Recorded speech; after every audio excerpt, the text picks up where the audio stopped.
Let's talk a little bit about the fire recovery efforts. Yes. How have those efforts gone? How are they going between city? I know, as you were saying, you're working with a lot of other, it takes a village basically to put on the Yes. Olympics.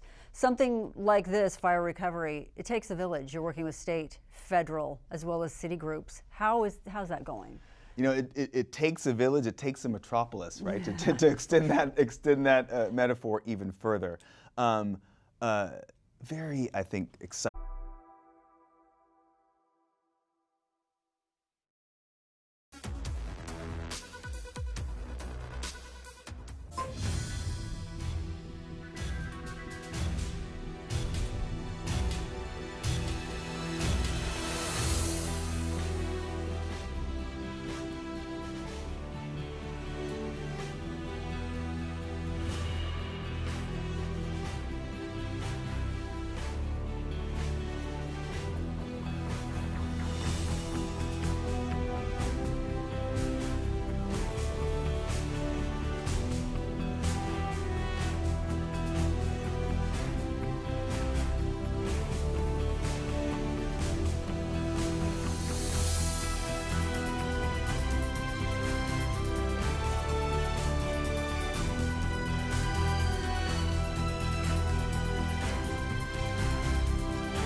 Good afternoon.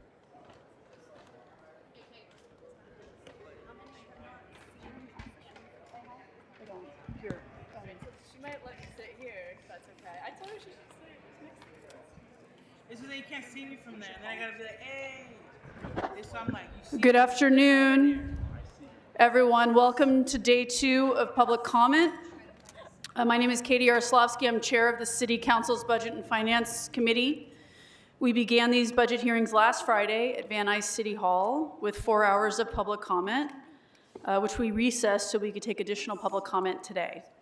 This is our second and final day of public comment and our first day with presentations. We're going to take public comment until approximately 8 p.m. this evening, depending on how many people there are and how long we can maintain a quorum. Over the next few weeks, this committee will review the mayor's proposed budget, hear from city departments, and gather public input to help shape the final budget we adopt in June. As I mentioned on Friday, I'll mention it again, my colleagues and I will share our own remarks at the top of tomorrow's meeting. Today is about hearing from you, the public, as well as our civilian labor partners and neighborhood council budget advocates about what matters most in your communities and what you want this budget to reflect. Because the decisions we make over the next few weeks should reflect the priorities of Angelenos across the city. As chair, my goal is to lead a process that's transparent, collaborative, and community-driven. With that, Mr. Clerk, would you please call the roll? Thank you, Madam Chair. Councilmember Yaroslavsky. Here. Councilmember Blumenfield. Present. Councilmember Hutt. Here. Councilmember McOsker. Here. Councilmember Hernandez. Present. 5 members and a quorum, Madam Chair. Thank you. We've allocated 10 minutes for the Coalition of LA City Unions for our first presentation, and 10 minutes for the Engineers and Architects Association. We're then going to move to a third 15-minute presentation from our Neighborhood Council budget advocates. Colleagues, we have a lot of people who've signed up for public comment, so in order to maximize the amount of time we have to hear from folks, please, I'm asking that we all refrain from asking questions during and following those presentations. First, I'd like to welcome the Coalition of LA City Unions to the table. There's a little stamp.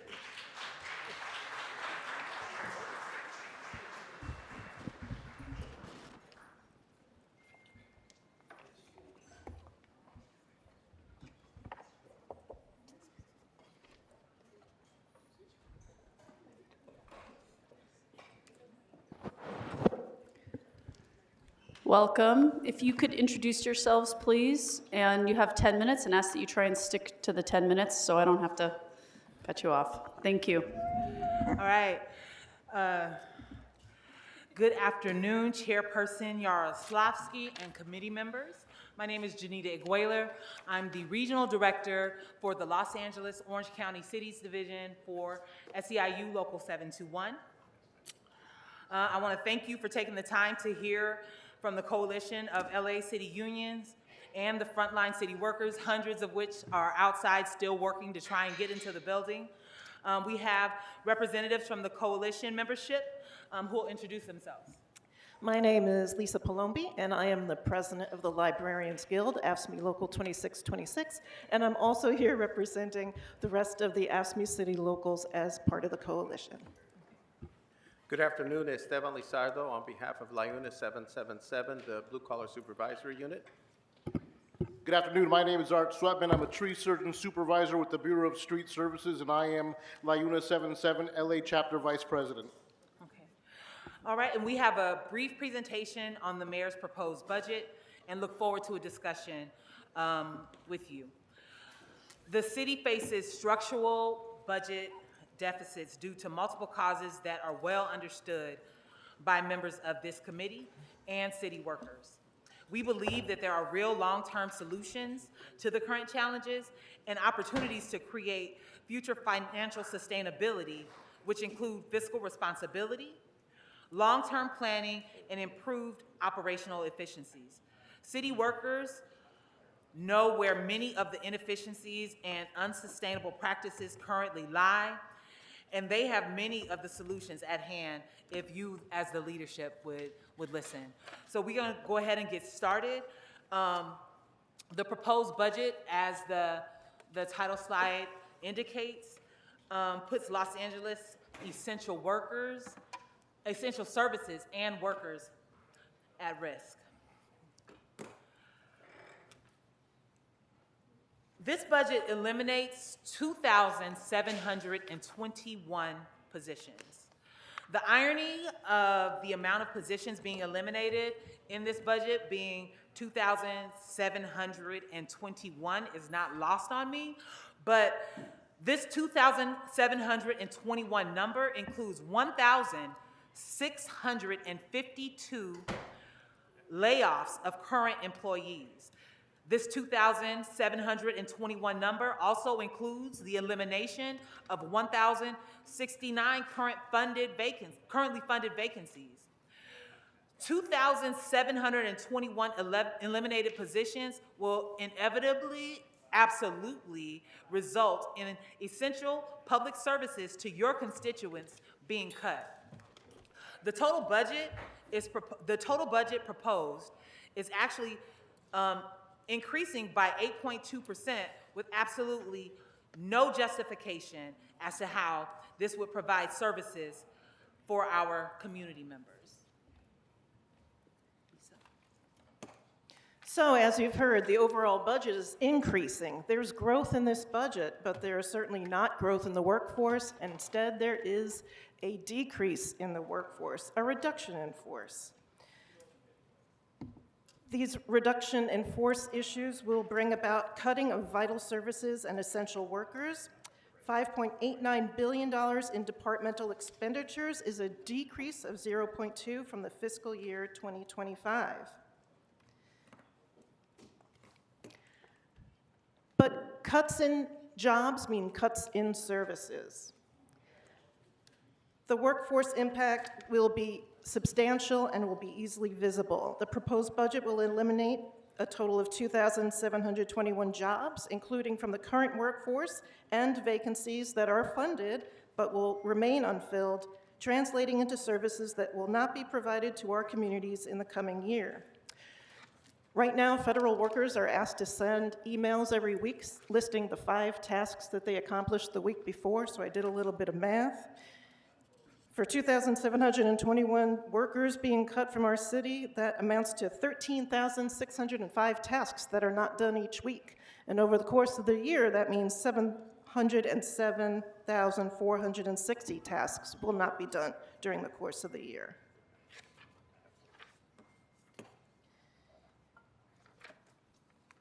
On this slide, we can see that the reduction in the percentage of the budget that goes towards salaries and benefits of employees is reduced from 35% to 33%. Interestingly enough, the nonprofit sector keeps their percentage at 35%, and the service industry keeps their percentages from anywhere from 40% to 60%. I would opine that city services are not widget-making factories. We probably fall more between nonprofit and service industries, so why going down to 33% of the overall budget is even being considered is beyond me. This is an alarming decrease. This will mean cuts to city departments and an unacceptable elimination of essential services to our residents, businesses, and visitors.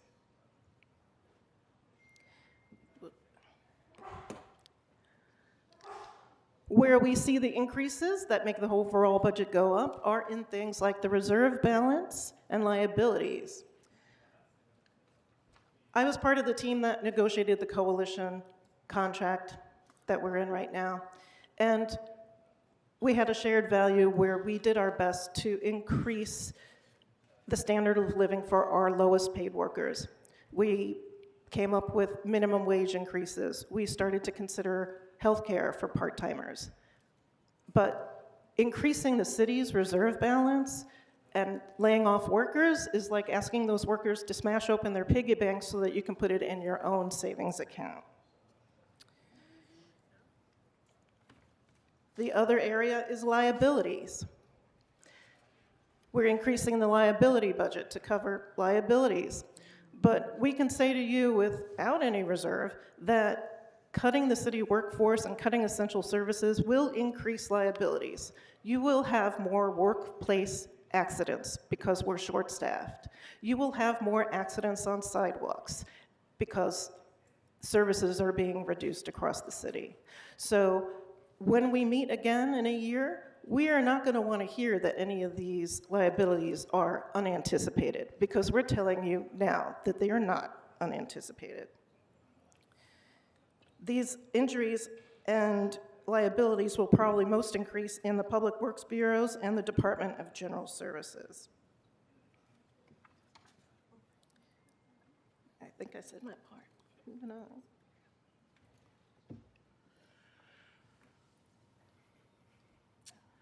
The proposed department expenditures increases need transparency. The huge increases to allocations for liability claims, petroleum products, and other special purpose funds needs to be analyzed and scrutinized for potential efficiencies and process improvements. As I click through these next few slides, each of these charts, they represent cuts to essential services for your constituents. All these are cuts to services. Balancing the budget on the backs of essential workers and services means these cuts equal threats to public safety and will increase future liabilities.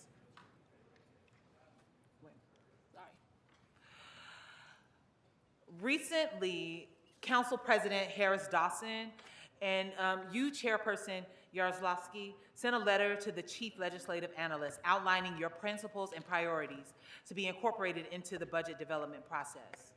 Those priorities included presenting realistic projections of liability costs and realistic measures to address the root causes of high litigation expenses. Your priorities included a review of staffing strategies. Your priorities included alignment of services in appropriate departments and prioritizing new revenue streams. Your priorities included full cost recovery and the maximum of the use of city assets. We are committed to engaging with you all in these ideas and more fully invest in the city's financial stability and sustainability. Our city's union workforce is fully committed to ensuring the continuation of high-quality services to our communities, as well as the well-being and advancement of our city. Thank you so much for your time and attention. Thank you very much. Next, we're going to hear from EAA.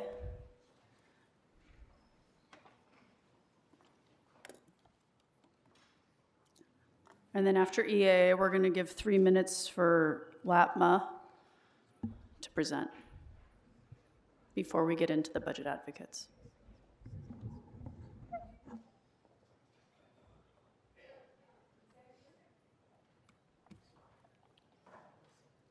Oh, a clicker?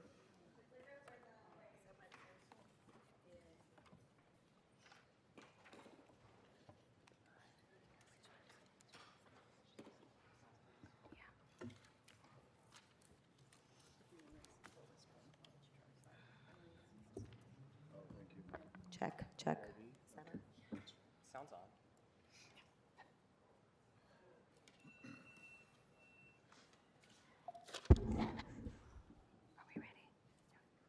Welcome. If you could go ahead and introduce yourselves. You have 10 minutes.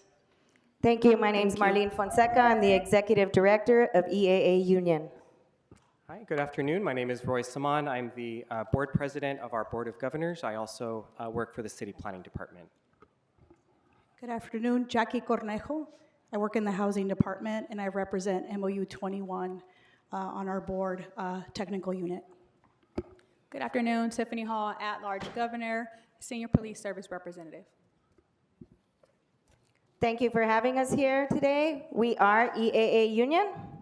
We are 6,100 Los Angeles City employees strong. We're also affiliated with our brothers and sisters of IBEW Local 11, who are here today in solidarity and support of our programs and positions. Together, since the 1890s, we've planned, designed, built, and electrified the city of Los Angeles. EAA is 20% of the civilians' workforce.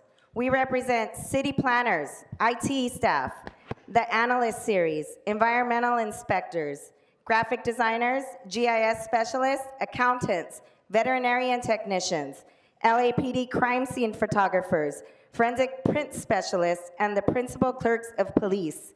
These are just a few of the 200+ positions we represent, but these are some of the most impacted.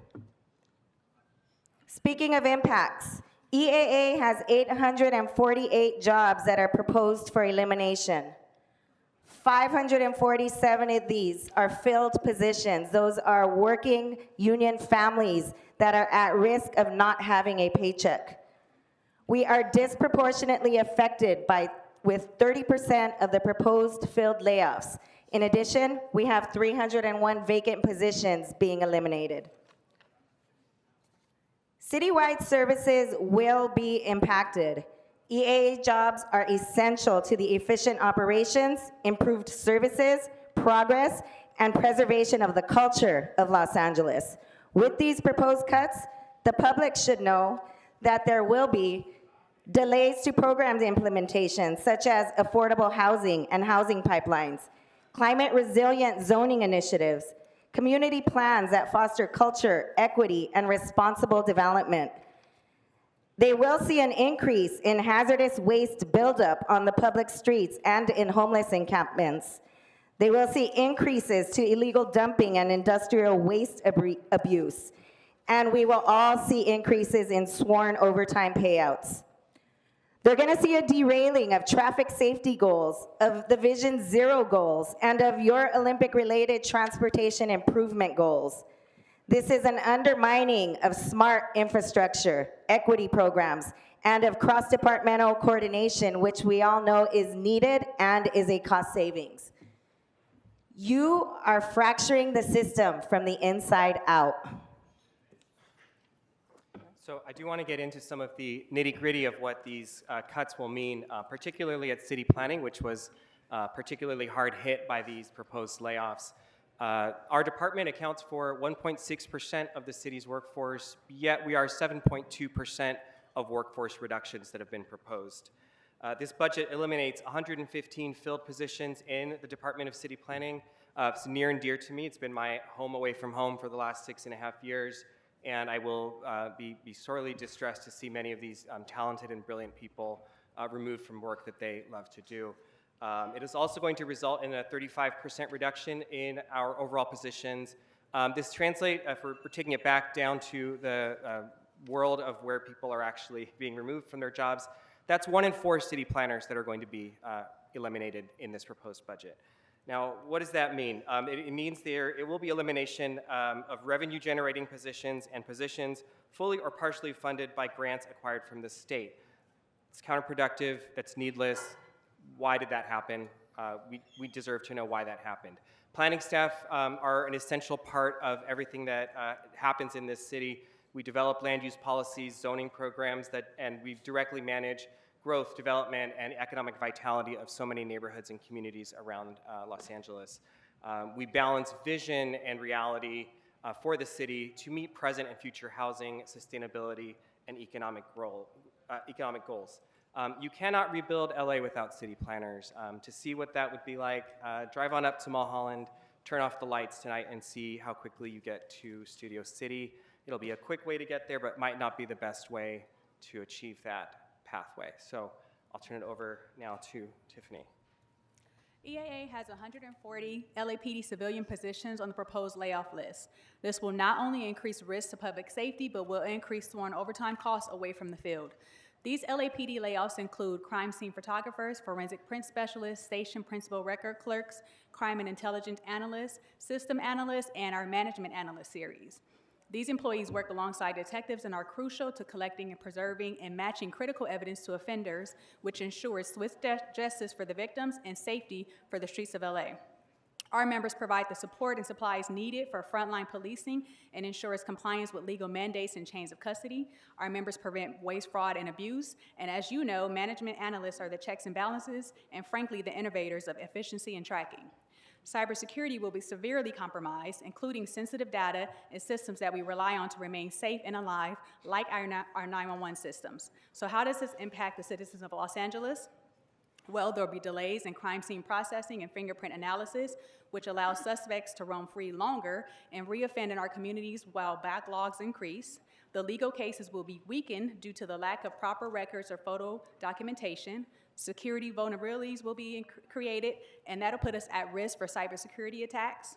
Sworn officers will perform our work, which will cost double or more in salaries, and this is an unfair labor practice and results in excessive overtime payouts for sworn employees that will be covering civilian duties. There will not be any savings found here. The mayor's proposed budget also includes 31% of layoffs in EAA members in the technical unit. We're talking systems administrators who are on the chopping block across city departments. These public servants are the backbone of proprietary software programs critical to city operations, and a far more cost-effective investment in human capital than outsourcing to a much more costly third-party software program. GIS specialists are our city storytellers. They visualize data to highlight geographic patterns and trends, helping inform policies and programs. They create and maintain city apps, such as a recent upgrade to the My 311 app. Apps that track homelessness, encampment cleanups, and Inside Safe, the mayor's landmark program. These software upgrades and maintenance also prevent field employees from reporting to higher risk locations without taking adequate security measures. And they also provide data and transparency to the public. A lot of the open source data available to the public is due in large part to our GIS specialists. So reducing GIS staff will undermine smart infrastructure, efficiency, and the public's access to data, and stall modernization projects needed for Olympics readiness. Moving on to proposed layoffs in the Department of Transportation. Eliminating transportation planners and analysts in DOT will derail Vision Zero goals of reducing traffic deaths. It will delay traffic signal timing improvements, bus lane expansions, and Olympic planning. It will slow the rollout of bike infrastructure, pedestrian upgrades, and ADA-compliant transit plans as required by HLA, leading to deferred maintenance. Many of these roles are grant-funded. Their loss does not save money. It forfeits future spending. Without our management analysts collecting revenues, writing contracts, and reporting to grants funding agencies does not get done. Projects that are already in progress may come to a halt, leaving money on the table and eroding public trust. What is the result? More dangerous streets, slower commutes, missed milestones for Olympic readiness, and sustainable transportation progress in Los Angeles will be affected. Now moving on to our environmental compliance inspectors. Sanitation's Livability Service Division is responsible for deep cleaning homeless encampments and removing hazardous waste from these encampments as well as the public right-of-way. These programs in the division were specifically created to improve citywide cleanliness. So what happens if they are affected by the cuts? The CARE and CARE Plus programs where clean homeless encampments will be reduced. Illegal dumping collections and enforcement will be reduced. Mobile hygiene units will be eliminated. Environmental hazmat specialists that are trained to identify and safely contain and process toxic waste for proper disposal are at risk. Our support staff, including the management analysts, senior management analysts, GIS specialists who provide the adequate training, supplies, equipment, and maps, including applications for GIS that ensure that our ACIs and the other field staff can perform their duties efficiently and safely are also at risk. If this proposal is approved, cleanups will not take place daily as they are now. Communities will see a buildup of trash and waste in the streets, and the health of our unhoused population and within communities will also decline. We have serious transparency and process concerns. We and the public are entitled to information on who made these decisions and what criteria was used. The cuts felt arbitrary, not strategic. There was no impact analysis performed. How do you ensure the members of the public that these cuts won't increase liabilities? Can you look at them and tell them there are no negative impacts to their communities? There will be long-term effects, and to do no analysis is reckless. In addition, we feel like we have an issue with trust since there's been such a deficit, and I mean, to the extent that there's such a deficit and we want to gut so many jobs, when the predictions have been off and the numbers are all over the place. We have yet to see the final financial status report for 24-25, but so far this year, the math is not mathing. We urge you, please take a step back, pause the layoffs, reassess with transparency, collaboration, and equity in mind. Protect the staff who keep LA functioning, evolving, and preparing for a global stage. EAA members are part of the solution. Don't sideline us when you need us the most. We're closing, and in our closing remarks, we'll go ahead and say, these layoffs move us further away from our housing goals, climate goals, economic growth and stability, and clean street and traffic safety initiatives, which also create other liabilities for our city's ability to comply with state laws. We need to start exploring creative and innovative ways to increase revenue. Our members do the math, enlist us in this process. We are 547 employees that are too much to maintain essential city services that are on the chopping block. So we've provided a letter that also details much of our concerns related to the proposed cuts to both filled and vacant positions. we are committed to being good partners, but not at the expense of our hardworking union members. Together, we must find another way to solve this fiscal crisis. We thank you for your time and your reconsideration of these proposed cuts. Thank you. Thank you very much.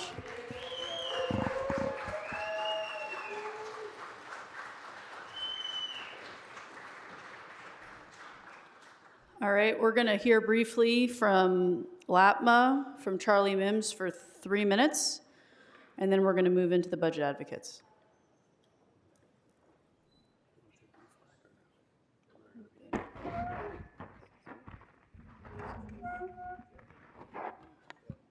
Good afternoon, Madam Chair and members of the committee. My name is Charlie Mims, and I'm the Executive Director of LAPMA. I could go over every department in the city. I'm not going to do that. I just want to give a few examples of the impact some of these cuts are going to have on service in the city. One example is that... Excuse me, sir. Can you put the mic closer to you? Sure. One example is of the 9 associate zoning administrators in the Department of Planning.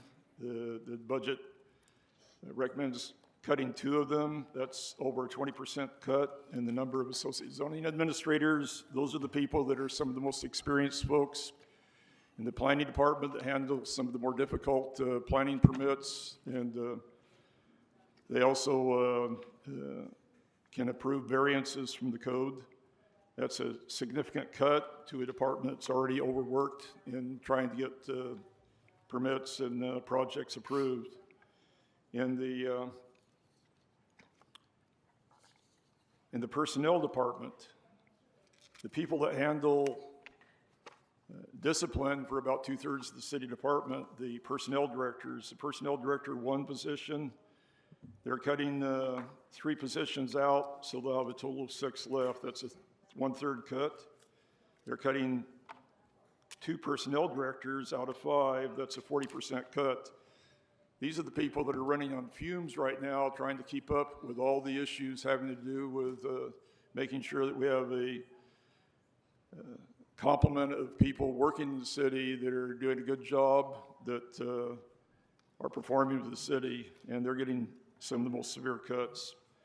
In the Department of Street Services, they've just about eliminated the division, the Street Services Investigation Division, that's responsible for administering the municipal code and the street right-of-way, everything from if you want to do a big house repair, you have to get a permit to put one of those big dumpsters outside your house. They're the ones that handle that. They handle the illegal dumping in alleys and other places in the city.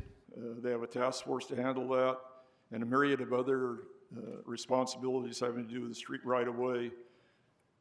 They're their management has been cut by a division head and an assistant division head. So it's about been wiped out, and 80% of that division has been reduced in the budget. It's not just the managers I'm talking about here. I'm giving you a look at them from the top, from the peak. But also their staff is being cut, and the combination of cuts is just going to decimate services in a variety of places in the city. In the Bureau of Contract Administration and their project, see if I make sure I get the name right here. In their program managers, they cut both division heads and a number of other people in that bureau. So I'm not going to get into all the details with various departments because you're going to be handling that over the next several weeks. But I just wanted to give you a flavor for the impacts that some of these cuts are going to have. You can't manage, you can't do the work without the people out in the field doing the work or in the offices doing the work. You also can't do the work without the managers who make sure that the work gets done according to the policies of the mayor and the city council. So we urge you to look at other areas to come up with revenue to backfill some of these positions. And one of the areas I suggest we look at is if there are grants being given out, maybe that's work that doesn't need to be done right now. If there are contracts for, say, custodians, perhaps that's work that city employees could be done instead of the contract workers.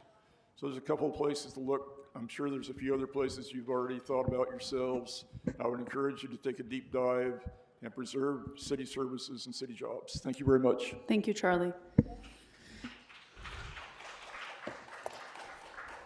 All right, next we're going to hear from the budget advocates for 15 minutes. And if you can please stick to those 15 minutes, that would be great.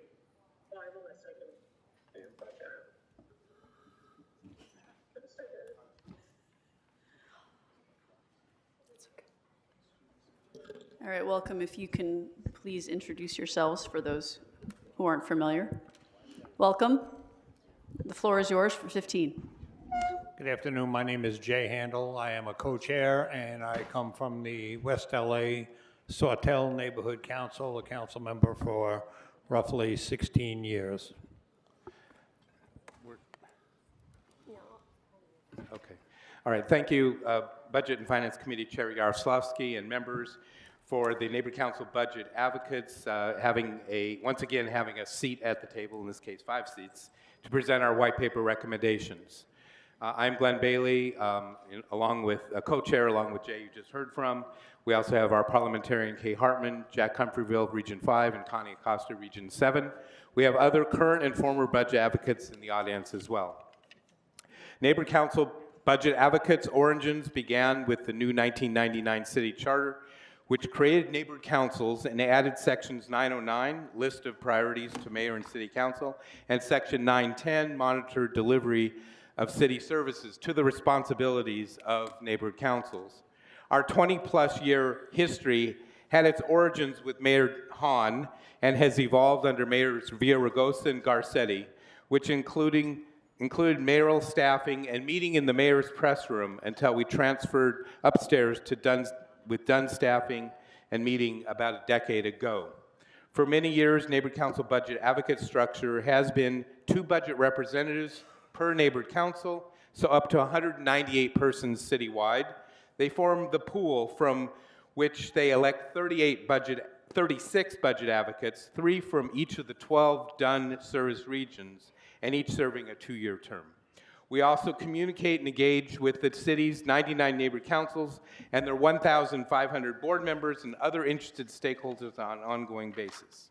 The budget advocates work as volunteers to inform, coordinate, support, and amplify the work of the city's neighborhood councils to achieve our shared budget and city services mandate under the city charter.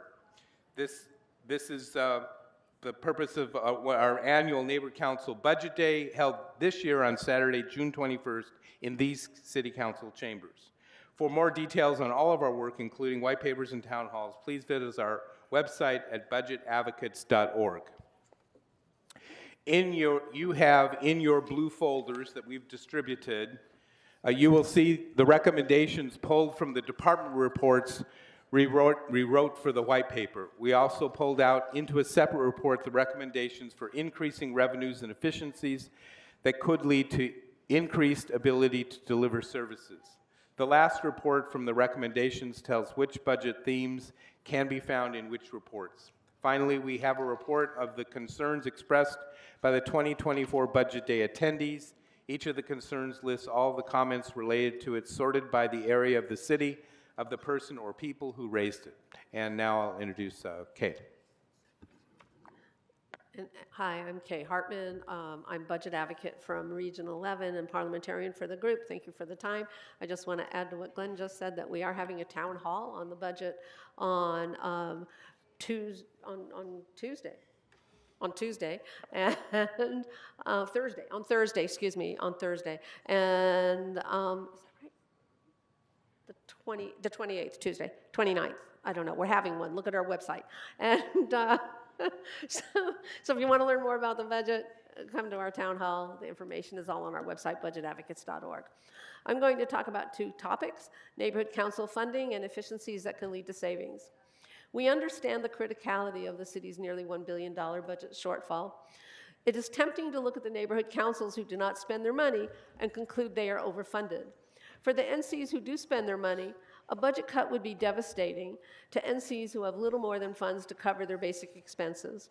For NCs who do not spend their money, these funds are not lost. They revert to the general fund. The neighborhood council budget was $50,000 originally. Over time, the NC budget has been reduced and inflation has increased costs. When the COVID-19 lockdown took effect, NC budgets were reduced to $32,000. When the city recovered its footing and the department cuts were reversed, the NC budget was not restored.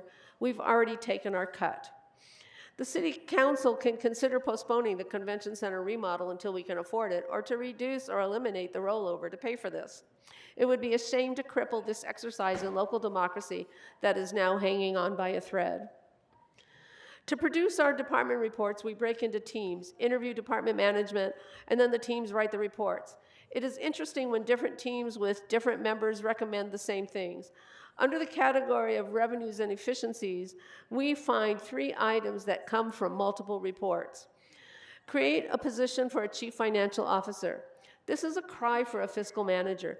The budget advocates have used both these names and have also called it an office of transparency and accountability. The city doesn't feel managed. It feels like an ad hoc organization. The fiscal manager can develop 5-year strategic and 5-year capital plans to bring fiscal order and address the structural and services deficits. The budget advocates have been asking for this since 2019. Institute multi-year budgeting, a reform the committee is now considering. Budget advocates have been calling for this since 2012. And fund grant writing positions. An effective grant writer can bring in more money than the salaries and benefits they earn. We also want to address the $100 million increase to the liability budget over the current year and the $4.8 million cut to animal services. While the budget allocation of $187 million for liability payouts is more than double the 2024-2025 budget, it is about a third less than the payouts that will be made this year. We have to make tough calls at the time we budget, not later in the year when the truth we see now can become painfully obvious. It's time to abandon the talking point that the current spike in payouts is the result of a backlog of cases from the COVID-19 lockdown and give the city a truthful budget for liability claims. While these animal services cuts will save us money today, they will cost us money in the long run in the explosion of unwanted cats and dogs. We urge the committee to consider a more thoughtful approach to this department. Thank you.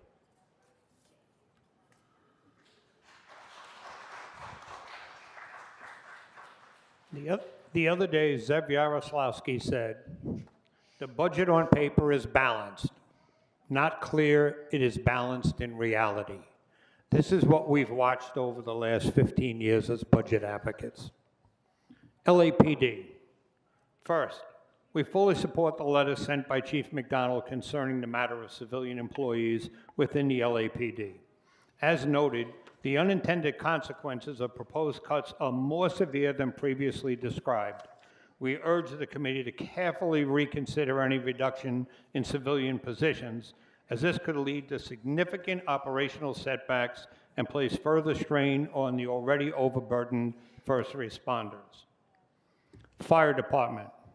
We stand firm in our position that it is imperative to bring this department into the 21st century. There is an urgent need to add both stations and firefighters to meet the growing demands of our city. Delaying this investment will only worsen response times and risk the safety of our communities. We strongly urge the community to prioritize these additions and ensure we are adequately prepared for the future. Revenue-generating departments. We ask that you refrain from cutting revenue-generating departments, as has been done in past budget cycles of tough times. Such cuts have proven to be counterproductive, ultimately leading to greater fiscal challenges down the line. Instead, we believe that strategic consolidations and reducing unnecessary leases may help free up valuable resources without compromising the quality of services. Bond questions we have. With the issuance of bonds for both LAFD and the Convention Center, we must also ask, how do you plan to pay and avoid what we're going through now 10 and 15 years from now?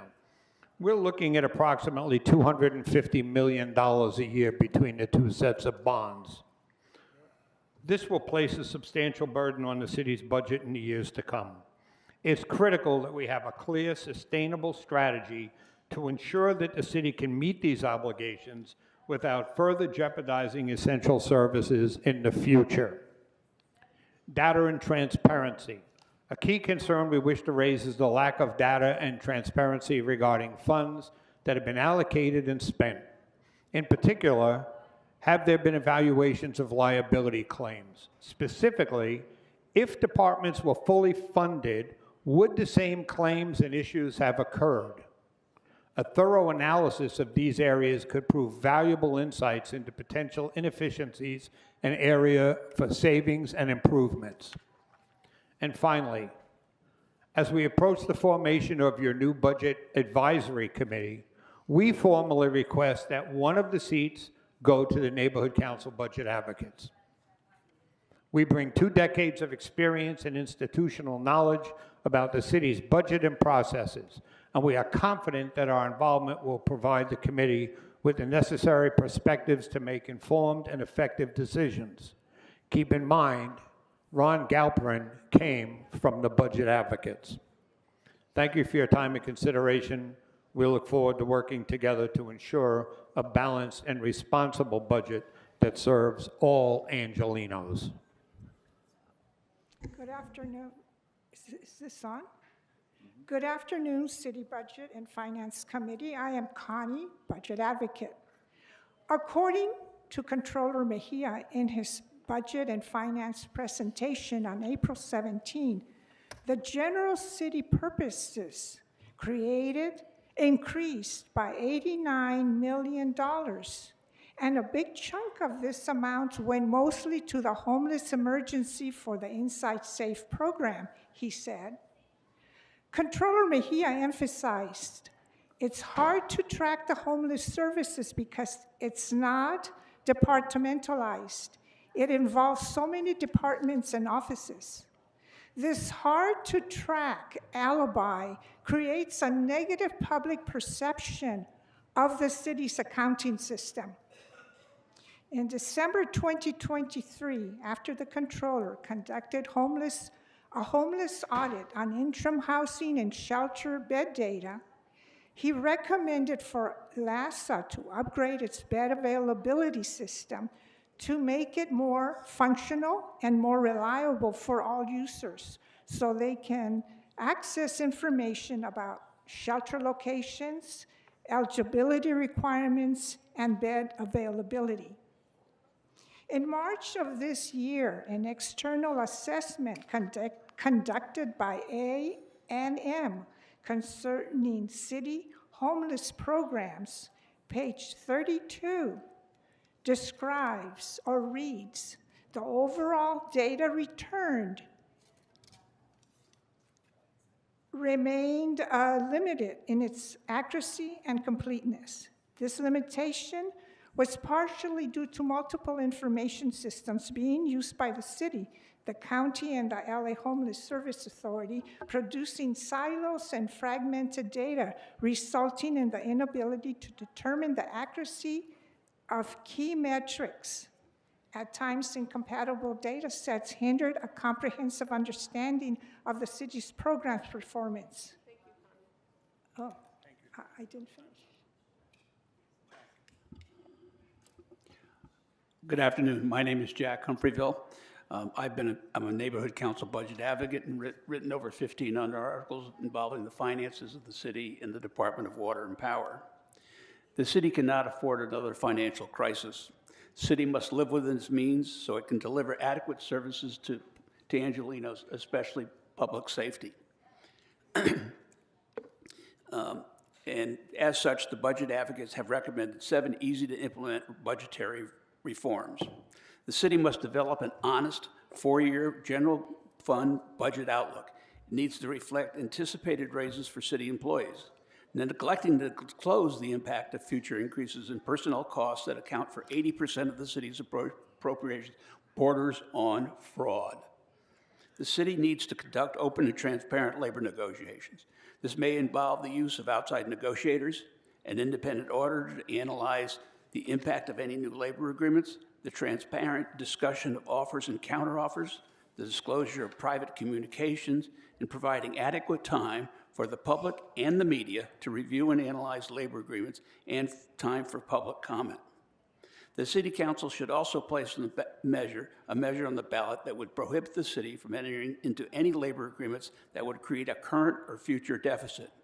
In determining whether there is a deficit, potential revenue sources such as new taxes would not be considered unless already approved by the voters.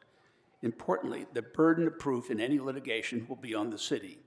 In the short term, the city should pass an ordinance prohibiting deficits. The city should also establish an Office of Transparency and Accountability that would provide independent, real-time information and advice on the city's budget and finances. This was a recommendation of Herb Wesson's LA 2020 Commission. In many ways, this would be similar to the DWP Ratepayers Advocate. The 3 other recommendations call for the development of 2-year budget cycle as recommended by Controller Mejia, who's in the audience, a creation of a 5-year infrastructure plan, and the establishment of a reserve fund that is used for real emergencies and not to balance the budget and pay for unsustainable labor contracts. By implementing these easy-to-understand recommendations, we'll begin the process of establishing trust and confidence in the mayor and the city council. Otherwise, voters will not be receptive to ballot measures that will increase our taxes. The ball is in your court. Will you act in the best interest of Angelenos, or will you continue to approve unsustainable labor contracts? We look forward to working with you. Thank you. Thank you. I just want to say that the town hall is tomorrow night, 6:30 p.m. on Zoom, budgetadvocates.org. Thank you. Thank you very much for being here and for the presentation. We appreciate your work.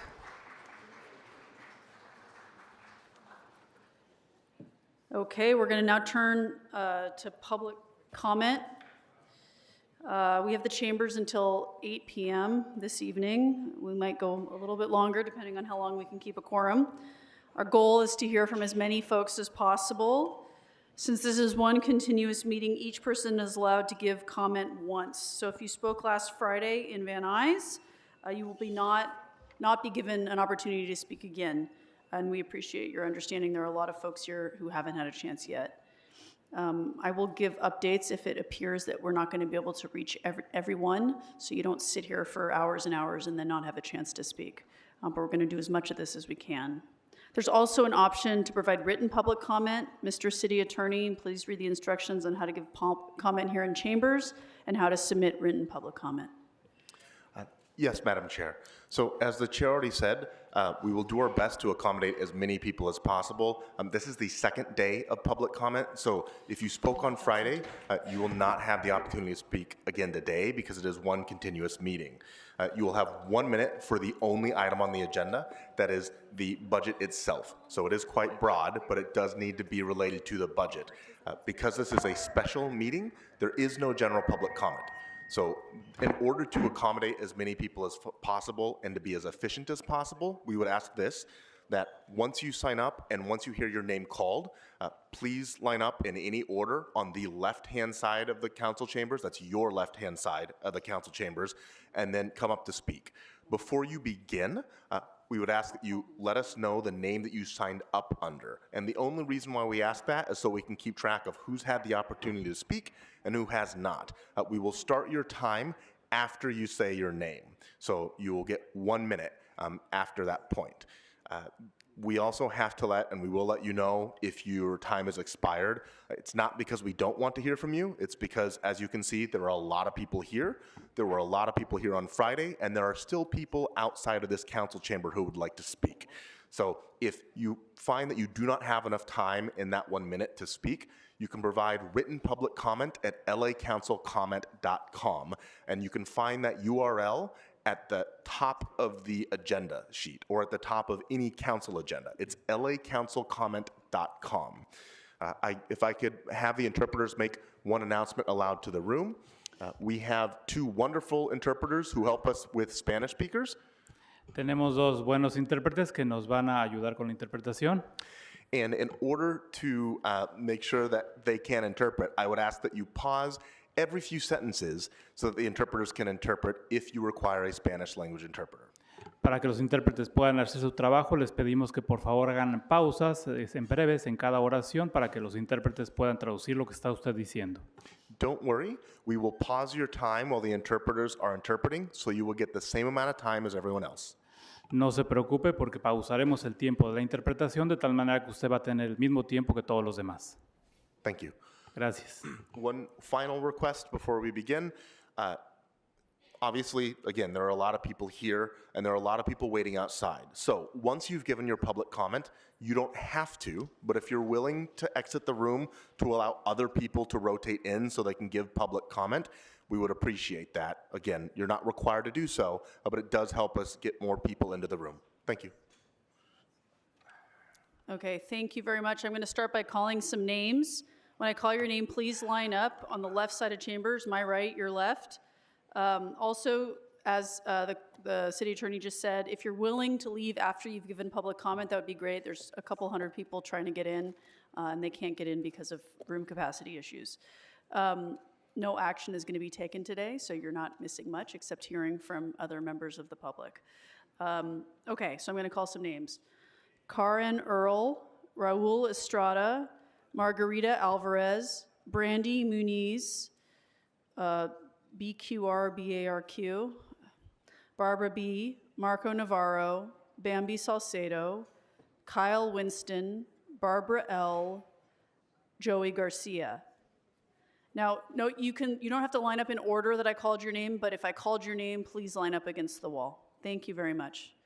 And you can come up and you can just start speaking, and you'll have a minute. Welcome. Thank you. Good afternoon.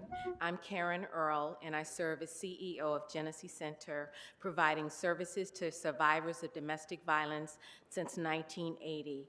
I'm here to request your support of CIFD's funding request. Recently, Genesee's Director of Family Wellness shared we were admitting into the shelter a family of 7 and a family of 5, very large families. She said domestic violence is really running amok right now, the economy, folks losing homes, jobs. She said our hotline is ringing off the hook. Genesee knows that a safe place to live is only the beginning. I'm here representing the incredible team of staffers who answer the hotline and connect families with services that literally save their lives.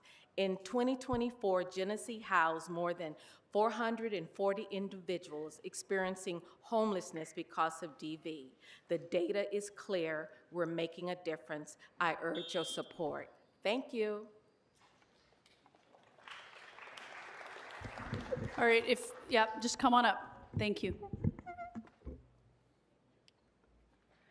Good afternoon. My name is Raul Estrada. My colleagues and I are speaking on behalf of the 19 Family Source Centers that make up the Family Source System. The Family Source System is a performance-based, data-driven service delivery system aimed at helping families promoting financial empowerment and reducing housing instability, prevent families from becoming homeless, promote academic achievement and youth development, and help lift families out of poverty.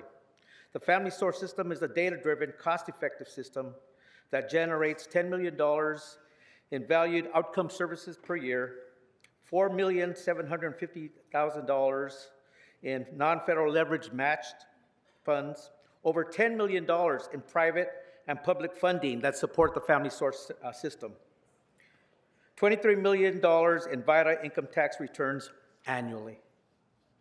I applaud CIFD for having done a phenomenal job in working in partnership with the Family Source Centers since its inception in 2008. Thank you very much. Thank you. And before the next speaker begins, again, just to help us with the flow of public comment, I'd ask that once you're finished at the podium, please feel free to exit to your right. Thank you. Good afternoon, honorable council members. Thank you for allowing me to speak. My name is Margarita Alvarez Gomez. I'm here today representing 19 Family Source Centers throughout the city of Los Angeles, managed by community-based organizations dedicated to advancing families out of poverty by providing them with essential tools to advance financial and housing stability and for the youth to reach academic achievement.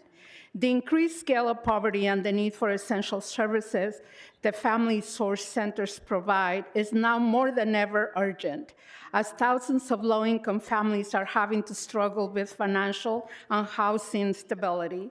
Thank you to the mayor and city council for their support and allowing us the opportunity to continue this very important work. A few examples that the Family Source is making is, for example, Ms. Han, who came to the FSC for assistance, and the team was able to stop sheriff's notice to vacate within 72 hours. Mei Li, well, we have a lot of other examples. Thank you so much for your support.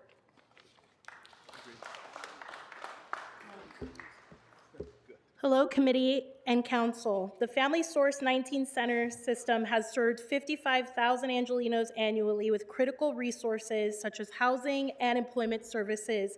From July to March, we supported almost 2,300 people with educational services like tutoring, financial services, and college prep.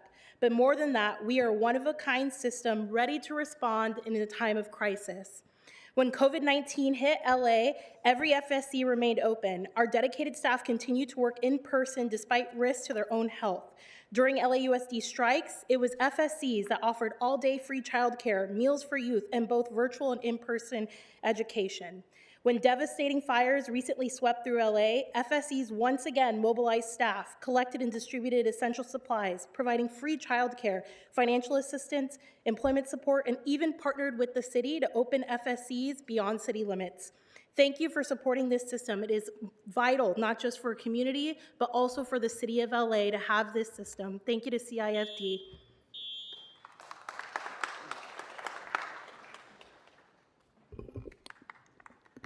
Good afternoon. My name is Kyle Winston. I am a city planner with the Planning Department and president of the Black Planners of Los Angeles. I'm here to strongly oppose all of the cuts proposed to our department, including the Office of Racial Justice, Equity, and Transformative Planning, and the General Plan Health and Environmental Justice Policy Units. One of the biggest challenges facing the city is homelessness, which has been tackled by a series of the mayor's executive directives and orders. 7 of those 9 directives and 3 of those 6 orders directly impact planning work, and the capacity to manage these work programs would be severely diminished with a 25% reduction in workforce as proposed. In her message to the city, the mayor stated Los Angeles is a world-class city, and Angelenos deserve a city hall that's ready to buck the status quo and solve our greatest challenges. In light of the national climate attacking programs that encourage the promotion of DEI, the city of Los Angeles should be a beacon to uphold those principles and the workers who advocate for them in their everyday jobs. Thank you.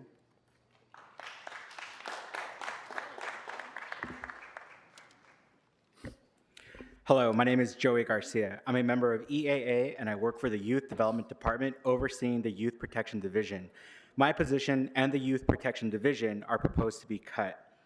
The Youth Protection Division was created with a simple but powerful mission: to safeguard young Angelenos, to build citywide safety standards, to train and support those who work with our youth so that mental health and wellness and safety are not afterthoughts, but are prioritized. Our work is now being dismantled. At the cusp of a recession, when youth need us the most, we are slashing the very services that ensure their safety, mental health, and housing stability. The city faces a crisis, yes, but instead of addressing the structural problems like runaway liabilities and unchecked overtime, this budget asks that our youth pay the price. We can do better. We must do better. I urge you, consider real structural changes instead of these cuts, restore the YDD, and support our youth. Thank you.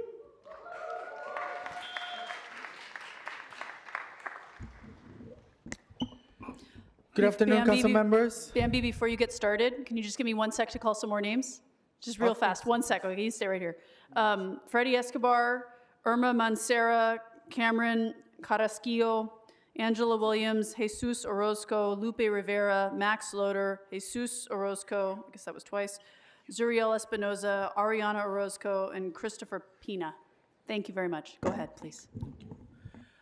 Good afternoon, council members. Thank you so much for the opportunity to be here before you. My name is Bambi Salcedo, and I do have the privilege to be the president and the CEO of the Trans-Latino Coalition, which is the biggest trans-led organization in the United States.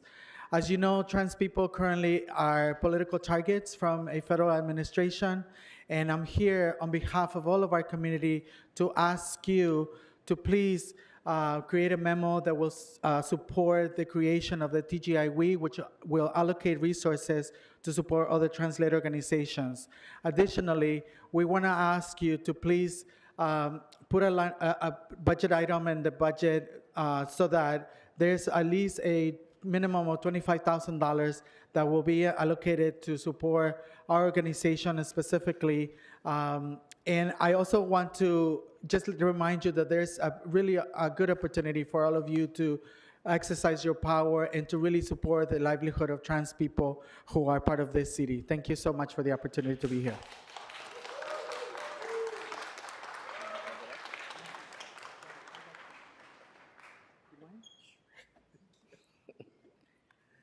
Hi everyone, good morning. Name is Marco Navarro. Council members, as a representative of the Trans-Latina Coalition, I'm here to express deep concern about the mayor's proposed budget and the disproportionate harm it will cause to trans, gender-expansive, and intersex TGI plus Angelenos. This budget threatens to cut essential city services and eliminate jobs that our community relies on for survival and dignity. TGI plus people, especially immigrants, youth, and those experiencing homelessness, already face some of the highest barriers to housing, healthcare, and employment in our city. Further reductions to public services and social programs will only deepen these inequities. For TGI plus individuals, access to safe housing, affirming healthcare, and culturally competent support is not a luxury. It is a matter of life and death. The proposed budget fails to prioritize these needs, putting our community at even greater risk of homelessness, violence, and health disparities. Eliminating frontline city staff and reducing funding for direct services will make it even harder for TGI people to access the care and resources that organizations like the Trans-Latina Coalition provide every day. Recent progress, such as the TGI Wellness Equity Initiative, $7 million in county funding, has expanded access to care and support for TGI people. Thank you.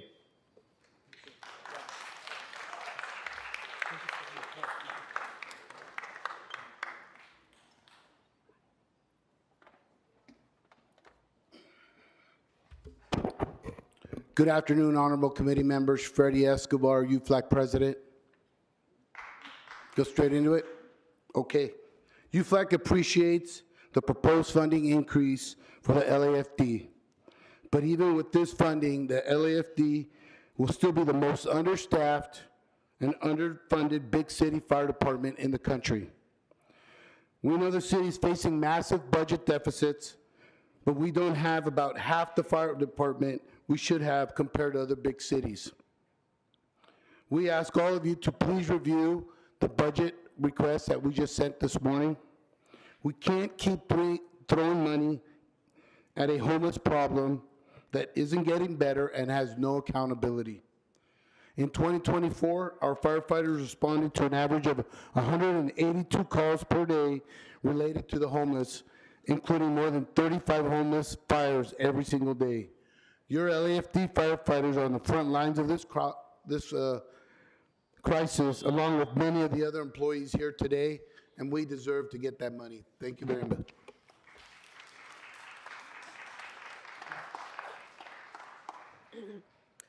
Good afternoon, council members. My name is Cameron Carrasquillo. I'm a city planner with the Office of Racial Justice, Equity, and Transformative Planning, part of City Planning. The Office of Transformative Planning was established in June 2020 at a critical moment for our country to address the harms caused by historical planning practices. We see the impacts of those practices today in disinvested neighborhoods, extreme heat, insufficient housing, food deserts, broken streets, and overconcentrations of auto and liquor uses. Over the past 5 years, we've provided support to the entire planning department, developed training and internal resources, and worked with the City Planning Commission to ground their decision-making in equity. In this upcoming fiscal year, we plan to work with communities to develop transformative policy and zoning solutions to build self-sufficient and resilient communities. I encourage the council to continue funding for this and other important equity initiatives. These programs will play a critical role in lowering the social and economic costs of inequality. It would take another generation of planners to rebuild what we stand to lose. Thank you.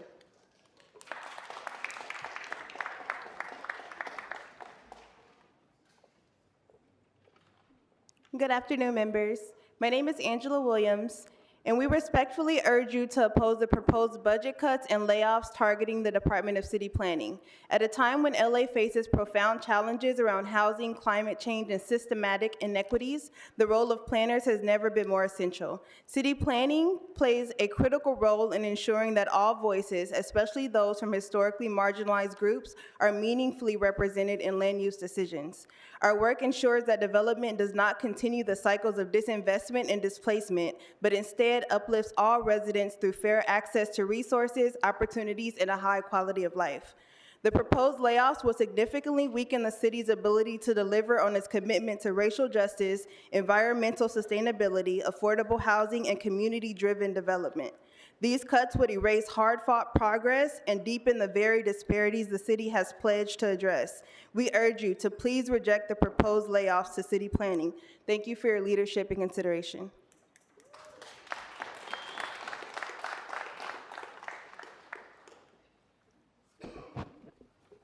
Buenas tardes, mi nombre es Irma Mancera. Concejales, le pido que Good afternoon. My name is Irma Mancera.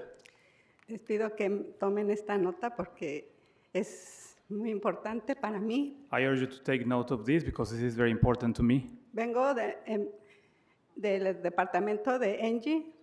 I came from the NG department. Me gustaría que tomaran atención sobre el recorte porque nos han dado mucha ayuda y como ustedes sabrán, tendrán familiares de tercera edad y nosotros necesitamos. We ask you to pay attention to please pay attention to these cuts because as you know we have families and we have received help for those families. Nos cuidan mucho, nos dan trabajo. They take care of us, they give us work, Nos enseñan, nos trinean. they train us, they teach us. Y todas las personas de tercera edad, And all the elderly adults, tenemos una historia. we all have a history. No precisamente es la historia de todos, Our history is not the history of everybody. la mía. Me quedé sin trabajo, me quedé sin nada y el apartamento de Engie me han ayudado a conseguir todo. I was jobless and I had nothing literally, and the Department of Energy, they helped me to get everything. Muchísimas gracias. Thank you very much.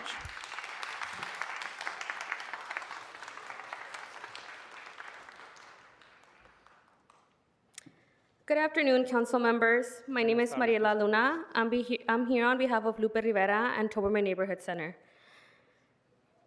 I'm here on behalf of all the communities whose lives have been changed by GRID. Los Angeles has seen a 40% decrease in gang-related violence, and GRID has been a major driver of that success. Through targeted prevention, intervention, and community partnerships, GRID has given thousands of young people real alternatives to gang involvement and helped restore peace to neighborhoods. Cutting GRID's budgets now would undo years of investments that made our communities safer, not through enforcement alone, but through opportunity, healing, and hope. As we prepare to host the 2028 Olympics, a safe and thriving Los Angeles is essential. GRID's work will be critical to ensuring that safety, protecting both our residents and our global reputation. I encourage you to stand by the evidence, stand by our youth, and protect GRID's funding. Thank you.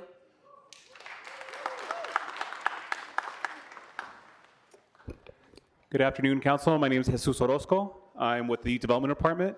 I'm here to ask you and implore you to please not consolidate the departments. I was a senior project coordinator for the Family Source Centers that did so much during the pandemic. We don't need to burden them with more work, because what's going to happen when you consolidate, we're going to give them more work. There's going to be a lot more of their employees. The turnover is going to be crazy, and that's what's going to happen. So why is my department really important? The Youth Protection Division that we provide for the entire city will actually standardize our protection policies throughout the city so that we don't have any lawsuits in the future.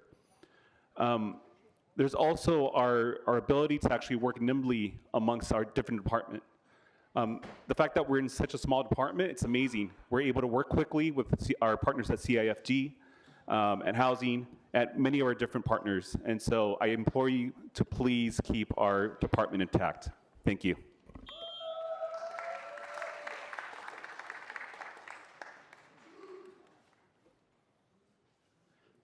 Good afternoon, council members. I'm Max Loader, a lifelong Angelino who for 7 years has been an EAA union member and a planner with the Department of City Planning. The huge layoffs proposed for city planning are devastating to our department's efforts to create thoughtful and innovative new plans that help guide community development, to promote mobility and disaster resilience, to protect our historic cultural resources, many of which contain housing units and legacy businesses, and to streamline the building of new affordable housing so that the working and middle-class families who make our city run can afford to live here. And that's just some of what we do on a daily basis. Layoffs would also devastate all of us on the chopping block as well as our families. Gutting city planning is a costly move that will make LA less safe, less mobile, less just, and more costly to live in and to build in. Angelinos inside and outside this chamber are counting on you not to delete your workers. Thank you.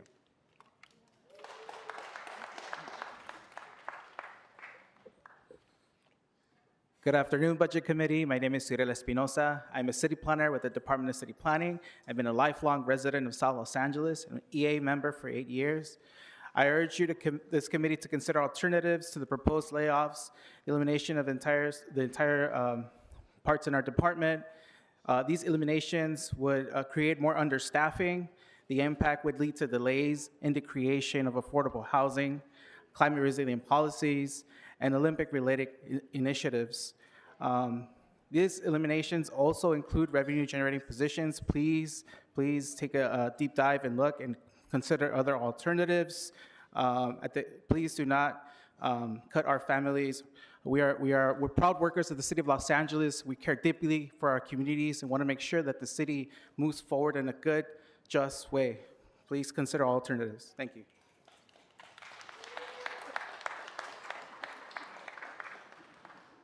Good afternoon. My name is Christopher Pina. As a proud EAA member and city planner, I respectfully urge you to reconsider and revise the proposed budget. I have served the city for 10 years, and my family has proudly dedicated over 100 years of service to the City of Los Angeles. City planning staff are often the first connection between the community and the city. Budget cuts and layoffs would severely impact our ability to complete state-required programs, delay critical projects, and erode public trust. The loss of experienced staff across the city would set the city back for years with long-term costs far exceeding the short-term savings. City workers have always answered the call, from disaster service work during the pandemic to enduring furloughs and wage freezes to help balance the budget. We respectfully ask you now to explore every alternative to layoffs. Protecting city employees and municipal services is essential to ensuring a resilient, equitable Los Angeles for generations to come. Thank you.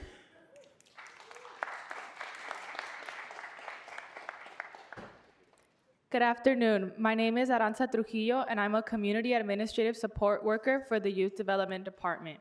Although I have only been with the department for 5 months, I have helped organize youth-led summits that empower the next generation of leaders.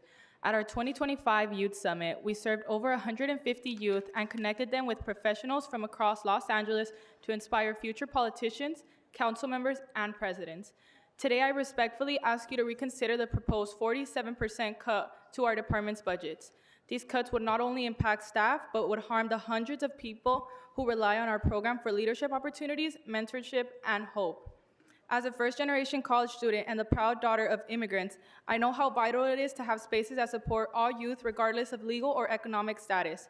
Please do not take away a department that is committed to uplifting the future of our city. Thank you for your time. Before you get started, I'm going to call some additional names, if that's all right. Okay. Desi Orozco, Emilio Orozco, Adrian Mendiola, Paula Mendiola, Micah Mendiola, Cesar Hernandez, Miguel Romero, Daniel Barrientos, Ernesto Ayala, Janet Martinez, Cindy Sanchez, and Guadalupe Garcia. Thank you so much. Go ahead. Good afternoon, council members. My name is Tamara Fowler. I'm an EAA member. I live in CD10, and I'm here to fight for the Youth Development Department, which is a lifeline for LA's next generation. Right now, as we prepare for the 2028 Olympics, we need young leaders more now than ever.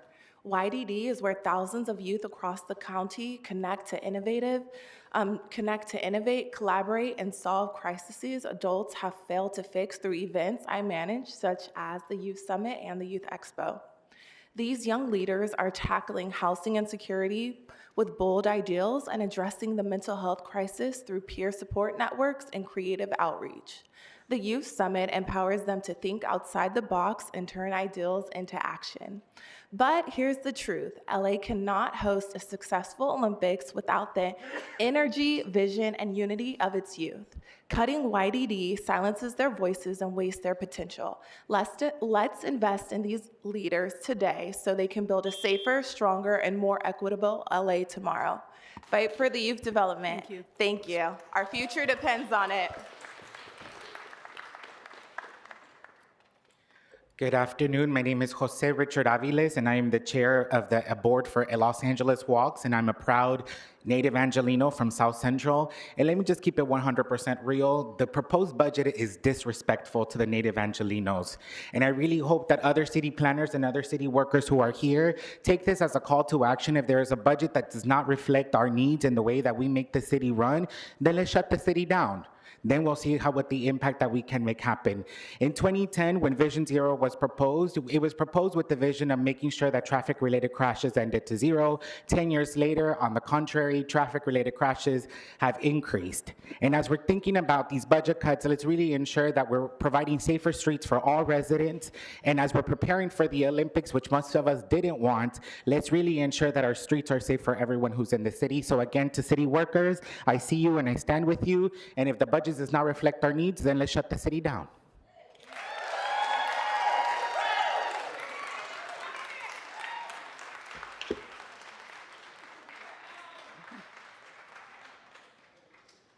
Good afternoon. My name is Joy Richardson, and I am speaking on behalf of St. Joseph Center. And I'm here to respectfully urge that the City Council make every effort to ensure that St. Joseph Center receives the payments for services provided between October and December of 2024 immediately. The delay in the payments has placed a significant financial strain on our organization and is directly impacting our ability to continue services to the most vulnerable members of our community. In addition, I ask that you continue to fund the Inside Safe program. We've seen real progress in our work, helping individuals transition from encampments into interim housing.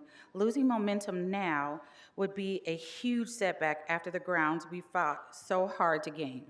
Again, please release our payments for the last quarter of 2024, and please continue to fund Inside Safe. Thank you for hearing me today.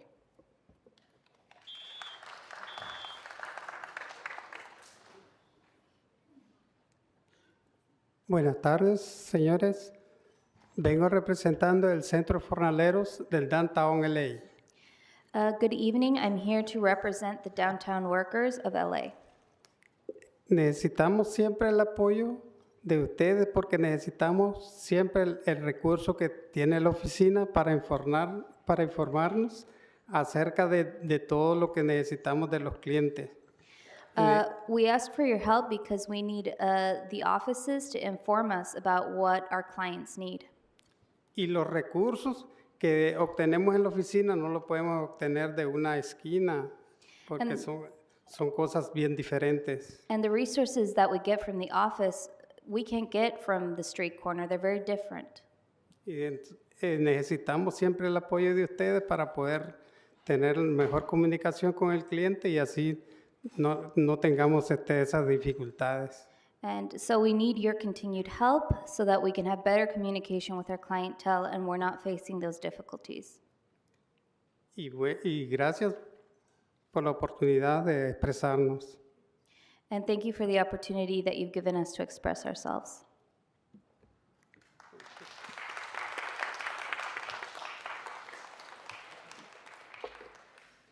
Good afternoon, everyone. My name is Daniel Barrientos. I work for the Downtown Community Job Center. You just heard from one of our members, and I'm here to say that we oppose the cuts to the day labor centers because they provide crucial resources. We hold employers accountable who didn't pay their workers. We make sure that they know their rights and they know the proper work environment that they deserve and should be in. But also, as a lifelong Angelino and private citizen, I think it's absolutely ridiculous that the city is over $500 million owed from lawsuits to because of LAPD to the city. What is that? That's ridiculous. And then you want to make up for that with austerity measures, ruining a lot of people's lives by laying them off? That's absolutely ridiculous. And it's quite frankly embarrassing to a lot of us that love this city. Thank you.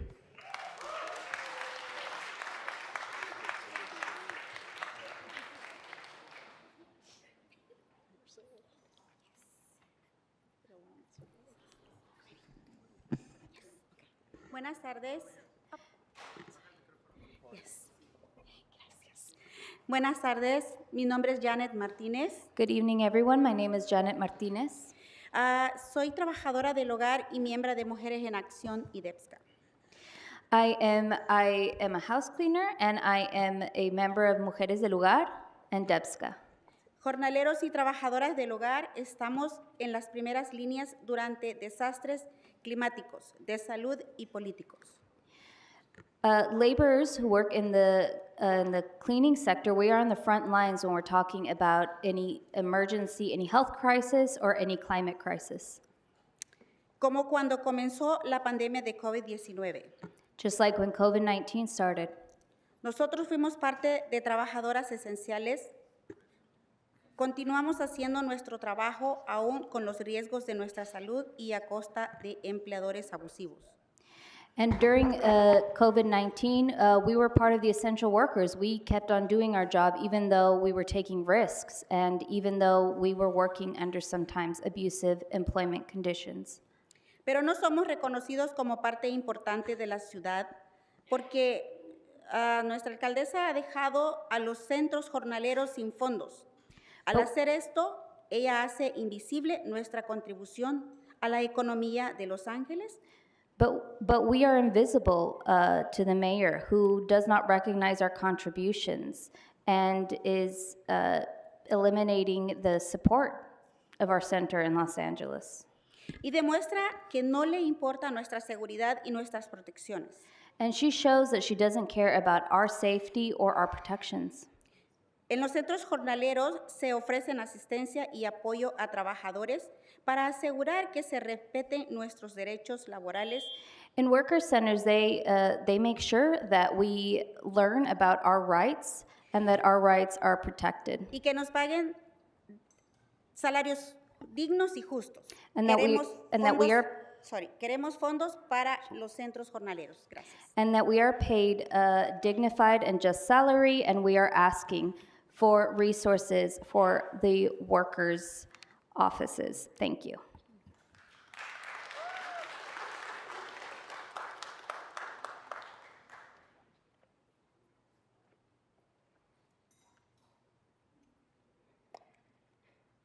Okay. Hello, I'm Cindy, and I'm here to express my deep outrage and heartbreak over the city's decision to cut funding for day labor centers.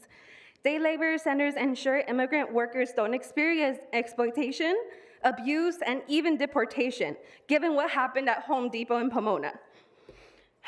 Sorry, Los Angeles calls itself a sanctuary city, yet you are turning your back on the very people who clean our homes, rebuild after disasters, and even risk their lives during the LA fires. These centers are essential for public safety, dignity, and basic human rights. Defunding them is not only wrong, it's dangerous. And shame on Karen Bass and this council for even considering this budget. And it's harming lives and the families and all these layoffs. Please fund the day labor centers and protect the people. And defund LAPD, like, come on.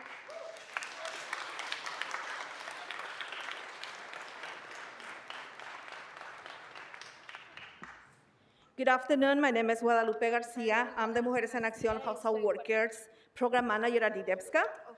As we are commemorating Workers' Memorial Day today, it's important to remember that day laborers and household workers are part of an industry that has historically been left behind when it comes to health and safety, labor protections, immigration, access to healthcare, housing, and other vital benefits that every human being should have.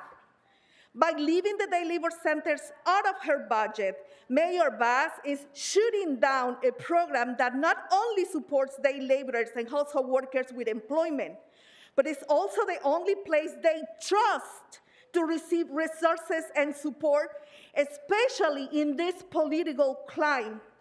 Day labor centers linking uninsured workers to community clinics to access medical and free or low-cost health services. They also host targeted health education. The city of Los Angeles made history in 2019 when they made their what's proclaimed as Dia del Jornalero. Speaker, your time has expired.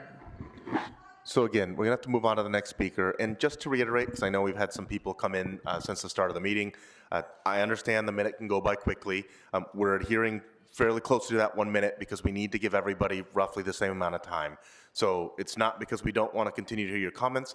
If you're unable to wrap up your comments within that 1 minute, remember there's opportunities to provide additional written public comment if you'd like at lacouncilcomment.com.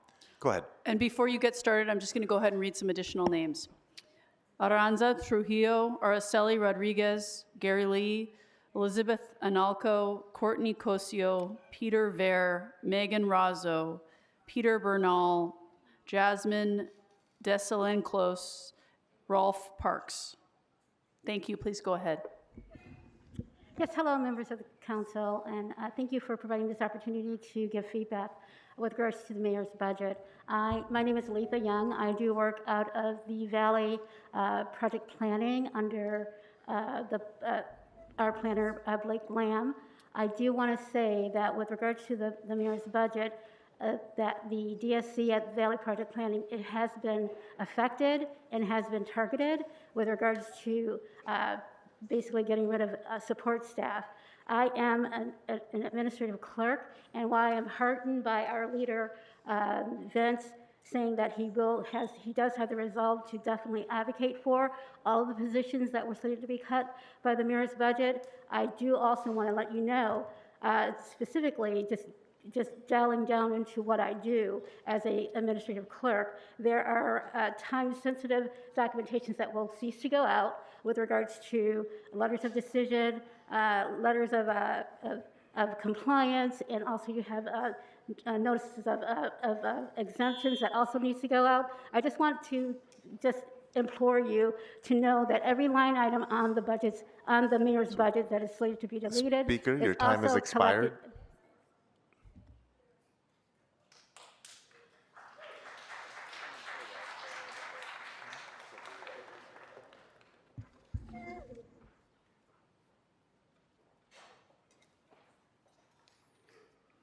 Hello, everybody. My name is Pascual Orozco. If you don't mind, I'm speaking Spanish. Mi nombre es Pascual Orozco. My name is Pascual Orozco. Vengo representando en sí la comunidad del área de la sección 11 o 11. I am here representing Section Veo que 11. es tan importante todo esto que mantener todo esto de los jóvenes, el programa que está ahorita vigente, ya que es tan importante eso, ya que se alejan de las pandillas. I just want to say it's so important to support programs for youth because estado it ahí keeps them por away los- from the gangs. Por los If we could hold últimos, his time really quick, I'm sorry, the interpreter, if you could just por los let him últimos know, 60 speaker. años, Sí. Speaker. Orador, señor orador. Orador, señor. So we are, if you notice, we paused your time Entonces, when the si se da interpreters are cuenta, interpreting. hemos pasado su tiempo cuando los intérpretes están hablando. conozco alrededor. Señor, bien rápido. Usted va a hablar y luego va a esperar para que le hagan la traducción a nosotros y luego puede empezar a hablar otra vez, ¿ok? Pero le pausamos a su tiempo para que no le corra. So, termine de hablar y luego la traductora va a intervenir, ¿ok? Gracias. Adelante, señor. Como les digo, he estado allí por los últimos 60 años. Conozco desde la década de los 70, los 80, los 90. Sabía cómo trabajan ahí todas las pandillas, todo eso. Entonces, los jóvenes, como que en ese tiempo no había muchos programas, entonces I've been around and I've seen, the 60s, the 70s, the 80s, and, you see the gangs develop and there's not programs for youth. he visto los cambios que ha pasado todo esto últimamente, ya que en mi familia hemos tenido problemas desde antes. I'm going to ask that the interpreter interpret this, but can you let him know, your time has expired, sir? I'm sorry. He's just saying, I've seen even in my own family the changes that have been made due to this. Nada más para dejarlo saber, señor, su tiempo ha expirado.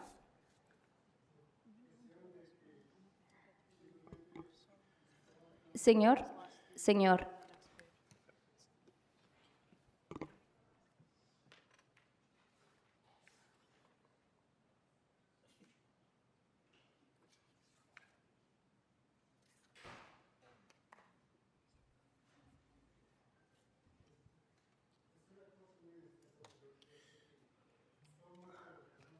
Gracias. Gracias, señor. Next speaker.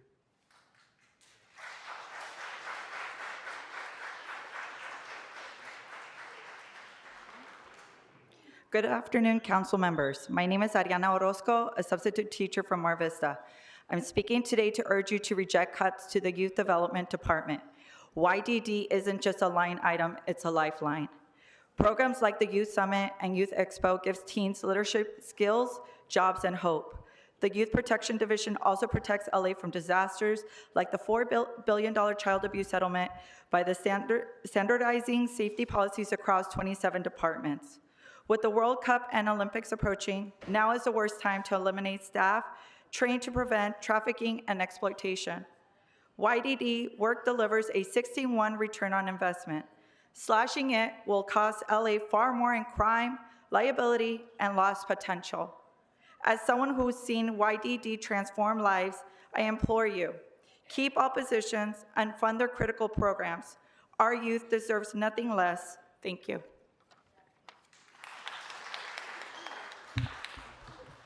Thank you. Next speaker.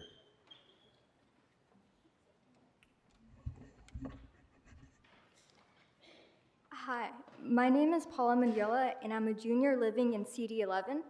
I'm helping my family with LA's Next Gen program, helping my younger sister by tutoring her in homework and getting paid by Hire LA. If YDD is cut, programs like Hire LA and Jobs Corp Corps will be more difficult to attain, along with paychecks that help working families like mine. LA's youth don't just want jobs, we need them. These programs don't just teach us to work, they let us support our families during a recession. Please don't take away our lifeline. Fund YDD fully so students like me can keep our jobs and our hope. Thank you. Thank you. Next speaker.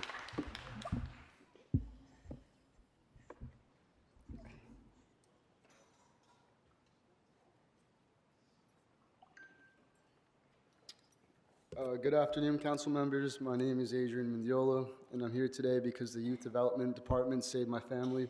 As a tutor with Hire LA's Next Gen, I earn a paycheck that helps cover rent, groceries, and bills for my niece and nephew, kids I'm raising in a city where everything costs too much. Without this job, I don't know how we'd survive. But YDD doesn't just help me, it helps hundreds of young people find work that matters. Jobs like mine let us support our families while giving back to our communities. I tutor students struggling in school, just like my niece and nephew, and I see how these programs break cycles of poverty and stress. If YDD is cut, these opportunities vanish. Where will we work? How will we pay rent? LA's cost of living is crushing us. And YDD is one of the few places that gives us young people like me a fighting chance. Don't take away from our jobs, our hope, our future. Fund YDD fully for my family, for our students, and for every young person fighting to stay afloat. Thank you.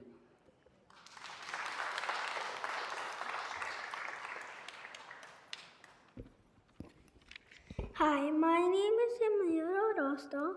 I am 6 years old and I live in Los Angeles. I want all kids to be safe and happy. YDD helps kids like me play, learn, and stay safe. Please don't cut YDD. Let them keep helping kids go to fun places and learn cool things. Thank you.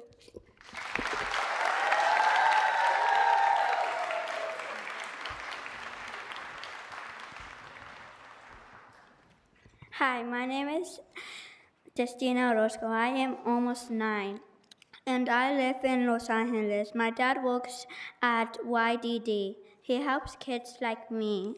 He teaches schools how to stop bullying, and he helps kids feel safe and happy. Please don't cut YDD. If YDD goes away, bullies might hurt more kids. Kids like me need help. Thank you.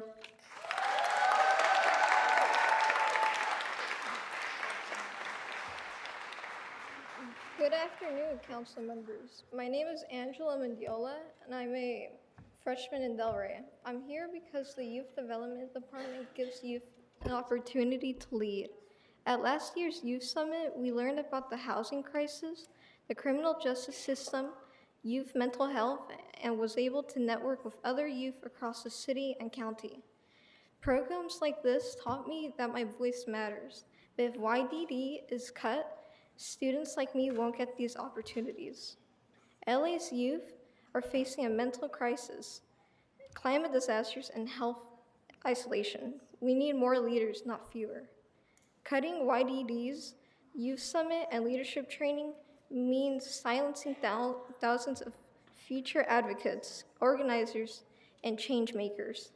Don't take away our chance to make LA better. Please keep YDD's program fully funded. Thank you.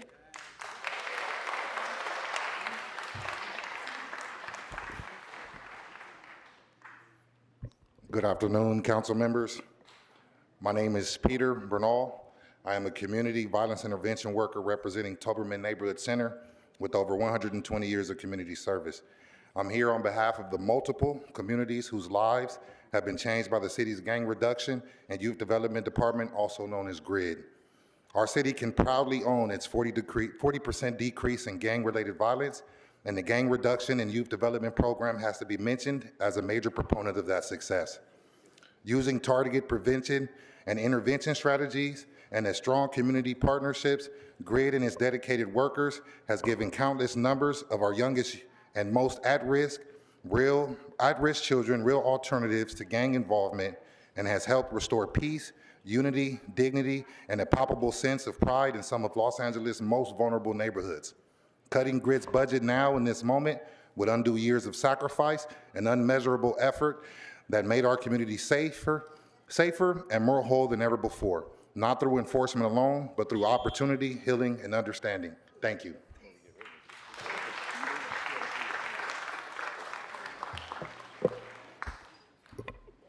Members of the Budget and Finance Committee, my name is Jasmine DeSanclos. I'm with the Urban Peace Institute and the Los Angeles Violence Intervention Coalition, also known as LAVIC. My ask is that we have no cuts to the GRID budget. As a former GRID regional program manager for Mayor Garcetti's administration for 5 years, I'm the former community safety deputy for Council President Marquise Harris Dawson. I personally know the pivotal role that GRID prevention and intervention agencies play for the city of LA and for the public safety of LA. GRID supports 46 contracts across the city, and each service about 100 clients and their families on a rolling.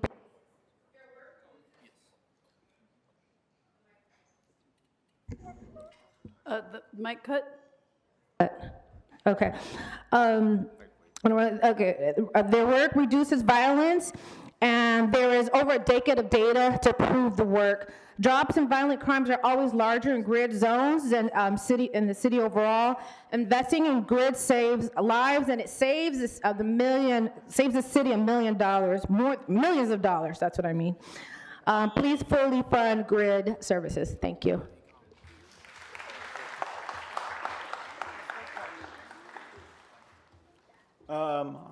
My name's Gary Lay, and I'm here because I heard there was 2 reports, one that they were going to cut animal services, and 2 that they weren't. The mayor's office actually issued a thing, so I don't know what's going on there. But I do know I was contacted by the animal groups, and they're deeply concerned that those cuts are going to cause widespread killing of animals. And these animals are lifesavers. They're heroes. I mean, please give them citations because they take a bullet. I mean, we've got to have these animals taken care of. We can't just cut these services. There aren't that many in this valley, and to cut that is terrible. So I'm hoping that you won't do that. I know you're in a fix. I can see you're in a fix. This is terrible. All these people, all this pain, it shouldn't be. I mean, I wish to God I could help you. I mean, you know, it's terrible. So I'm just hoping you'll consider this and not cut animal services. I mean, many of them, thank you.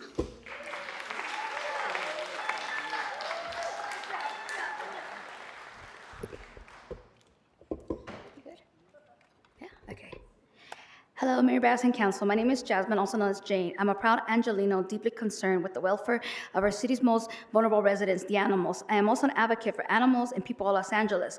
I'm speaking urgently to invite you to volunteer at one of our LA animal shelters to truly see the firsthand critical work you are proposing to shut down. Closing animal shelters and laying off the staff of LA Animal Service will not help. It will drastically harm the animals and worsen the city. If these shelters close, it will lead to a mass killing, a massacre. Is that really what we want Los Angeles to stand by? If you want Angelinos to back you up, I highly suggest you take a step back and lead by example. Take a significant voluntary reduction in salary, move out of the Getty House at 605 South Irving Boulevard, which we, the taxpayers, are funding. Our city needs a meaningful change and a positive outcome, not a dangerous setback. The closure of LA animal shelters and the terminations of critical staff will set us back decades in addressing animal overpopulation, a crisis that worsens during the pandemic. Homeless animals especially on Skid Row do not deserve to be on Skid Row, as they are not our property to keep. We need to respect them and give them a safe haven, not just euthanasia. Thank you for your time.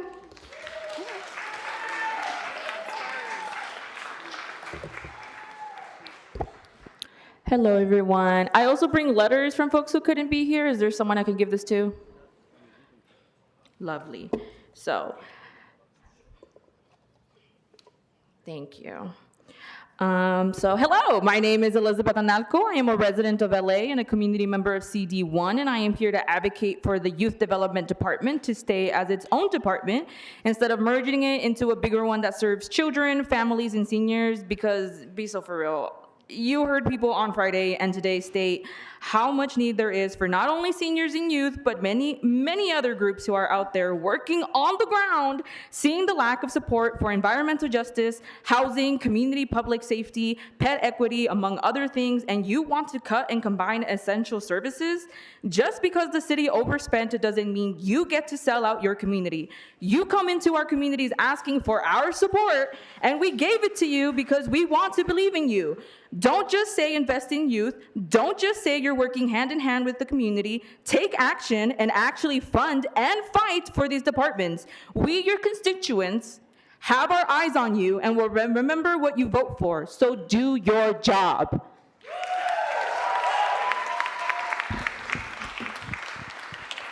Before you go ahead and get started, I'm just going to read off some more names.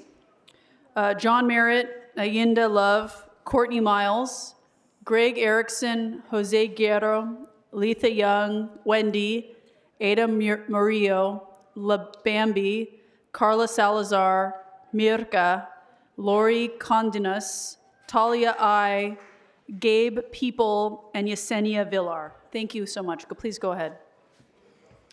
Good afternoon, council members. My name is Megan Razzo, and I am a resident of CD14 who is very concerned about the LA City budget. Our city needs to prioritize having a fully funded separate youth development department. When I was in high school back in the early 2000s, I had access to many clubs, art programs, and skill development opportunities, and I have come to find out that a lot of these programs no longer exist in the schools that I attended.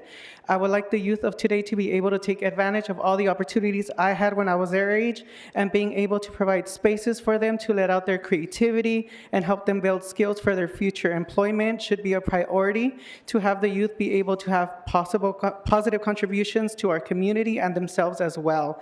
It is your duty to remind our youth that they are not forgotten and neglected, so make them a priority today, please. Thank you.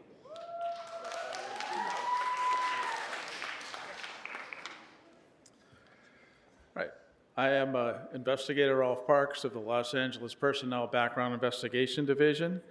I'm here to talk about our unit. We do all of the police and fire backgrounds for all the public safety positions in the city. We used to have, about 10 years ago, we had about 60 background investigators, and we used to do about 700 backgrounds. Today we have 40 background investigators, and we do about 460. You can see the reduction. We've actually become the funnel, haven't we? You guys have heard about it. Why is that? It's because of the staffing or the lack of staffing. We seem to be the forgotten entity that makes things possible for the city to hire police and fire department people. We can't afford to have any more cuts. We can't afford to have reductions in our background investigators, our part-time investigators, our valuable clerks and analysts that all participate in the background process. You just can't make that happen, or you can see the funnel's going to get a lot narrower. So I'm asking that you don't make any of those cuts. If anything, we need you to hire more of us in order to make your goals if you want to hire those 220 firefighters that you intend to hire this next year. Speaker, your time has expired.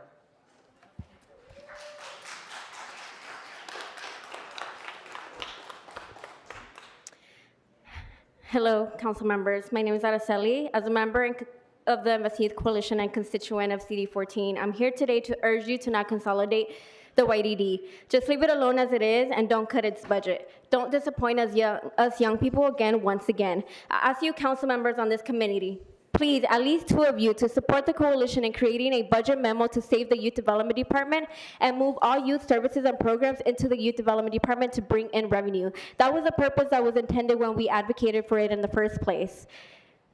You have to rethink what programs and services can be housed under the YDD. We don't sell the youth to make ends meet. Youth deserve their own department. Please don't throw away all our 8+ years of advocacy to the trash. Don't just say invest in youth and that youth are the future. We need you to take action on those words. The YDD is not just a line item. It's an essential investment in the future of the city because youth are the future and the now. If you do consolidate the department, we the young voters will remember how you vote when it comes to your next re-election. Thank you.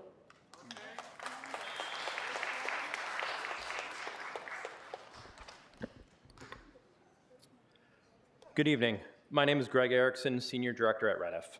I'm speaking on behalf of our 40 LA Rise and homeless workforce partners and thousands of LA Rise graduates. I'm here to urge you to support a critical element in Mayor Bass's proposed budget, the $2.7 million allocation for the LA Rise program. LA Rise is an evidence-based and transformative initiative that connects individuals experiencing homelessness or justice impacted with meaningful employment and long-term support and necessary to succeed. We urge the LA City Council to maintain this funding. If we're serious about reducing homelessness and lifting people out of poverty, we must support this proven solution like LA Rise. Additionally, as the city considers consolidating the Economic and Workforce Development Department, we urge you to ensure that this process does not result in loss of critical leadership, staff, and institutional knowledge. In a time in significant economic uncertainty, strong, experienced leaders and staff are essential to guiding this work forward. Thank you for your time.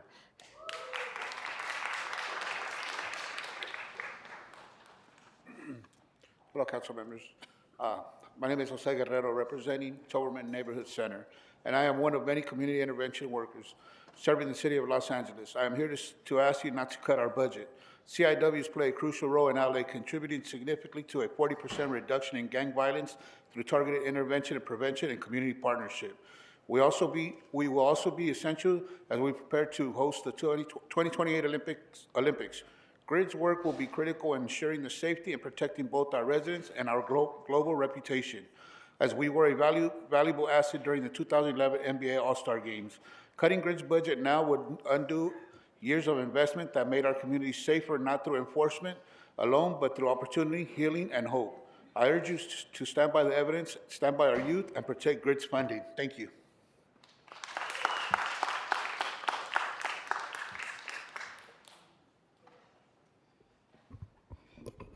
Good evening. My name is Courtney Alicia Miles, and I'm a board member for the Black Los Angeles Young Democrats, and I'm here to speak on the current budget proposal. I want to begin with expressing that a budget is a direct reflection of values. Los Angeles is in a period of restructuring after trauma and tragedy, and it's imperative that we build our city on the foundation of equity and justice, not hyper-policing and punishment. We as a body may not be anti-police. However, we do not believe in awarding police misconduct via additional funding. As a mother raising a Black male child, I have personal concerns about the city prioritizing a historically harmful institution that is rooted in anti-Blackness with a history in slave catching over services and sectors that encourage healthy, constructive, and inclusionary communities. Thank you.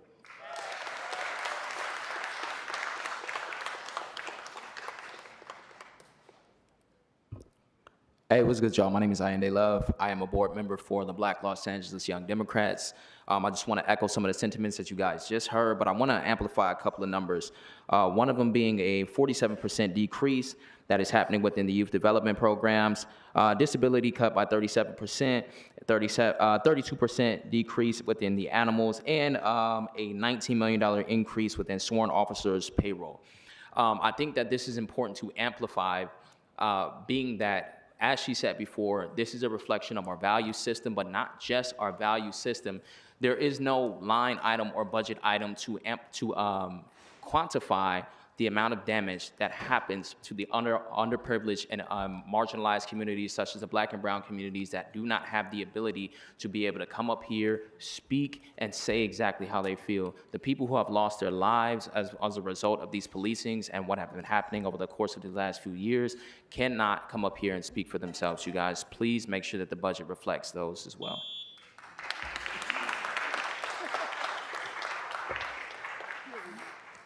Good afternoon, council members. My name is Wendy, and I work with youth. Our city needs to prioritize public safety and street services, especially for the youth. Many rely on public transportation, and there is a need to reimagine public safety that enlists restorative practices.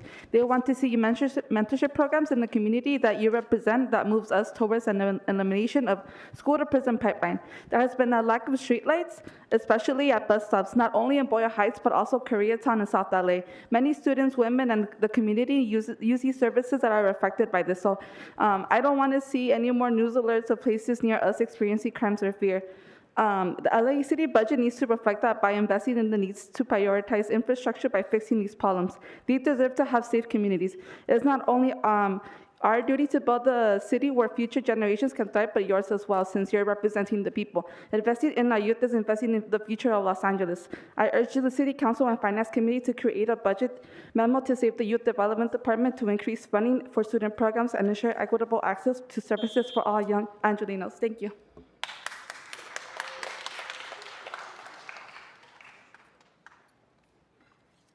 Good afternoon, council members. My name is Mirka, and I am a member from District 14. It is a disservice to our communities and workers to consider such budget cuts. Our city needs to protect our environmental justice and youth development program. As a member in the community, we are seeing more trash, less trash bins, and we're concerned with the amount of trash in the streets. We are worried when it gets hot during summer and spring, the odor will be strong for residents to handle. There has been high levels of lead poisoning in our district and nearby neighborhoods. This is hazardous for our community members, especially for our youth and seniors who are greatly impacted. Furthermore, this is why I would like to highlight our youth development program. This program is essential for many students and youth who are between the ages of 10 to 25-year-olds. This is why we want to keep our youth development its own department. We must protect and serve our youth. There are numerous effects that are going to affect many youth. How is reducing our budget going to help our students and community members? Thank you.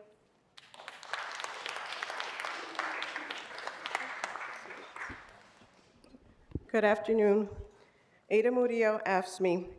While the LAPD continues to waste millions of taxpayer dollars defending internal lawsuits that are entirely preventable due to the mismanagement, negligence, and a narcissistic leadership culture that falsely portrays the disciplinary process as fair, consistent, and equitable, the civilian workforce continues to be the sacrificial lambs. We already have city workers living in their cars. Why contribute to the homeless crisis? Laying off 155 civilians in the LAPD does not make sense when there are over 200 full-duty officers getting paid 3 times more than clerical personnel, with many of them telecommuting. How does that make sense? They should be out patrolling the city. Stop hiring police officers, have LAPD do an internal restructuring. This budget will impact your constituents. Layoffs are not the solution, but management accountability is. Please start listening to Kenneth, okay? Kenneth has, if he's frugal, there's a reason. We wouldn't be here. Please continue to listen to Kenneth. Totally fine, thank you. Totally fine. Good afternoon, council members. My name is Gabe Schreiber. I'm a political action rep with AFSCME International, a labor union that represents over 200,000 members here in the state of California. I've had the privilege of getting to know our LA City locals over the past few years and visit their work sites, and I can tell you firsthand that if AFSCME members stop showing up to work tomorrow, your libraries will close, your parks will close, your dispatch centers can't operate. It would be chaos. So we're here today to ask you all to find another way to solve this budget crisis. Because our budget needs to reflect the importance of the work that our city workers do every day. Thank you.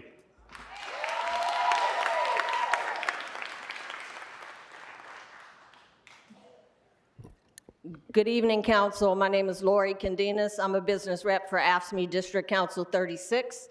I rise today to bring attention to the cuts to our senior admins, and our CIR class. We have 23 CIRs in the Department of Transportation, and the proposal is to cut 14. So you do the math. What does that leave? Our 311 operators have been slated to be cut. That is the first stop for constituents in this city. That's the first place they call. And they are slated to lay off 11 of our CIRs. I stand here today to ask you to revisit, reanalyze, and reinitiate some of these cuts that are in the mayor's budget. Thank you.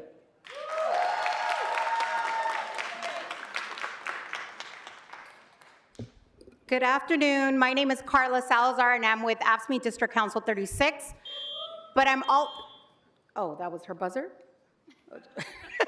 But I'm also here as a fellow Angelino. I live in CD 11. I've always been a proud Angelino, but now that I'm actually getting calls from our members about layoffs. Members that are in the disability department are gonna get cut. Members that are in the agent department are gonna get cut. My civilian folks in LAPD are getting cut. And normally they will call me for something that's happening in the workplace. But now this is targeting their community, targeting their home. And so I really want this council, the mayor, to really come up with solid solutions, creative ways to preserve the workforce in LA. This is unacceptable. If we want to be a first-class city, we got to start acting like a first-class city. And I need leadership to stand up and come up with creative ways. And just like my sister Ada said, please start listening to Kenneth, because I actually follow him on social media, and he breaks it down really well where people really understand and make sense. So let's start getting creative, and let's start really doing the work that you all got elected to do.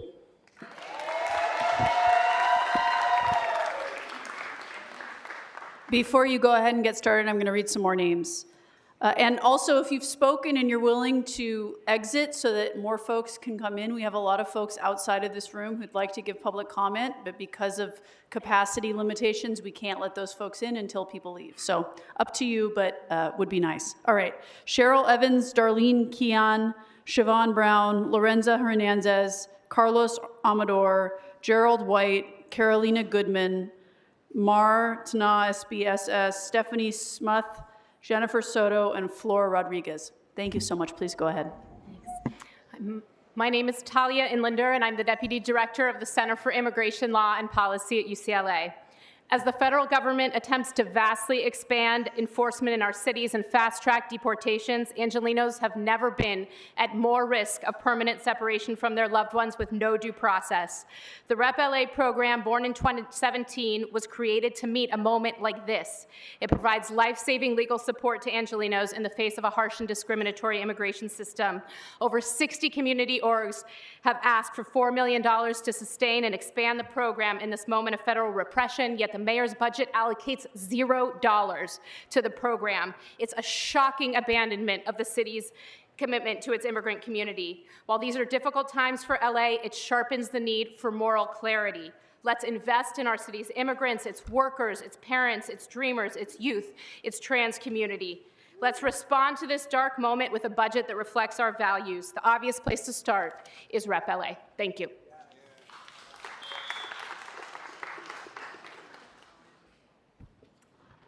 Hi, with all due respect, this budget is just insane. It's so worrisome to see this council trying to copy the blueprint of the Doge shit department. The mayor proposing a pay raise for her own office while cutting all these other jobs that we actually need. We just lived through the deadliest fires in our history, and we know that this is because of climate change. It's because of having extreme drought followed by extreme rain, and we know that all of this is driven by fossil fuels. So this city is not doing nearly enough to address climate change. We have one piece of ordinance, the oil drilling ordinance, that is one small step in the right direction. So we cannot afford to cut jobs at these programs. We need the oil and gas well compliance program to be expanded, not reduced. We need the oil amortization program to be expanded as well instead of reduced. And on the other hand, we need public transit so that people can reduce their dependency on fossil fuels. So we cannot make any more cuts to transport department. The Olympics are coming and they're not gonna drive here. They're gonna need transit. It makes no sense. So many more things to say. I hope you will read the written comments. Thank you.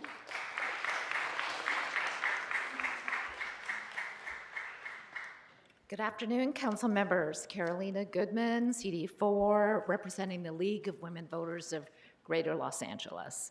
The League has been working with LA Forward's Unarmed Crisis Response Working Group. Thank you to the City Council for recognizing the success of the UMCR pilot during last week's Friday's budget hearing in Van Nuys. You know that UMCR operates in only 6 precincts. The city must expand the program so that behavioral health specialists and community workers can serve more housed and unhoused Angelenos. UMCR saves money, prevents payout settlements for police harm, and saves lives. The League has also partnered with Represent LA. We were shocked not to see a budget allocation for legal consultants and representation for people navigating the federal immigration system. To repeat, please consider expanding the unarmed model of crisis response and add $4 million to the budget for due process for all. Thank you. Thank you. Before we move on to the next speaker, the city attorney has an announcement to make. Hi, everyone. I noticed that there are a lot of people here with larger signs or flags. I just wanted to note that there is a council rule that prohibits the use of those. It has nothing to do with what they say or stand for. It's only so that we can treat everybody equally. The real purpose of it is that you can see this is a full house here. So if we have large signs, then it can actually prevent people behind you from being able to see what's going on in the meeting. So again, it has nothing to do with what the signs or flags are about. Happy to talk to anyone about that on the side, but just for now, if you could please keep those signs down if they are larger than 8 by 1.5 and 11. So again, if they're larger than 8.5 by 11. Thank you. Thank you. Yes, please come on up. Thank you. Good afternoon, City Council. Thank you for having me. I'm the recording secretary of ASME Local 3090, and I represent over 6,000 plus non-disposable civilian hardworking employees for the City of Los Angeles. My name is Cheryl Evans. As we navigate these difficult financial times, we must be mindful of how the budget cuts disproportionately impact our most vulnerable communities. The layoffs or furloughs that will affect city workers will exacerbate existing inequities, particularly for those who rely on public services the most. It's critical as a city that we maintain a strong, diverse workforce that reflects and supports all Angelenos. I ask this council to consider not only the numbers of the budget, but the people behind them. Civilians need their jobs. Behind every job is a family. Civilians did not create the deficit, and therefore we should not have to pay for that deficit. And the math ain't mathing. Thank you.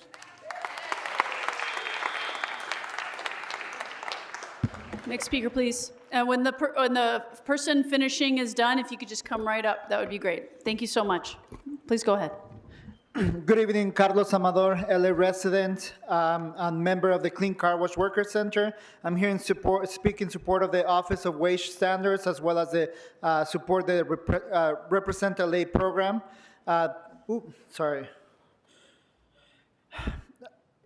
Preserving the Office of Wage Standards is not just about policy, it's about people. Every person in the OWS that gets cut means that another person, another worker is not going to be able to get their case investigated. Another family is not going to be able to get their stolen wages back, as well as an opportunity missed to make sure that we hold violators accountable. Every dollar and every dollar of the wage recovery goes right back to the local economy, and I ask that you fully support and fund the Office of Wage Standards. I also want to speak in support of the Represent LA program, and I ask you to fund it at the $4 million level, or budget item that was there before. Represent LA is critical to ensure that the due process of immigrant communities in Los Angeles is here. Thank you.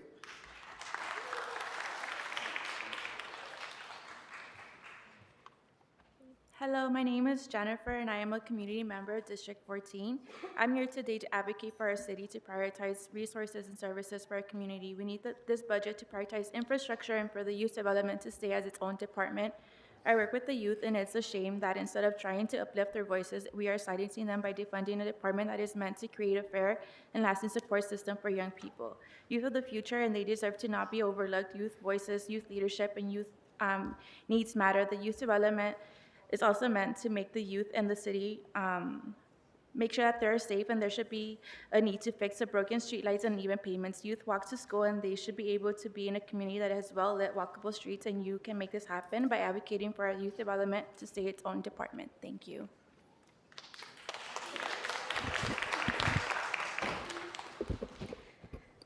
Hi, my name is Flo Rodriguez, and I'm the Executive Director of the Clean Car Wash Worker Center, here in support of the Office of Wage Standards because workers in this city are facing retaliation, misclassification, and outright wage theft. The OWS is our response to this crisis, and it was built on community collaboration and supported by trusted partners like the LA Worker Center Network. We're encouraged by the Bureau of Contract Administration proposal to work with the city to find solutions to encourage the city to review the proposed solutions. This office should be growing. Its position must be preserved, and its enforcement capacity must be expanded if we're serious about fighting homelessness and instability. Wage theft is not an issue, it's a driver of poverty and displacement. Protect the Office of Wage Standards and show our communities they matter. And as a product of the day labor program, I strongly urge you to restore full funding for day labor community job centers in this year's budget. Thank you.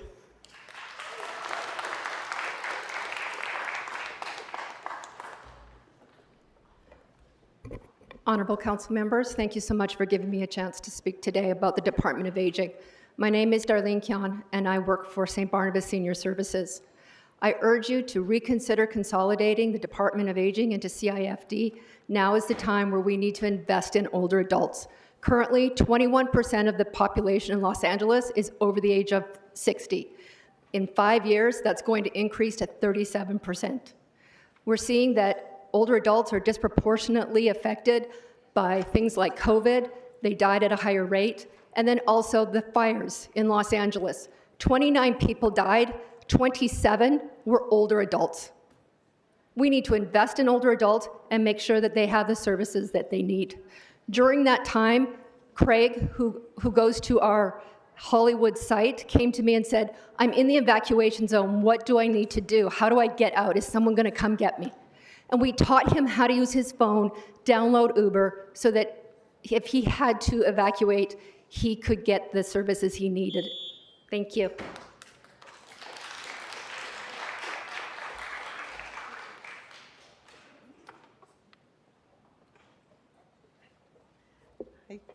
Hi, buenas tardes. Mi nombre es Marta Pineda y estoy aquí para soportar el... Hi, good afternoon. My name is Marta Pineda, and I am here to support estos programas. Esto dignifica mucho a una persona retirada These como programs yo. are really important to a retiree like myself. Esta beneficia a una persona retirada como yo, puesto que en realidad cuando yo comencé a trabajar a los 18 años, fui madre soltera de 2 hijos y todo el tiempo trabajaba de 12 a 14 horas diarias. Cuando ya me tuve que retirar, me sentí que no valía la pena mi autoestima comenzó a caer. When I started working, I was only 18 years old, and I was a single mother, mother of 2, and I would work 14 to 18 hours. And when finally the time came for me to retire, I didn't feel like I was worth it. My self-esteem began to plummet. Y cuando ya me retiré, me costó hacer el cambio, aceptarlo, y me sentía no útil, pero cuando yo conocí este programa de Barrabás, me encantó tanto, puesto que nos dan, nos sentimos autosuficientes, nos dan clases de inglés, de computación, de tablet, de toda clase de información, 2 veces. Gracias. May I complete her statement? Even though my self-esteem began to plummet and I didn't know what to do with myself now that I was retired, I found that throughout this program, they taught us things. They gave us English classes, computer classes. They taught us how to learn a tablet, and we began to feel self-sufficient. Good job.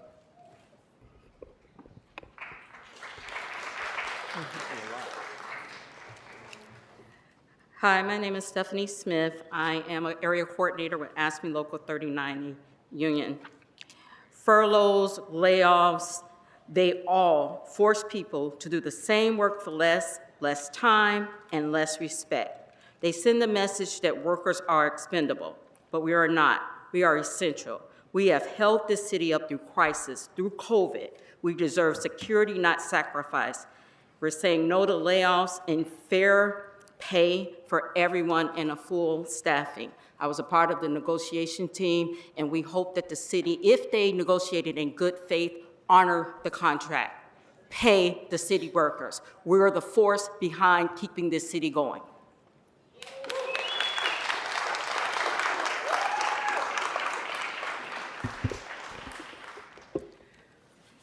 Hello, everyone. My name is Siobhan Brown, a Central Regional Coordinator for AFSCME Local 3090. Budget cuts, furloughs, and layoffs don't just affect a few. They hurt all of us. They create chaos. When jobs are cut, quality suffers. We are not numbers on a spreadsheet. We are public workers that make the city run. AFSCME Local 3090 members make the city run. From the front lines to behind scenes, our job matters. When one classification suffers, we all feel it. I ask this council to consider the long-term effects on how these cuts will shape our city in the years to come. Let us work together to protect the services that make Los Angeles a city where everyone can thrive. Thank you for your time.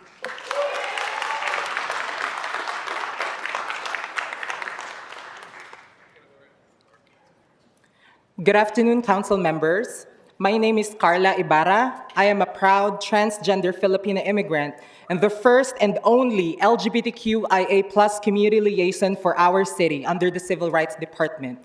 Today, I'm here along our LGBTQ+ constituents to urge you to protect this role. I cannot stress enough how critical it is for our community's voices and lived experiences to shape what gets decided at your decision tables. At a time when we are witnessing the blatant dehumanization of my community, from attacks from the federal level to 125% surge in violent hate crimes right here in Los Angeles, removing this role sends a chilling message that we are not your priorities, but pawns to your politics. I know firsthand what it means to be othered and unseen. You still have time to reconsider. Protect this role, protect the dolls, and protect the future of your LGBTQIA+ constituents. Thank you.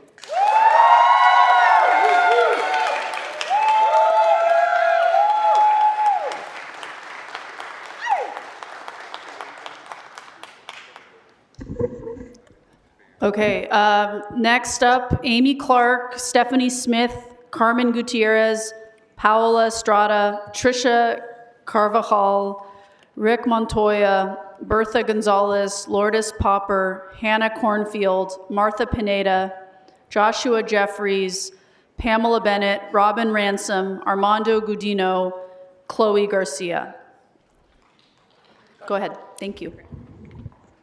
Honorable committee members, Amy Clark. I'm an 18-year Angelino, former Silver Lake Neighborhood Council co-chair, 8 years of city civil service, currently with Board of Public Works and Climate Emergency Mobilization, and proud EAA union member speaking as private citizen. Eliminating my position and entire office would be detrimental for LA public health, forfeit a pending state grant, and could lead to increased suffering and death from extreme heat, LA's greatest climate hazard. As a senior management analyst, I create and manage budgets, grant applications, and contracts, skills the city needs. I'm also a mom, and this would be devastating for me and my family. I pivoted mid-career to serve the city full-time, and I'm crushed that my sacrifice could just be deleted. Please don't balance this budget on the backs of dedicated, passionate Angelinos who have devoted their energy, talents, and lives to serving our city. Reallocating a mere 2% of the proposed $6.4 billion in discretionary unrestricted funds would provide the $150 million to save all 1,647 filled positions. Please save our jobs.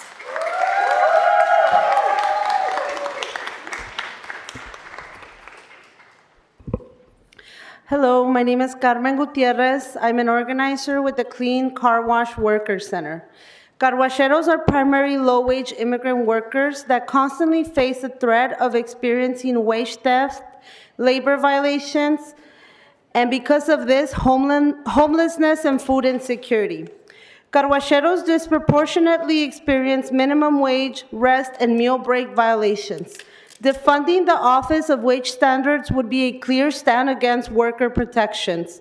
The cuts would eliminate crucial outreach and investigative staff, which in turn disables our early warning system for workplace abuse. Immigrant workers, more than ever, need to know that LA County will continue to invest in worker protections. We call on Mayor Bass and the LA City Council to reverse these harmful cuts, restore funding to the Office of Wage Standards, protect day labor centers, and implement long overdue reforms to protect workers, especially under this current administration.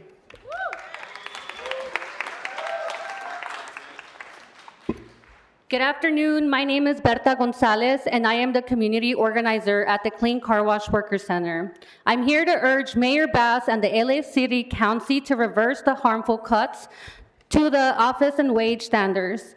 LA is in a wage theft crisis. Workers lose over $26 million every week, especially immigrants and workers of color. Cutting 13 of 20 investigator positions at OWS leaves these workers defenseless and invites further exploitation. Car wash workers are a prime example. These mostly undocumented workers face wage theft, toxic chemicals, and brutal working conditions, often without rest breaks or proper pay. These cuts open the door to greater exploitation. Wage theft is a gateway violation. When we eliminate outreach and investigative staff, we dismantle our frontline defense against workplace abuse. We demand restored funding for OWS, full staffing, and stronger enforcement powers. Our workers and our city's future depend on it.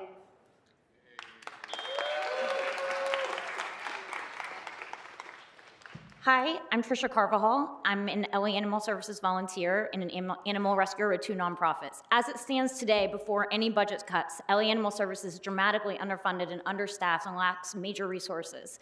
Dogs live in filth without proper enrichment. There's a lack of medical supplies and specialty foods. Dangerous incidents occur due to lack of training or the ability to have proper oversight. Staff and volunteers try to fill these gaps, but we can only do so much.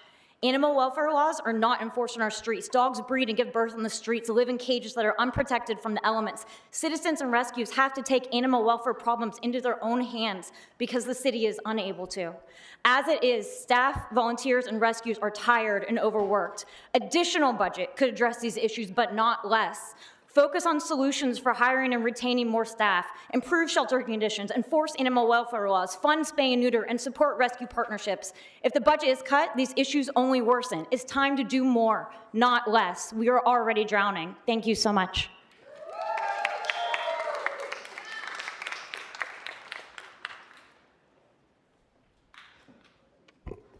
Hello, council members. My name is Paola Estrada. I'm here to speak on public safety and the Youth Development Department. I work at a nonprofit that serves the East Side community. This area is mostly working class folks who commute by walking and using public transit. The streets are not properly paved, which makes it difficult for people with disabilities and the elderly. When there is a bus stop, there rarely does it include shade and seats. Instead, the city continues to get rid of necessary seating because they don't want the houseless to have anywhere to sleep. Now to speak on the Youth Development Department, I urge you to keep the department independent and not be merged with a bigger department that serves children, families, and seniors. We want it to continue so we can protect the small budget that it already has. It took 8 years of advocating and the support of some of you on this council just to have it be at risk of being dismantled when it was only established in 2021. Stand on your word, stand on your commitment. Do not let our youth down, especially our system-impacted working class, housing insecure folks. They need trauma-informed, justice-oriented services specifically designed for them. Thank you.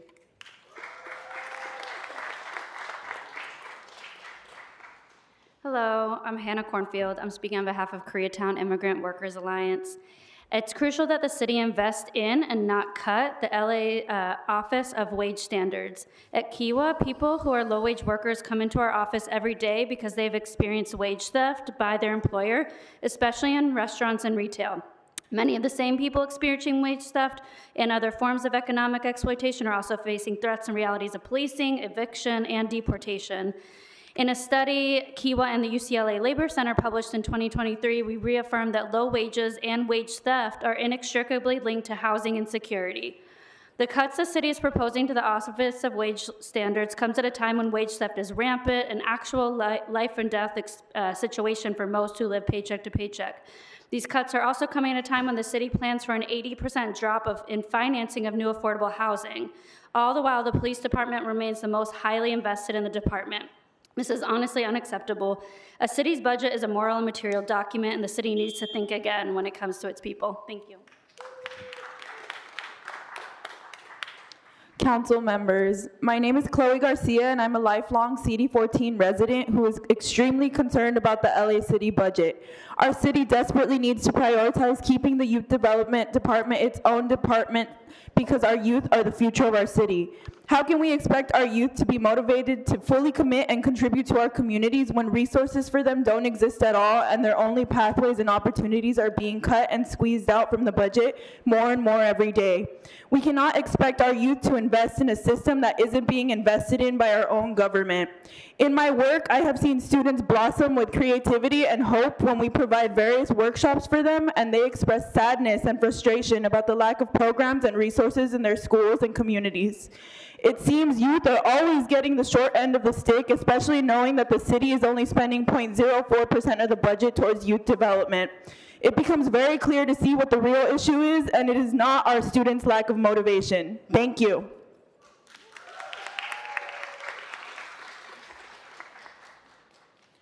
Council members, Armando Gudino with the Los Angeles Worker Center Network.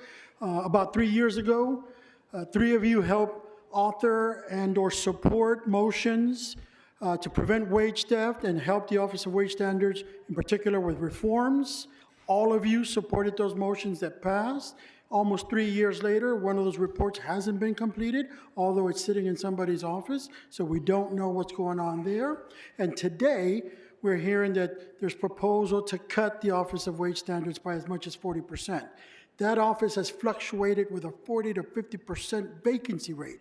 Cutting it now, including the only position that speaks to the Los Angeles Worker Center Network and helps prevent wage theft in the city, which is a precursor to homelessness, trafficking, and for those that are experiencing that, potentially death.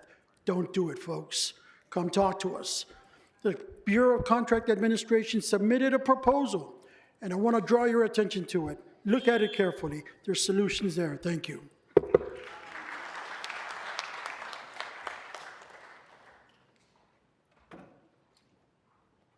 I see the chair hasn't returned yet, but will she be hearing what's happening?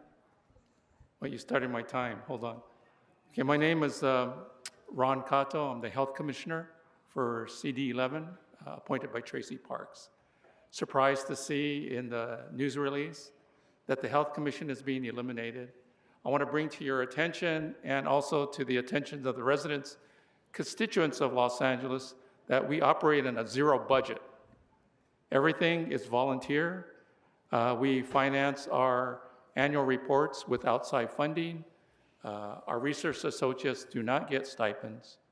And other than the support staff from the city. So we don't have a health department. The commission is advisory board. We are working to help promote the Plan for a Healthy LA that has been adopted by the city. And so with the Olympics coming, we're trying to overlap the Plan for a Healthy LA with the Olympics movement. Please reconsider the elimination of the Health Commission. Thank you. Great. Thank you very much. Next speaker.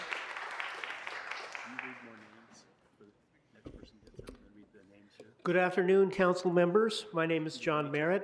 I'm the president of the 9-member Los Angeles Innovation and Performance Commission.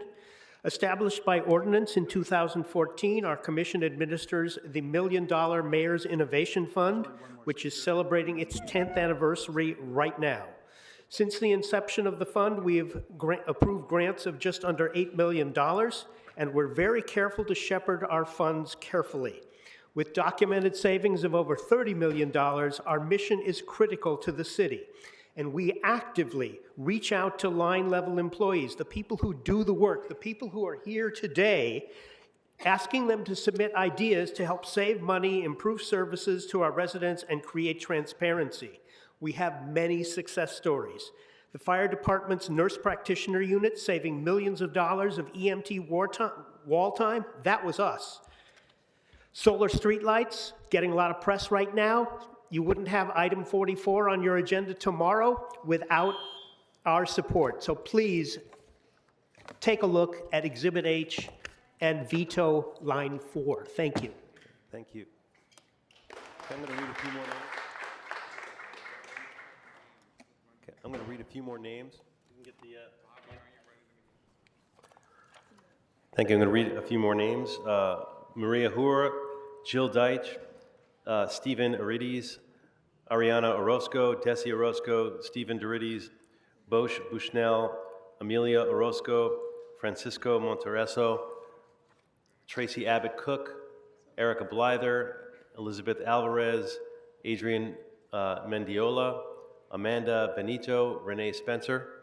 If you've heard your name, please line up. Again, you don't have to go in the exact order.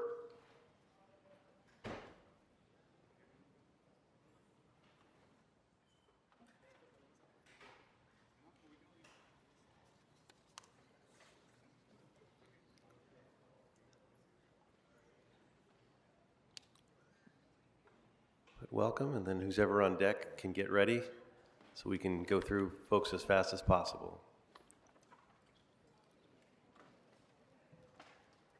Then again, state your name as you're up there so we can cross you off the list. Welcome. Thank you. I'm Jill Deshay. I'm Executive Director of Out of the Cage. We're a rescue organization and co-parent to my 2 shelter alumni, Buster and Maggie. Shout out to East Valley Shelter. Here's what I know. Slashing the budget for LA Animal Services is a public health emergency. We can't afford to lose 120 staff jobs that would provide emergency services for people and pets during natural disasters. That would ensure population management across 6 open shelters to mitigate disease spread like zoonotic diseases that can jump species, including us humans. And imagine the epidemic of strays that we're going to have in this city if these cuts happen. Gutting animal services endangers not just the animals, but the Angelinas who love them. Restore our funding, our city's safety, and our heart depend on it. Thank you.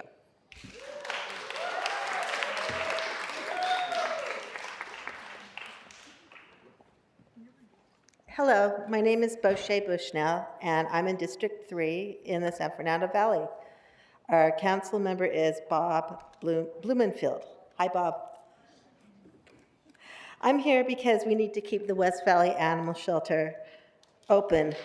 The San Fernando Valley is too large to have just one shelter, city shelter available, and there really should be more shelters open, not closing them. The animals are so important, and we need to keep them in place.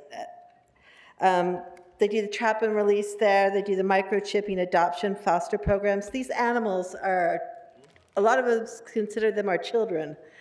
And, well, our fur babies. And we need to keep the shelters open. There needs to be a place to find your lost pet if you lose your pet. And these cats and dogs are our family. And thank you. Again, I'm from District 3. Thank you.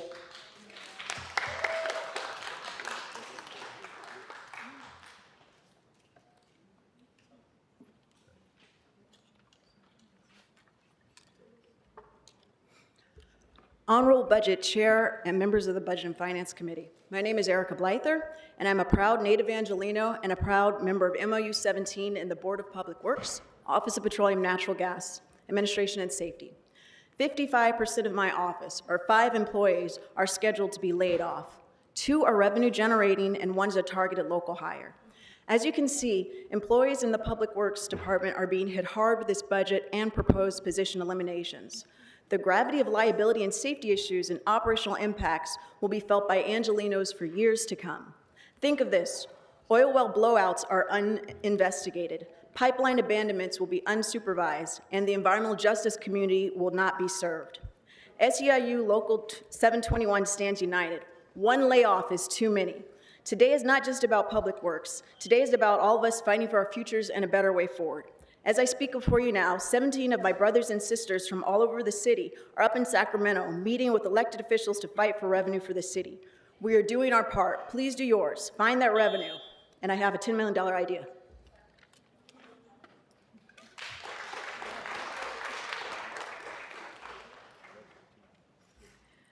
Honorable Budget Chair and members of the Budget and Finance Committee, my name is Renee Spencer, and I'm a proud member of MOU 17 in the Board of Public Works.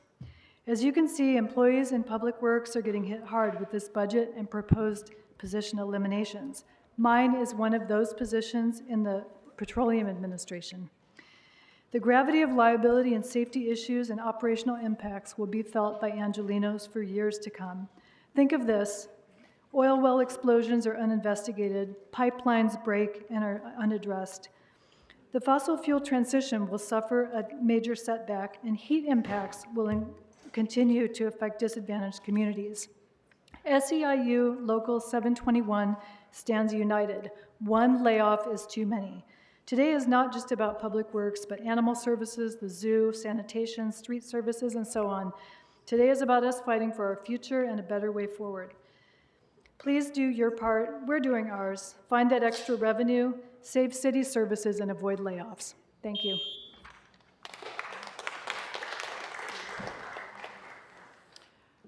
Good evening. When I started, it was good afternoon. I'm Tracy Abbott Cook. I'm a constituent in City Council District 5. Over the last few days, my colleagues in the fight for LA Cats and Dogs have done a beautiful job in public comments reminding you all that animal service budget is already to the bone and further cuts are cruel to the animals and the people protecting them. Having said that, some of you on council know I'm an activist. So I offer you this. Imagine a Petco in your district. You all have one, I checked. Now imagine my cat and dog warriors in front of that Petco discussing your vote on animal service budget. Visualize us at dog parks and adoption fairs talking about your vote. Many of us are very used to standing on curbs protecting public good. We got grassroots down and we're getting more of our animal fighters in the game. Council members, be on the right side of history, preserve the animal shelter's budget, or I guess we'll see you in Petco.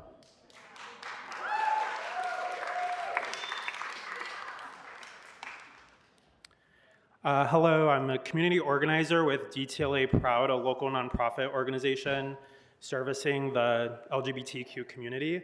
And as I represent oppressed communities, I would greatly appreciate your attention instead of multitasking during public comment. I'm here to advocate against cutting the only city staff role dedicated to serving our community. This budget cut sends a dangerous message across LA that LGBTQ people do not deserve representation, support, or services from its government. Carla Ibarra's position as the LGBTQI community liaison and lead staff to the Transgender Advisory Council was created to ensure representation and that queer and trans Angelenos have a voice in this government. Eliminating this role ensures that one of the few institutional bridges of our communities to the city leadership does not exist, and this is at a time when the anti-queer rhetoric, violence, and policies are on the rise against the country.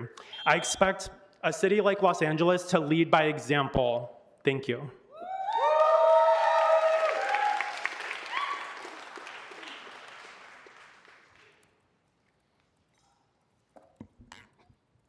Okay. Paula Mendiola, Jane Rodriguez, Micah Mendiola, Marissa Rangel, Isaac Castillo, Araceli Rodriguez, Lori Collier, Melanie Ferrer-Vaughn, Christy Ames, Bricia Gutierrez, Angel Rating, Minda Lee Jennings, Salvador Manriquez, John Ayala, Daniel Frankel, Antonio Rocha Medina, and Eric Wachowski.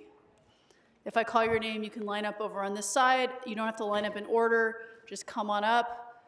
And then for folks who have already spoken, if you're willing to leave the room to make room for more folks to come in, we have a overflowing public works boardroom and people waiting still to be let in. Thank you. Please go ahead. Good evening, Council. I am here to give general public comment and speak on prioritizing youth development and safety instead of spending more on the police budget. My name is Jane, and I am a parent and community member of District 14 who is concerned about our youth and development and how it's not priority to any of you, and it's even more alarming. While most of the budget is being used for policing, prioritizing the safety and well-being of our community members, and especially our youth, who deserves guidance, support, and programs through the youth development budget, which is being cut. Is this a joke? It's time to focus on why we should reimagine public safety that uplifts restorative practice and invest more in what matters most. Our youth well-being and investing in them is crucial for a better outcome for the youth and community, family counseling, mental health support, and less force towards community members who need the support that law enforcement is not trained to understand. Thank you.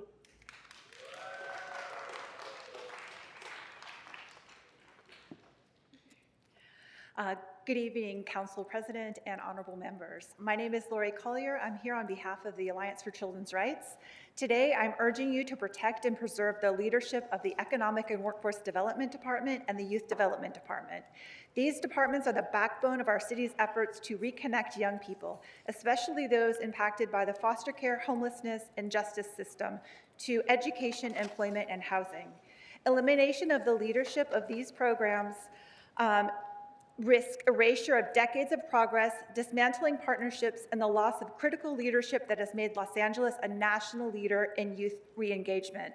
At this time, when disconnection rates are still high from after the pandemic, we need to double down and not walk away from the leadership, expertise, and strategic vision that have gotten us this far. I respectfully urge you to retain the General Manager, Assistant General Manager of EWDD, and the Executive Director of the Youth Development Department to reaffirm your commitment to the strategic guides and the strategic plans that enable these departments. Thank you.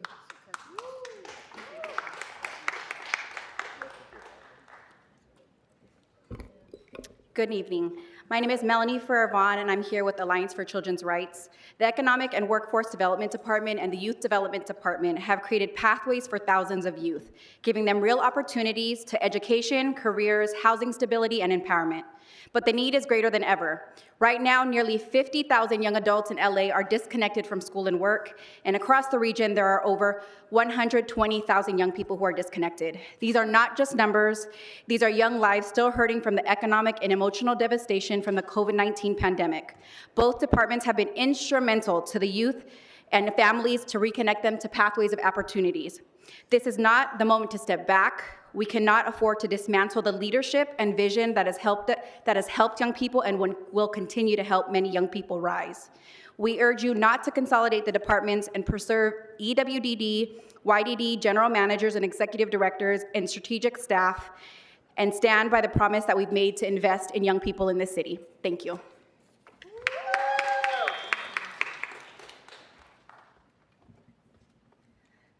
Good evening, council members. My name is Bricia Gutierrez, and I'm here representing the Alliance for Children's Rights.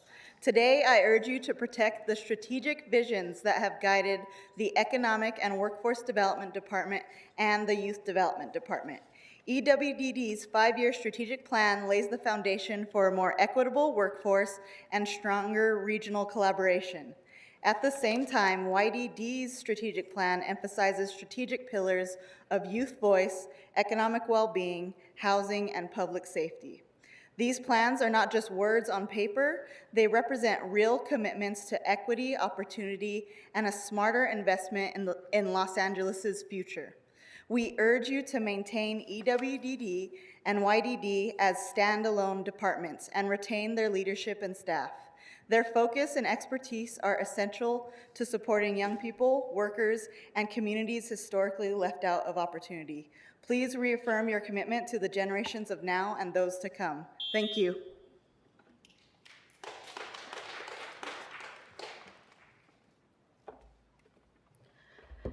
Good afternoon, Council President and honorable members. My name is Angel Radding, and I'm here representing the Alliance for Children's Rights.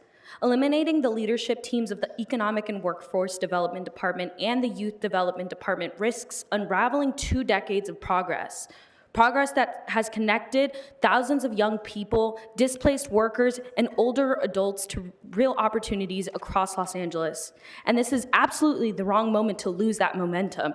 As the city prepares for the 2026 World Cup and the 2028 Olympics, we face a choice.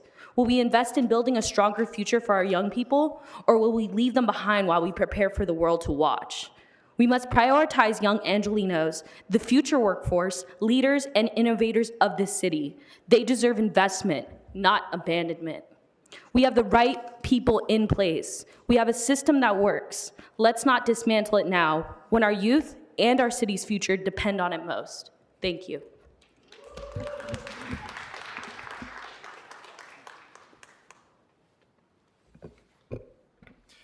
Hi, my name is John Ayala, and I'm here to advocate in saving the YDD and EWDD. As a first-generation youth of color, I didn't know where to go. I didn't know how to navigate life. My mom works at the San Francisco Swami. My dad's a gardener. I didn't know where to go. It was through these programs, they helped me change my life around. They gave me my first paid internship. They gave me my first job. They helped me get through college. Without them, I wouldn't be where I'm at right now. So I want to say thank you to them very, very much. If you were to cut them, not only are you cutting opportunities, cutting futures, cutting dreams, you're cutting everything that have for them because of these budget cuts. I'm here to please make sure that not only do they get saved, but that we don't have to feel punished, rather empowered, that we don't have to feel scared, but rather cared for. Please remember one thing, you're in your seats to help us, not neglect us. Thank you.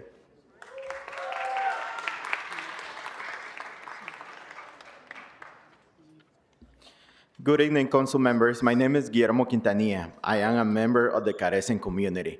It is alarming to hear that there are no fundings put aside for legal representations from the city at this time, when attacks for the immigration community are growing and growing every day. This should be a time when we increase resources, not decrease, which is why I'm asking for you guys to include the Represent LA $4 million funding. Additionally, their labor centers were also given $0 on their proposed budget. This is unacceptable. The centers bring jobs in dignity, good paid jobs to immigrant communities. We need the resources, and they might be allocated to the labor centers. Thank you.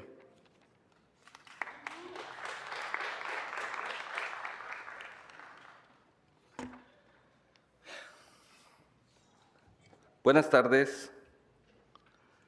Good evening. Mi nombre es Juan Luis Hernández. My name is Juan Luis Hernandez. Tengo año y medio viviendo en la ciudad de Los Ángeles. I've been 1 year and a half living in the city of Los Angeles. Y soy miembro del Centro Jornalero de Carecen. I am a member of the Worker Center Carecen. Actualmente estoy en un proceso de asilo y soy estudiante del idioma inglés. Nowadays I am in the process of asylum and I am a student of English. Durante este tiempo he sido voluntario a través de Carecen. During this time I've been volunteer in Carecen. Limpiando calles en la ciudad de Pasadena después de los incendios. Cleaning cities in the city of Pasadena after the fires. Trabajo como vendedor ambulante. I work as a street vendor. Y el centro me ha apoyado para encontrar trabajos adicionales. And this center has supported me to find additional jobs. Que me han ayudado para subsistir. They have helped me to live. Trabajo limpiando las calles de Los Ángeles. I also work cleaning the streets of Los Angeles. Que aunque es una batalla interminable contra la basura, although it is an indefinite battle against waste and trash, lo hago con mucha responsabilidad. I do it with great responsibility. Soñamos que esta ciudad será más limpia y maravillosa. We dream that this city might become cleaner and wonderful. Por eso les pedimos que continúen dando el apoyo económico. That is why we ask you to continue to give the economic support. Que necesita el Centro Jornalero Carecen. That this Worker Center Carecen needs. Y el programa Representa a Los Ángeles. And the program Represent LA. Ya que son indispensables para continuar apoyando a personas como yo. They are necessary to keep on supporting people like me. Muchas gracias. Thank you very much.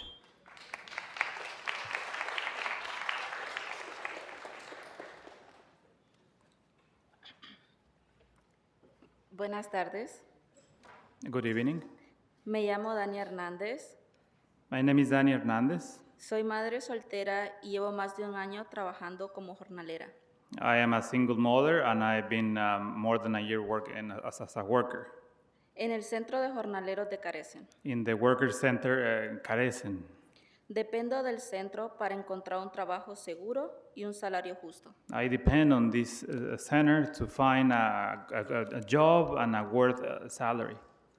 Algo importante para mí como mujer en este sector. This is something important for me as a woman in this sector.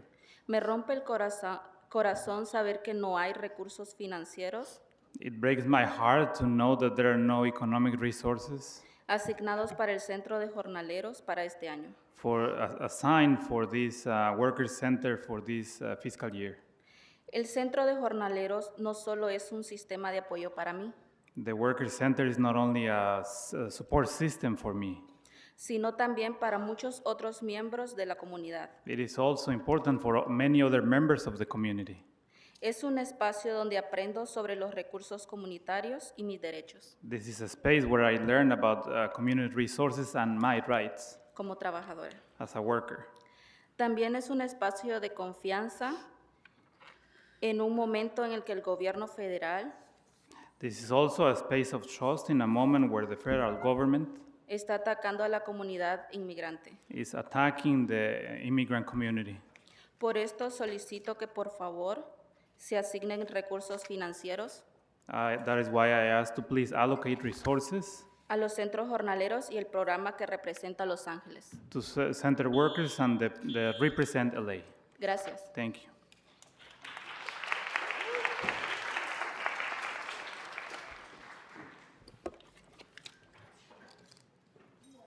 Good evening, members of the committee. My name is Mendalee Jennings, and I've been a proud traffic officer for the last 25 years. I'm the one that directs traffic. I'm the one that impounds those vehicles when somebody's blocking your driveway and your mom needs to get to the doctors. That's me. For years, staffing levels across the city have been low with our department. That's what brings me in here. The last time I was in here was in 2008. I shouldn't be in here. Right now, we're like on a skeleton crew, bare bones. Some finally are getting restoration, but not soon enough. The LADOT traffic officer position came to fruition from the 1984 Olympics, which is right around the corner. So proposing layoffs to DOT, sanitation, street services, and LAPD is just a lazy attempt to balance the budget on city workers' backs. You guys can do better. Instead of going after workers, do your job. Fix the budget. You got this. Speaker, your time has expired.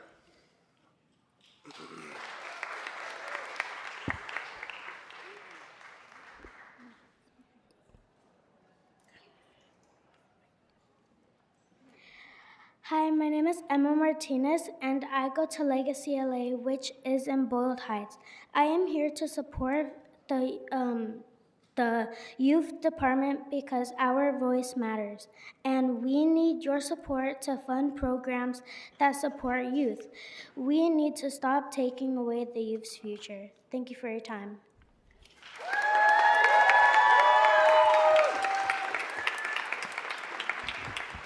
Okay, I'm going to call some more names.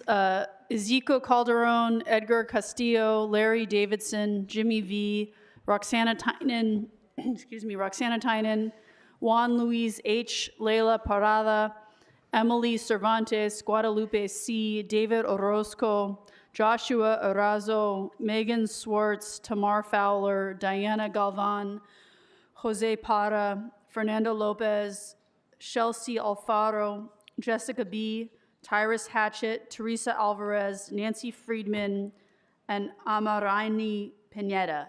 And before you get started, I just want to note that there are 233 people who have not yet spoken, who are signed up to speak.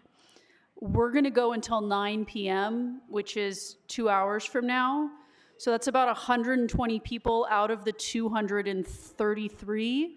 So if you are one of the later people to sign up, we're probably not going to get to you tonight because we're going to lose a quorum. That being said, folks who are in the overflow room, if you hear this, you can submit your comments online. And City Attorney, can you remind folks how they can submit written comments to us that we will receive and read? Yes, of course.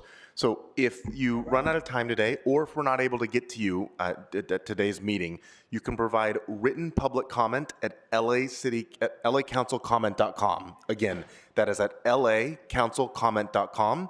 You can find it at the top of the agenda for this budget hearing, or at the top of any agenda, any council agenda. I'm going to ask that whoever yelled out, please do not disrupt this meeting again. We want to provide as much time for public comment as possible. Thank you. Thank you. Please go ahead.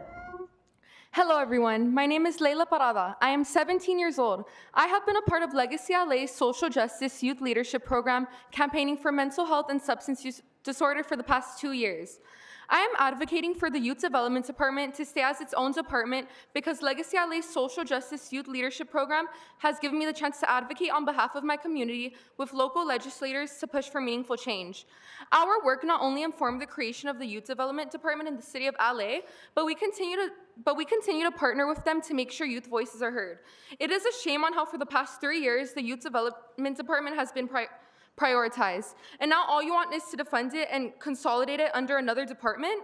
As a youth and many youth living in a poverty-stricken neighborhood with many distractions and difficulties when it comes to succeeding and safety, it is difficult to get access to youth-centered policies and programs that address crucial issues such as education, mental health, and substance use disorder across LA County. With having our own youth development department, we can ensure that more young people have access to these transformative opportunities. As the next generation, we have the power to restore, rebuild, and shape the future. But we need the support and investment to make it happen. Thank you. Your time is up. Thank you.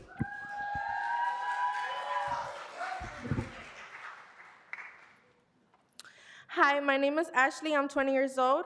I'm part of the Investing Youth for Legacy LA. I'm here today because we, the young people, are the future of Los Angeles. However, because we worked hard to create something this city has never done before, a department made just for youth.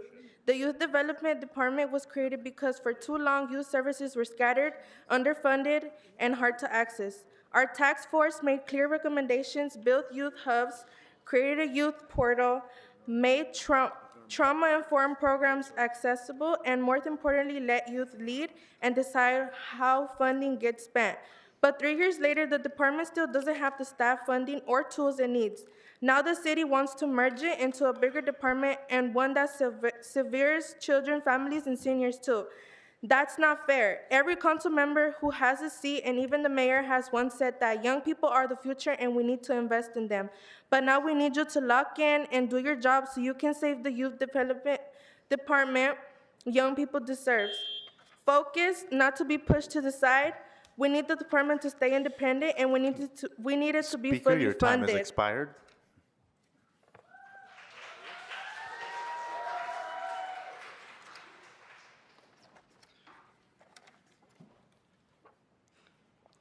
Thank you for making this meeting accessible, more accessible by having these meetings after school. But these meetings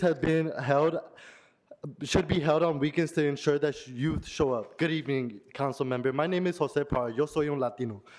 I am a 17-year-old student from Roosevelt High School, a partnered member of the Boyle Heights community and Invest in Youth Coalition. For 4 years, I've been a part of youth movement fighting for our future and youth and people and real voices. We organize and speak out and demand budgets and choosily invest in us. But over time, we're still being unfunded and ignored. If you look at the boards, you'll see the gap between what's currently invested in the mental health, education, safety, housing, healthcare, classes, mentorships. We're building on it.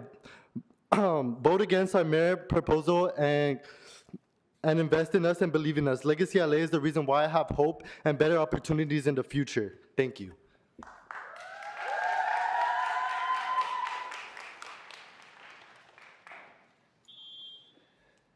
Good evening, council members. My name is Larry Martinez, and I am representing Toberman Neighborhood Center. I am here on behalf of all the communities whose lives have been changed by GRID.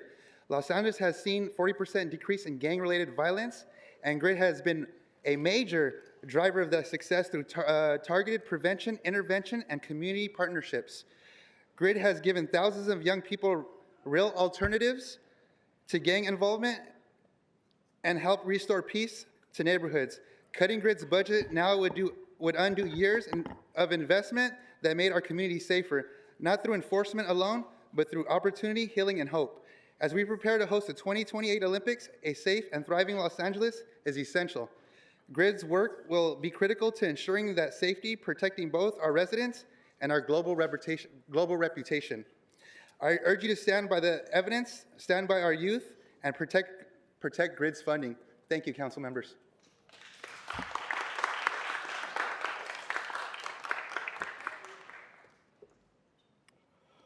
Good afternoon, council members. My name is Fernando Lopez, and I'm here to represent Toberman Neighborhood Center. I stand before you today as a voice for the countless individuals whose lives have been profoundly impacted by the Gang Reduction and Youth Development Program. The statistics speak for themselves. Los Angeles has witnessed a remarkable 40% reduction in gang-related violence, and GRID has been a cornerstone of this achievement. Through its focused strategies of prevention, intervention, and vital community collaborations, GRID has offered thousands of young people tangible pathways away from gang life, fostering peace and stability in our neighborhoods. To consider cutting GRID's budget at this juncture would be to dismantle years of strategic investment that have demonstrably made our community safer, not solely through law enforcement, but through the power of opportunity, healing, and renewed hope. As Los Angeles prepares to welcome the world for the 2028 Olympics, the safety and well-being of our city are paramount. GRID's continued work will be indispensable in ensuring the safety, safeguarding both our residents and our global image. Therefore, I implore you to uphold the evidence of GRID's effectiveness and stand in solidarity with our youth. Thank you.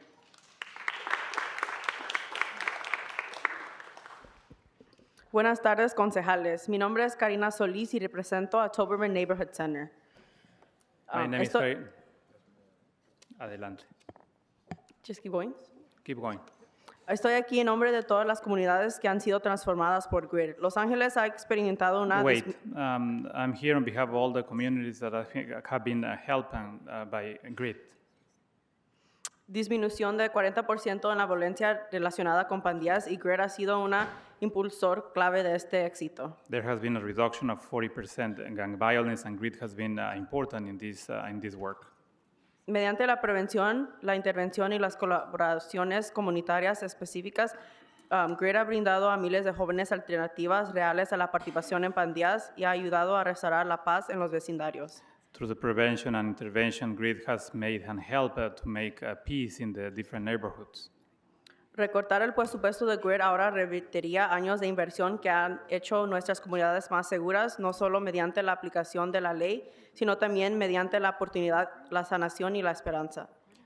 Cutting the GRID budget would mean to dismantling all the investing that has been made throughout the years. Mientras nos preparamos para ser anfitriones de los Juegos Olímpicos de 2028, un Los Ángeles seguro y próspero es esencial. As we prepare to receive and welcome the Olympics 2028, it is important to make of Los Angeles a safe city.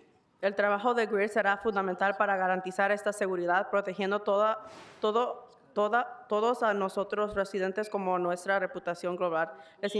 Les insisto a que respeten la evidencia, apoyen a nuestros jóvenes y protejan la financiación de GRID. Gracias. The grids would be important in this matter, not only for our global reputation, but also to ensure the community safety during these Olympics. I exhort you to protect the budget for grids. Thank you.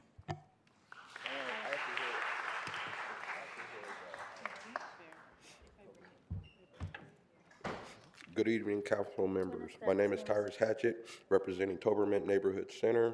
I'm here on behalf of all the community who lives and whose lives has been changed by GRID. The Los Angeles has seen a 40% decrease in gang-related violence, and GRID has been a major driver of that success. Through targeted prevention, intervention, and community partnerships, GRID has given thousands of young people real alternatives to gang involvement and helped restore peace to neighborhoods. Cutting Grid's budget now would undo years of investments that made our community safer, not through enforcements alone, but through opportunity, healings, and hope. As we prepare to host the 2028 Olympics, a safe and thriving Los Angeles is essential. Grid work will be critical to ensuring that safety, protecting both our residents and our global reputation. I urge you, stand by the evidence, stand by our youth, and protect Grid's funding. Thank you.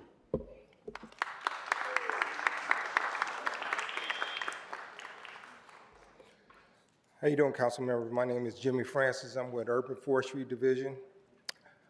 As you know, 2008, urban forestry took a hard hit in 2008. Workforce was reduced by 80%, and we had a bare minimum of workers at that time. Now here we are again with the budget situation. Don't want urban forestry to take another hit. We provide essential service to the city. As you know, we had a disaster in the Palisades, and it's densely urban forestry in that area as far as trees goes. Trees need to be maintained at all times. Like I said, perfect example is the Palisades, where they had the most trees. Trees catch on fire, they carry embers and cause more devastation. But it's important to keep our people working, because we provide valuable service to the city. Thank you.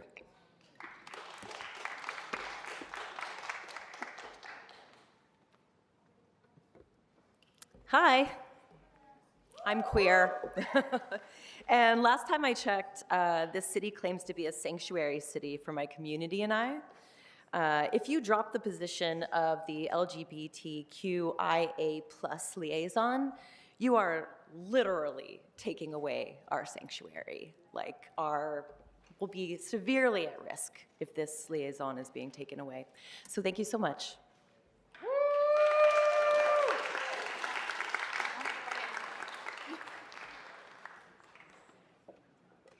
Council members, I'm here as a resident and also with the Los Angeles Alliance for a New Economy. I think all of these cuts in services and in staffing are going to do irreparable damage to the city, and in the long run are likely to cost the city much, much more than the short-term savings.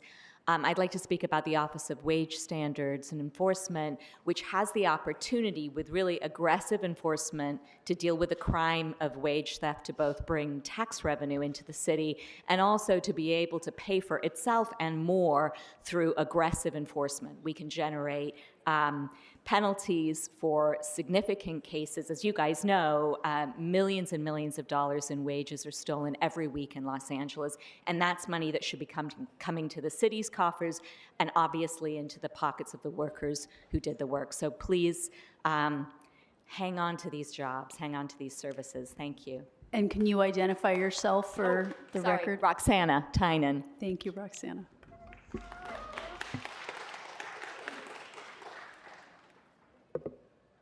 Good evening, Honorable Council. My name is Isabel Franz, and I'm here on behalf of UFCW Local 770.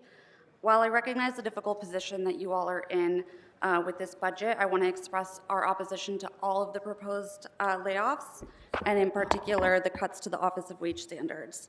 UFCW 770 fought hard to pass the Fair Work Week ordinance to give our members stability and predictability in their work schedules. Without the Office of Wage Standards being properly staffed and funded, this ordinance will go unenforced and our members will suffer. We must protect public sector jobs and at the same time not give a signal to private employers who consistently violate our city's laws that enforcement will be weak. Please protect funding for the Office of Wage Standards. Thank you.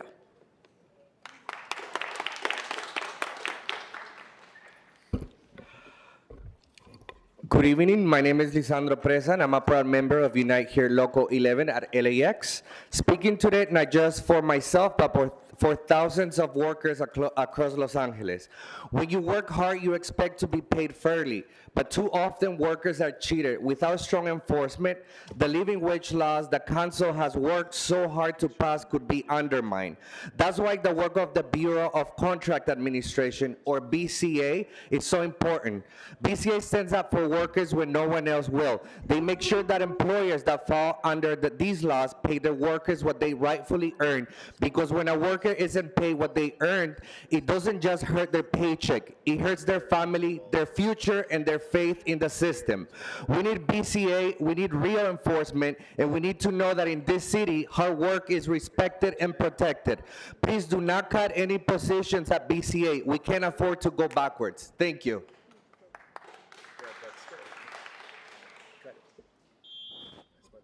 Good evening. My name is Juan Munoz with Unite Here Local 11. Enforcement isn't just a policy issue, it's about justice and respect for working people. The Bureau of Contract Administration plays a critical role in making sure workers actually benefit from laws like the Hotel Worker Minimum Wage and the Service Worker Retention Ordinance. Without strong enforcement, bad employers will undercut good ones, and workers will be the ones who pay the price. BCA makes sure our hard-fought protections are real, not just promises on paper. That's why any cuts to BCA would be devastating. Workers across the city are counting on you to strengthen enforcement, not weaken it in order to achieve the policy outcomes this council intended by passing these historic laws. Please do not cut funding for BCA. And finally, we proudly stand with our brothers and sisters at EAA, AFSCME, and SEIU 721, whose work is vital to the 12,000 Local 11 members who call the city of Los Angeles home. We echo their calls for no layoffs. Thank you.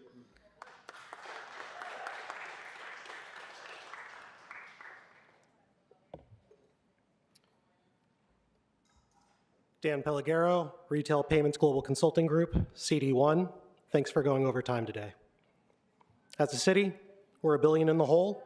The city's credit rating just got downgraded, and we pay $1.4 billion a year in debt service fees and interest to Wall Street banks. Clearly, we're approaching a breaking point. This council has unanimously voted to fund the public bank feasibility study multiple times. So a public bank is a means for funding public works projects and affordable housing projects that Wall Street has little interest in investing in. And it's another tool we can use to prevent the layoffs and the program cuts this current budget prescribes. We got to get started. Fund the public bank feasibility study.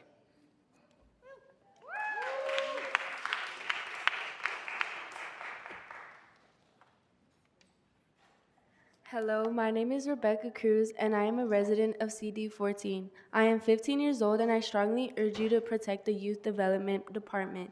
We deserve our own department and resources. It is not fair that we are unable to vote, but you can make the decisions that will greatly impact me. I shouldn't have to pay for budget mistakes I didn't make. We deserve more than 0.3% of the budget. You voted in favor of the YDD. Don't let me or my peers down by letting it get cut. I really hope you hear us out and help us out. Thank you.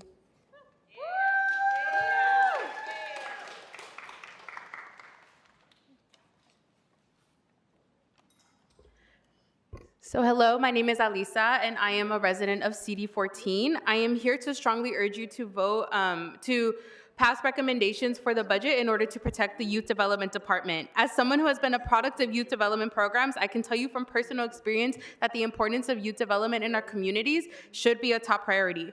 The secret, that's not actually that big of a secret because there have been many health studies journals done, is that the way to cut the costs of crime and to invest in safer communities is to invest in our youth. When youth have access to mentors, career readiness services, and leadership opportunities, things like violence in our communities decrease. So if you are worried about increasing revenue and that's what you're concerned about, then you should be keeping all youth services and programs in the YDD just to do that. We have all of our youth leaders here today that took time out of their day right after school to be here and let you all know that the Youth Development Department is a priority. They have shown you in this past year that their voices are loud and they will be heard, so do not let them down.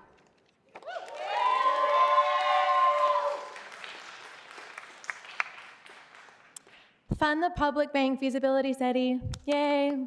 My name is Christina Borg. I'm a resident of LA at CB14 and the Director of Operations at End Poverty in California, or EPIC. founded by former Stockton Mayor Michael Tubbs. At EPIC, we meet with working class communities across the state to hear their struggles, ambitions, and ideas for change. Many of them report a huge distrust of the big banks as part of their struggle to make ends meet. Funding the public bank feasibility study is a step towards greater banking accountability and community investment. It will also help level the playing field by allowing historically marginalized communities a fair chance to succeed financially, as well as to introduce transparency in the use of public funds. I urge the council to immediately fund the next phase. Thank you.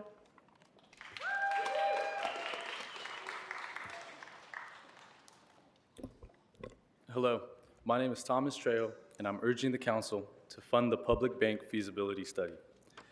We're all here fighting the budget cuts. Meanwhile, the city sends hundreds of millions of dollars each year in interest and fees to Wall Street, money that should stay here to fund city infrastructure and community development. A public bank can streamline financing for affordable housing, cutting delays and making more projects possible across the city. By partnering with local credit unions and CDFIs, it could jumpstart projects that would otherwise be stalled by lack of financing.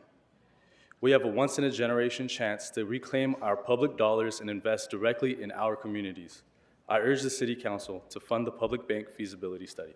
Thank you.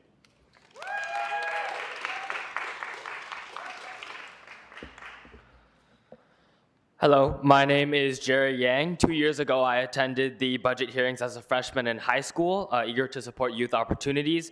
Today, I stand before you as the Los Angeles City Youth Council president, and I urge the Budget Committee to reconsider the budget and staffing cuts to the Youth Development Department. Without YDD, I would not have been given opportunities to advocate, plan events, or connect with the diverse communities available in Los Angeles. Opportunities are what you're depriving youth of. By defunding the Youth Development Department, you are directly defunding the future of our city and our country.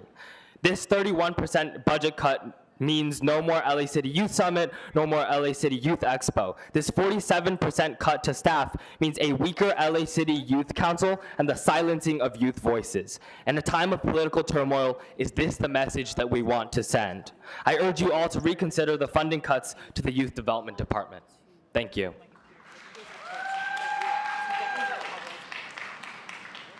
All right, I just want to, before you speak, a reminder to folks, please don't come up to speak until we've called your name, and I'll call some more names after this next speaker.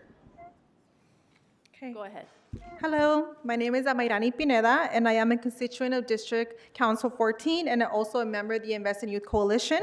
I am advocating for the Youth Development Department to stay as its own department because youth deserve their own department, not just an office. As a youth who advocated for the Youth Development Department when I was in high school, it is so frustrating and disappointing that we are still being seen as an afterthought. I understand that we need to make cuts, but let's be clear, eliminating the Youth Development Department entirely is not the answer. We can't talk about planning for the future while cutting out the very people who are the future. Our youth deserve more than just an offer. They deserve a seat at the front of the table and not as an afterthought. Investing in youth is investing in stronger, safer, and more equitable communities. Let's not sacrifice the tomorrow for short-term savings of today. Thank you so much. All right, I'm going to go ahead and call some more names. Leslie Sanchez, and when I call your name, you can line up over on this side or come in. It doesn't matter which, if I call your name, you can come up and speak. You don't have to get in the order in which I call your name. Leslie Sanchez, Lorena Z., Chelly Rodriguez, Flo Shapgier, Guillermo Q, Jerry Yang, Alyssa Gomez, Migdalia Zazo, Michi B, Yesenia J, Isabel Franz, John Gallitson, Larry Martinez, Miran K, Karina Solis, Rosemary Cubero, Assad Al-Najjar, Lisa Payne, Amy Held, and Monica Ballesteros.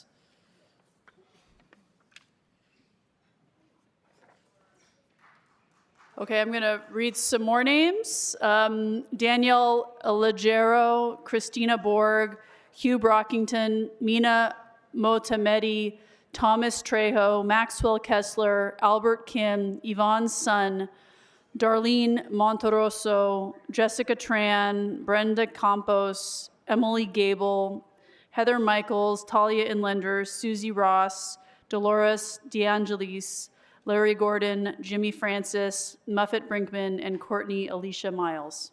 Thank you. Go ahead. Good evening. My name is Rosemary Cabero. I am a senior environmental compliance inspector with LA Sanitation and a member of EAA.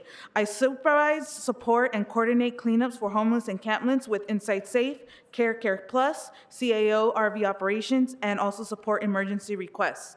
My work is vital because it minimizes liabilities for the city by ensuring reports submitted by my staff are accurate and that we are working within policy. Our cleanups consist of removal of hazardous waste, trash, litter, and debris from sidewalks, alleys, streets, and around schools and parks. Our teams were there when you needed them to clean up under the 10 freeway fire cleanup by Bayona Creek, Burnt Encampments, RVs, and Pacific Palisades. We provided intake support for recs and parks shelters during the COVID-19 pandemic. And my work protects the public health, the safety, and public safety, as well as the environment. I urge City Council members and Mayor Baz to preserve our jobs. Thank you.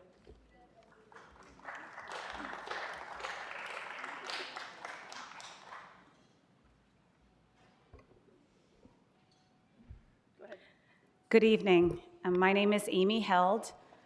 I'm the executive director at Larchmont Charter School, and I'm here speaking on behalf of the 700 children ages 9 to 13 years old at our school, Larchmont Charter School, at our Hollywood campus, as well as their concerned parents and staff. When sidewalks in front of our school were completely blocked by an encampment, children had to walk into the street, into traffic to reach the school. We were worried for their safety and the mental health impacts of witnessing tremendous suffering, including drug overdoses, psychotic episodes, and more. We were also really worried for our unhoused neighbors. Inside Safe provided vital housing to all 60 people in that encampment and created a safe, passable sidewalk to our school. Our location in Hollywood is under constant daily pressure of encampment repopulation. Inside Safe has remained engaged to prevent repopulation of the encampment for more than 20 months. We're grateful to our neighbors who received housing and services and to the city for providing it. Please make sure you continue to. Thank you.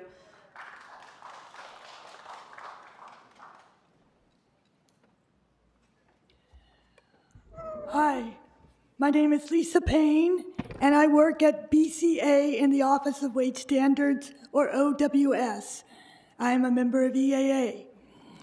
We at OWS do community outreach around and enforce the city's minimum wage and other work standard ordinances. For a relatively small amount of city resources, we work to make sure that all LA workers are paid a minimum wage in order to provide for their families with housing, food, clothing, and other necessities. LA is known as a wage theft capital of the country, where millions of dollars are stolen each week from LA workers who work hard but aren't paid what the law requires. LA workers need the city to publicize and enforce its minimum wage. In the past 2 years, OWS has filled many positions that were lost during the pandemic. This has allowed us to cut by half the average time it takes to investigate a case. I urge you to consider proposals that would keep the OWS team intact to make real the workplace minimum standard laws you passed. Thank you.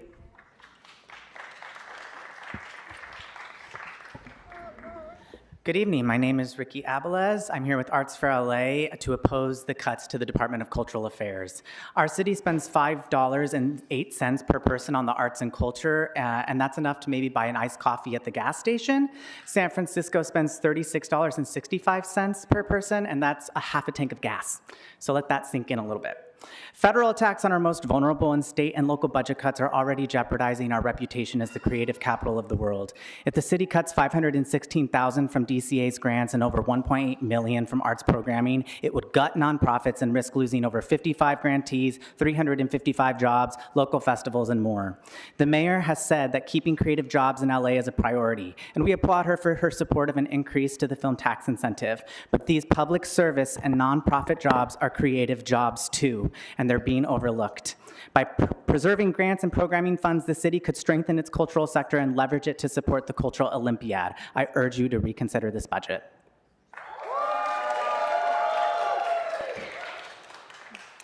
Hi there. I know we're tired, but I would appreciate not speaking to the tops of your heads, so thank you. My name is Casey, and I'm speaking on behalf of People for the Ethical Treatment of Animals and our more than 40,000 employees, members, and supporters in the city of Los Angeles. PETA is acutely aware of the fact that Los Angeles is experiencing a homeless animal crisis and that cruelty, neglect, and abandonment of animals is on the rise. Our National Emergency Response Team regularly receives complaints from LA residents who are not getting the help they need from the city's overcrowded, understaffed animal shelters. There's documentation that shows animals in LA Animal Services shelters already frequently being deprived of the most basic care, a clean kennel, walks, fresh water, because the existing employees can't keep up with the volume of animals coming in. Cuts to the department's budget and staffing when they are already overwhelmed would be catastrophic and simply cannot be allowed to happen. The mayor should be declaring a state of emergency at LAAS, not slashing the department's already inadequate resources. It is the city's responsibility to deal with the fallout that is occurring from the administration's failure to take common sense steps to deal with the animal overpopulation crisis, steps that PETA and local LA rescue groups have been urging since before she took office. Cutting funding and leaving the public and the animals defense. Speaker, your time has expired. Thank you. And just a reminder, we've got 220 people to get through still. We're going to get through as many as we can, so we ask that you limit your remarks to a minute. Thank you. I'm sorry, the gentleman who just shouted out, again, in order to facilitate as many public commenters as possible, please do not disrupt this meeting. Thank you. So the disruption is the instruction that the chair has given. So I see that it is Mr. Akili. I'm going to ask politely. Mr. Akili, please do not disrupt this meeting. This is your first and only formal warning. I'm sorry, Speaker. Go ahead.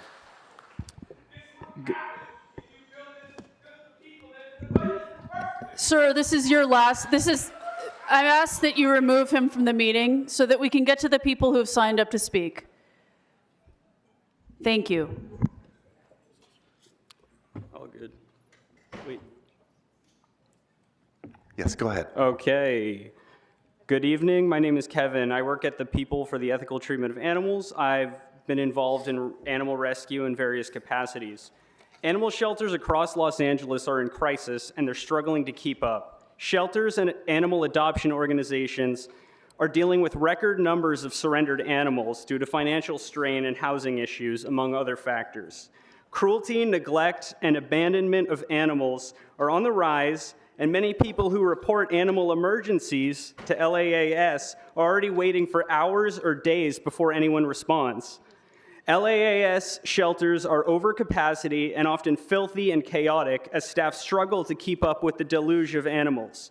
Cutting funding under these circumstances would be an act of cruelty toward the city's animals, as well as the overwhelmed rescue organizations and employees. Thank you.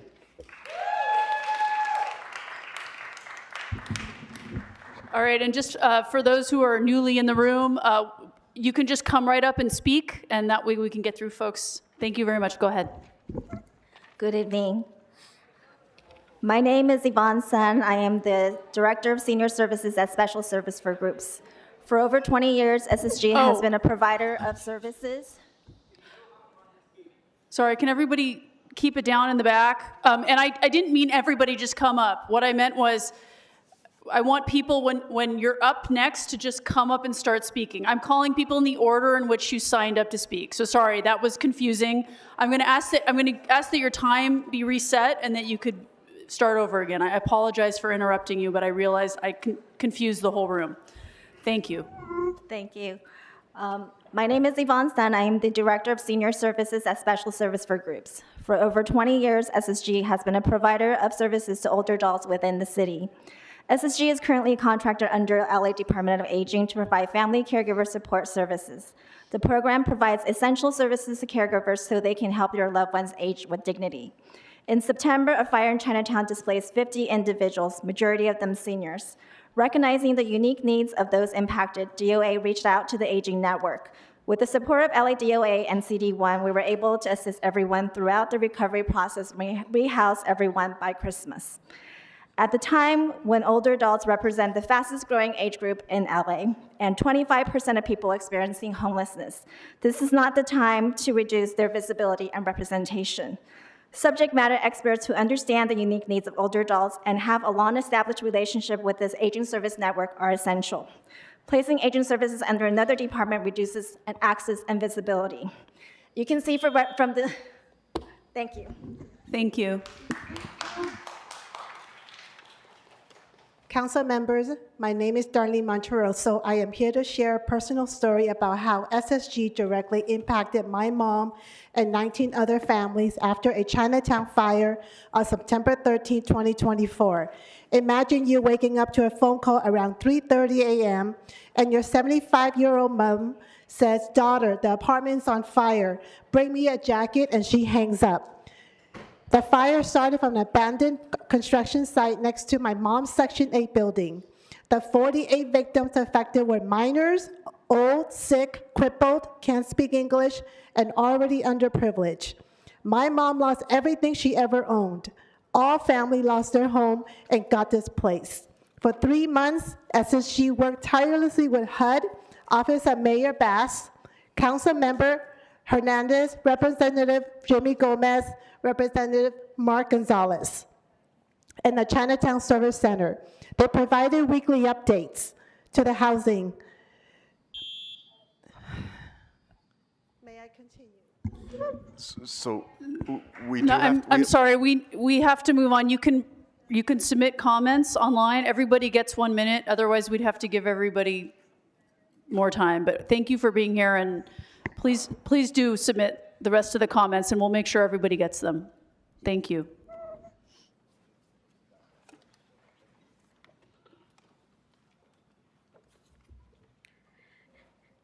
Good evening. My name is Monica Ballesteros. I'm here today to ask you to fund the public bank feasibility study.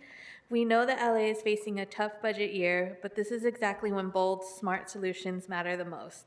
Council members, you've said that we need to think long-term about how we fund things. Will you support allocating funds in this year's budget to launch the LA Public Bank feasibility study? This next step will lay out the lending programs, financial models, mandates, and show how a public bank can save the city money, reduce borrowing costs, and reinvest public dollars into housing, jobs, and infrastructure. This isn't a commitment to launch the bank, it's a plan to see what's possible. The alternative is the same cycle, raising taxes, cutting services, or keep borrowing. A public bank gives us another option, and we hope that you will support the coalition's call for the city to fund the plan. Thank you.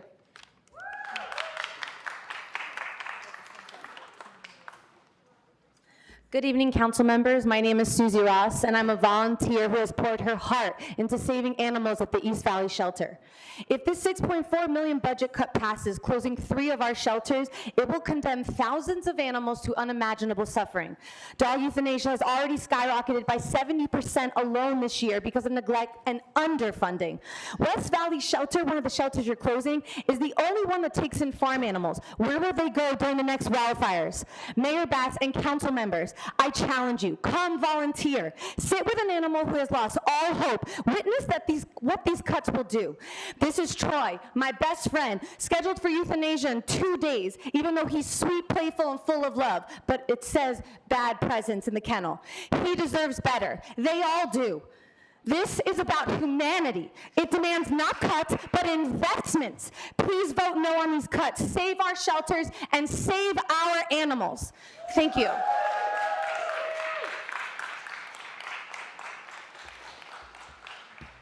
Council, Hugh Brockington from Council District 4 with the Public Bank LA. Hi, the city is in a $1 billion deficit. We pay $1.4 billion in debt service and fees. Fund the Public Bank study. The city is proposing budget cuts. We're proposing ways to increase money. Budget cuts, we're proposing ways to increase money. So we urge you to please fund the public banking study. Thank you.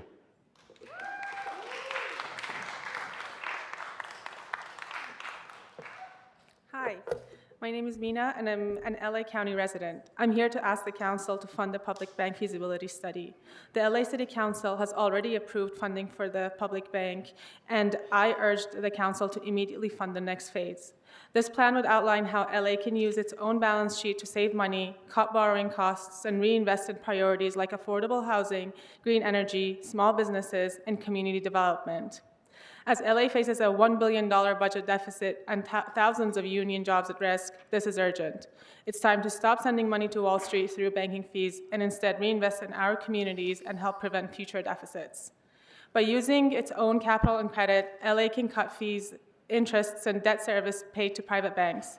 A public bank would redirect those funds into low-cost loans for schools, roads, and disaster recovery. I urge the city to fund the public bank feasibility study.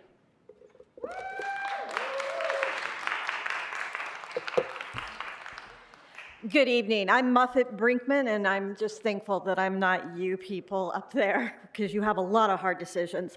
Let's be honest, 2025 is a dumpster fire. Every day our federal government takes us further down a fascist hellscape, stripping us of our constitutional rights and destroying our democracy. The administration even announced today that they're going to be issuing an executive order soon to come after sanctuary cities. So what can the LA City Council do to bring us a shimmer of hope? They can say F you to the Cheeto-in-Chief and fund the LA Day Labor Centers, showing the orange wannabe dictator that LA will continue to support the immigrant community through the LA Day Labor Centers, immigrants integration, and path to citizenship programs.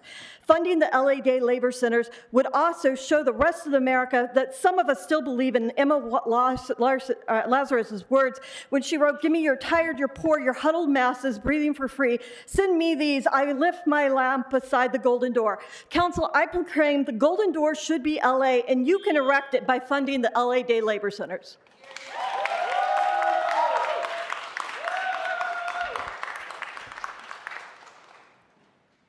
Good evening. Thank you for listening today. I'm Emily Gable. I'm an acting senior city planner, EAA member, and resident of CD1. City planning is full of forward-looking problem solvers focused on equity, housing, climate change, and responding to community needs. My team has two of the only demographic specialists in the entire city who know how to accurately handle census data. My team implements the mobility plan. We are close partners of LADOT, BOE, and BSS, working for safer, more sustainable streets. Our work is critical to developing the capital infrastructure plan the city so desperately needs and for compliance with the voter-passed measure HLA. And my team at Council Direction works to ensure new hillside development won't have outsized impacts on biodiversity and wildlife. The proposed budget eliminates 5 of my 8 current staff. Our work will not get done. Beyond my team, layoffs will result in an incredible loss of knowledge and decimate an entire generation of people just starting their careers in public service who want to make this city better. The city and its workforce will not recover from this. Please do everything you can to avoid layoffs. Thank you. Thank you.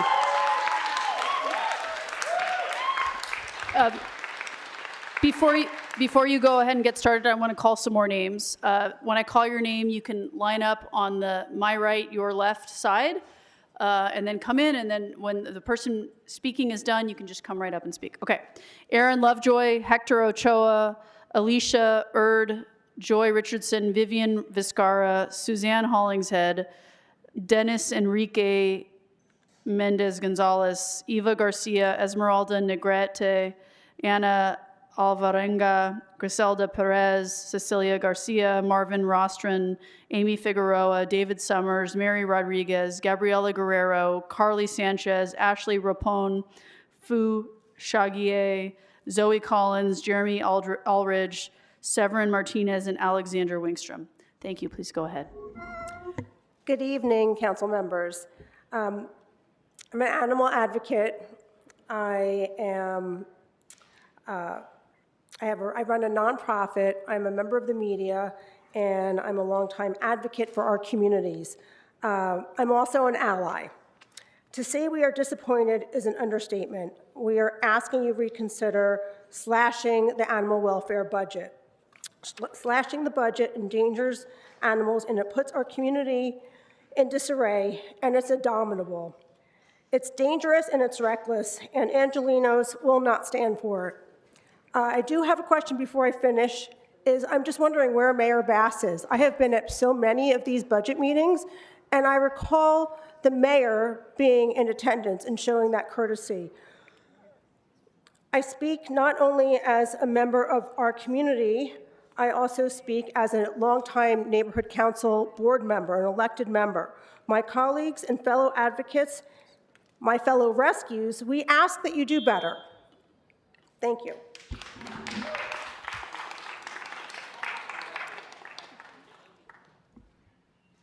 Welcome. Buenas tardes, concejales. Mi nombre es Andrea López. Pertenezco al Distrito 1. Good evening, council members. My name is Andrea Lopez. I belong to District 1. Soy parte de la colectiva de transformación comunitaria y me gustaría que mis impuestos fueran invertidos en la educación de jóvenes, I am part of the collective transformation, and I would like that my taxes be used in the investment of education. que no quiten los fondos para la educación en las escuelas y nuestros hijos inmigrantes, To not remove the funds for the schools, and especially for our immigrants' children. También soy trabajadora del hogar y me gustaría que devuelvan los fondos a los centros jornaleros como IDEPSCA Mujeres en Acción, I am also a worker at home, and I would like you to give back the funds to the worker centers. un lugar donde nos dan recursos, información y nos enseñan a abogar por nuestros derechos. It is a place where they give us resources, and they help us and train us to defend for our rights. Gracias. Thank you. Thank you. Buenas tardes a todos. Mi nombre es Brenda Campos y el día de hoy estoy aquí. Y pienso por qué estoy aquí, digo, por lo mismo que estamos todos. My name is Brenda Campos. Permítame. My name is Brenda Campos. Spanish, sorry. My name is Brenda Campos, and I'm here for the same reason that many of people are here. Estamos teniendo una situación tan triste en nuestra ciudad. We are having a very sad situation in our city. Soy parte de la comunidad de Los Ángeles I am a part of the community of Los Angeles, y pienso que no estamos hablando también de las personas vulnerables, and I think that we are not talking about the vulnerable people con disabilities, or people with disabilities, en la tercera edad, people aging, personas con low income, or low-income people. las cuales trabajan, They work, comen, they eat, pagan renta. they pay rent, Y si seguimos adelante con esto, and if we keep on going with this, all of this, un budget tan loco, with such a crazy budget, no vamos a llegar a ningún lado, sino vamos a tener más gente en la calle viviendo. we will go nowhere, but we will have more homeless. ¿Qué ejemplo le estamos dando a nuestros jóvenes? What example are we giving to our youth? Que teniendo ustedes el poder de traer a la concejal, no a la concejal, sino a la mayor, estar sentada escuchándonos aquí, están ustedes. Instead of bringing the mayor being here, sitting with you, it's only you. Ella es una de las personas que debería estar sentada aquí y no deberían de haber asientos vacíos porque yo soy voluntaria, ninguno me paga y estoy dejando a mi familia por venir a hacer abogacía por mi comunidad. She should be here sitting, and like me, I am volunteer, nobody pays for me, I'm just making advocacy for my community. Lo hago con Thank respeto you. y con mucho amor a mi comunidad. I do it with respect and a lot of love for my community. Thank you. Speaker, your time has expired. Thank you.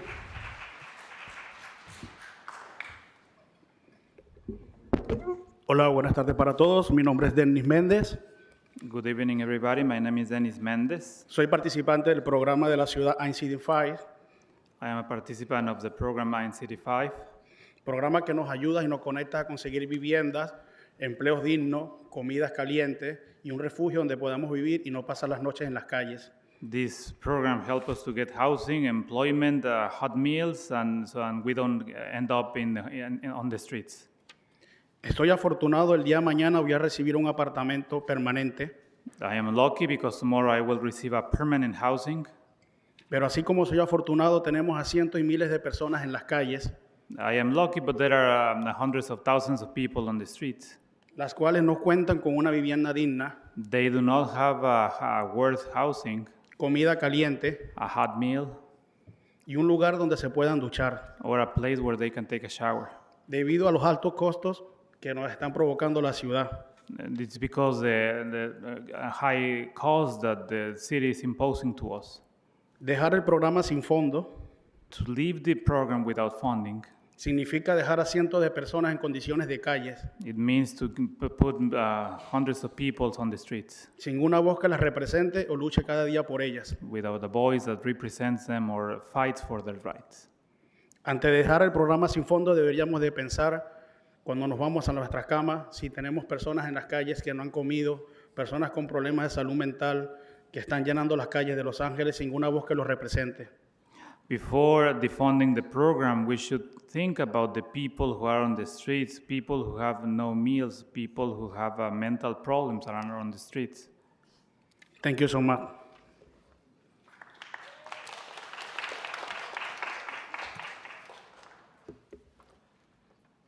Good evening, and thank you for going overtime. Andres Casillas, CD10. LGBT programs like Outreach LA and community leaders like Bambi Salcedo and Carla Ibarra, whose job is on the line, have saved my life. With that said, I also want to remind you, like someone had said earlier, listen to Kenneth Mejia, please. The LAPD gets nearly half of the budget and is responsible for nearly half of the liability costs, which cost more than all of the community programs put together. It's as much a waste of money as it is intimidating to have so many officers present here today. Granted, it is City Hall. But we have an issue, and we have a common enemy, and all these public services are saying one thing: defund the police, please. Not animal shelters. Defund the police, not the YDD. Defund the LAPD, not LA Rice for the homeless. Defund LAPD, protect the dolls. Defund LAPD, help the LAFD. Defund LAPD. So, Speaker, your time has expired. And as we're waiting for the next speaker to come up, hold on just 1 second. So I know a lot of people are excited to be here. It's great to hear from everyone. I would just ask that you hold applause until the end so that we can hear what the public commenters are saying. Thank you. Go ahead.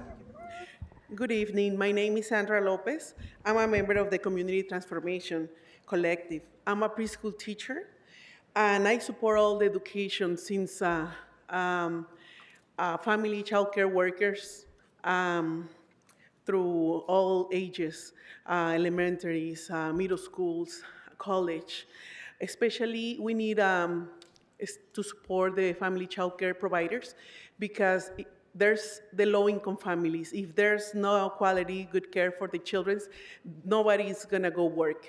And they need that support so they could be safe in that family childcare and in all the schools. And also to support the youth programs because the youth is our future for the country, to invest more in the youth. Thank you. Thank you. Before the next speaker speaks, I'm going to call some more names. You can line up on my right, your left, when I call your name.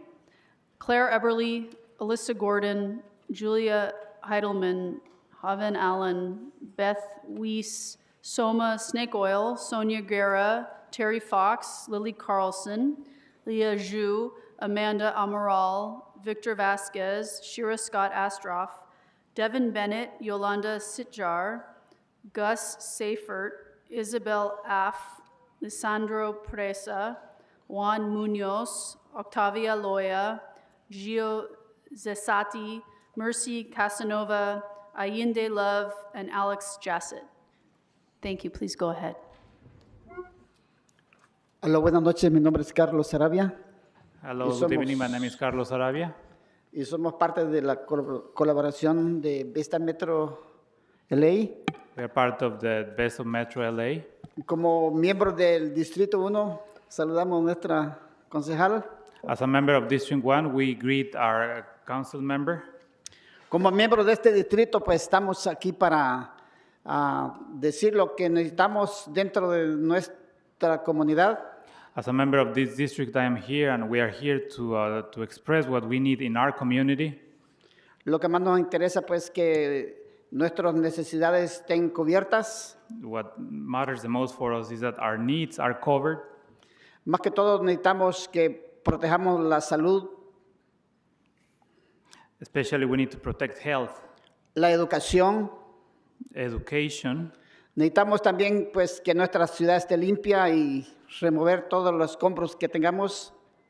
We also need our city to get clean and to remove all the trash and the debris. Siempre he pedido por favor que echemos agua a los árboles que plantamos. Ahora que viene el verano, por favor protejamos nuestros recursos verdes. I have always asked to water the trees, and now that summer is close by, I ask you to protect our green resources. Vigilar también nuestros niños en las calles que no anden pues desaprevenidos o solos. And to monitor the streets and also to check that our children are not by themselves or alone. Y para terminar, muchas gracias porque nos han estado ayudando con la limpieza de Washington, área de Washington y Vermont y Normandy. Muchas And gracias. thank you because you have been helping us in cleaning the streets in Vermont and Washington. Thank you very much. Thank you.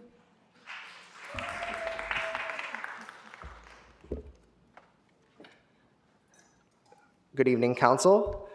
I'm the current recording secretary for the Voices Neighborhood Community Council in CD District 9. The LGBT community must keep its liaison. It was city-funded outreach programs that helped me out of homelessness, go back to college, get sober, and stay sober. The safety of my community is becoming more uncertain under Trump. All of us deserve a future in Los Angeles. If I may remind you that you are some of the highest paid city council members in the entire nation, the budget could easily be adjusted in other ways. The people are watching, the voters are watching. There was a line of voters around the building this afternoon, and there's still so many people that haven't been able to speak tonight.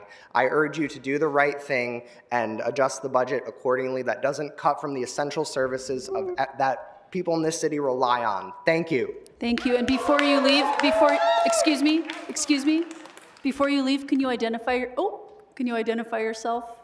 Sorry. Robert Berner. Thank you so much. Thank you. My name is Akili. I'm with Black Lives Matters LA, and we are the people who coined the term defund the police. For the past 5 years, Black Lives Matters LA has conducted the people's budget. We've surveyed over 30,000 people. We've had 60,000 people in town halls, and the message has always been the same: fund services, not police. These people here are saying the same thing to you. It is hurting to have to sit and listen to this. And we have one default in this city. If it's a problem, fund the police. If there's a problem, it's to get the police. If there's a problem, we got to call on the police. We say divest and invest. We hear all the time how people are not feeling safe, but instead we invest more in the police. We are on the sides of the people here who are saying divest and invest. Defund the police, fund services, not police. Thank you.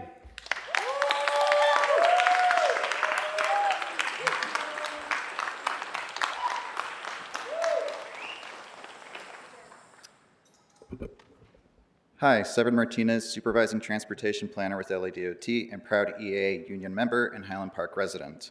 I'm a father with a 1-year-old at home. My position is slated to be cut in the current budget. Like so many of the proposed cuts, eliminating my position is penny-wise and pound-foolish. My position exists in part because I help manage several multi-million-dollar projects in Northeast LA and El Sereno to improve street safety for people walking, biking, taking transit, and driving. My position has helped these critical transportation projects move forward and avoid costly delay. My staff and I work tirelessly to advance Vision Zero, prepare the city for the Olympics, and deliver Measure HLA. Safe streets means less litigation from people getting killed and injured on our streets. Please don't defund LADOT, City Planning, BOE, and BSS, which work together for a better Los Angeles. We are fighting over scraps while ignoring the bigger drain on the city budget. Show us that you care about Vision Zero and sustainable streets. Apologies to my wife for coming home late.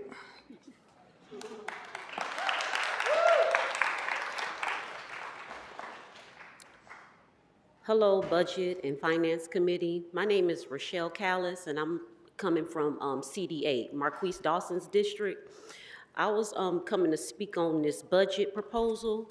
The proposals as of now, they're unsustainable. They maintain the status quo, reduce democracy, civil liberties, and the rule of law.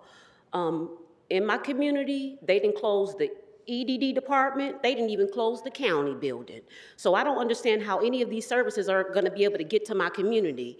I wanted to say the agencies that's on budget, it is in the best interest of the American Freedmen community that you demand all agencies receiving funding have a system put in place to ensure that the agency hire and retain culturally competent staff. Thank you.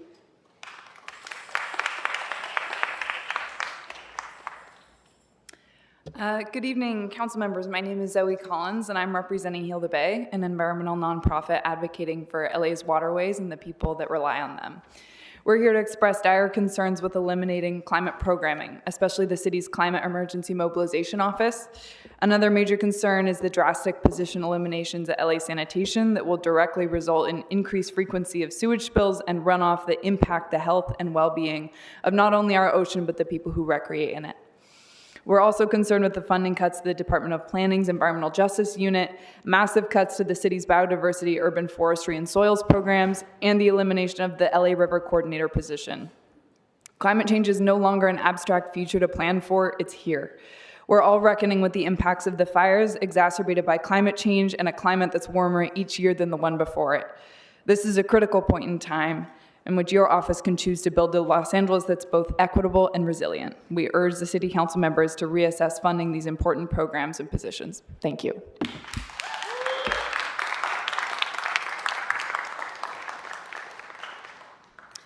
Hi, council members. My name is Julia Heidelman. I'm a city planner with the Planning Department, a CD13 resident, and an EAA union steward. Under the proposed budget, 1 in 4 of my colleagues in planning will be laid off. This is short-sighted and reckless. Planning guides investment in the city, supporting our built environment, tax revenues, and your policy priorities. The planning department is required by the charter, and each of your offices have planning deputies on staff, recognizing the importance and complexity of this work. The proposed budget sends a message that our work doesn't matter, all while our department staff pop up emergency centers for fire victims to rebuild, collaborate with the mayor on her emergency orders, process ED1 cases, and deliver code amendments and report backs at council's request.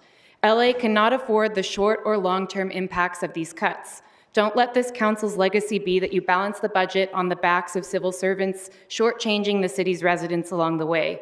Please protect our jobs so we continue to do this work. Thank you.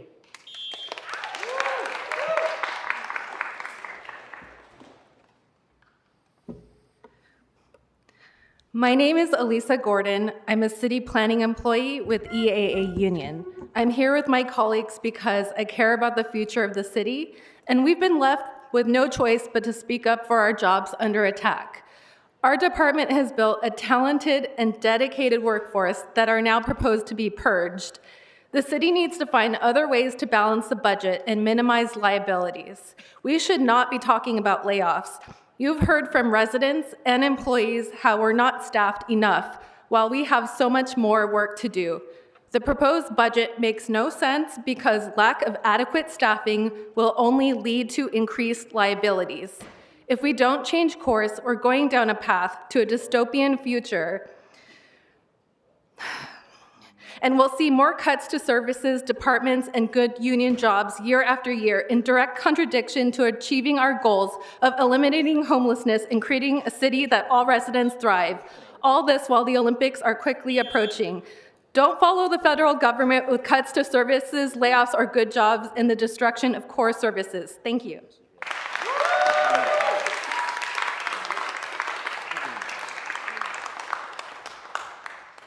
Hello, Council.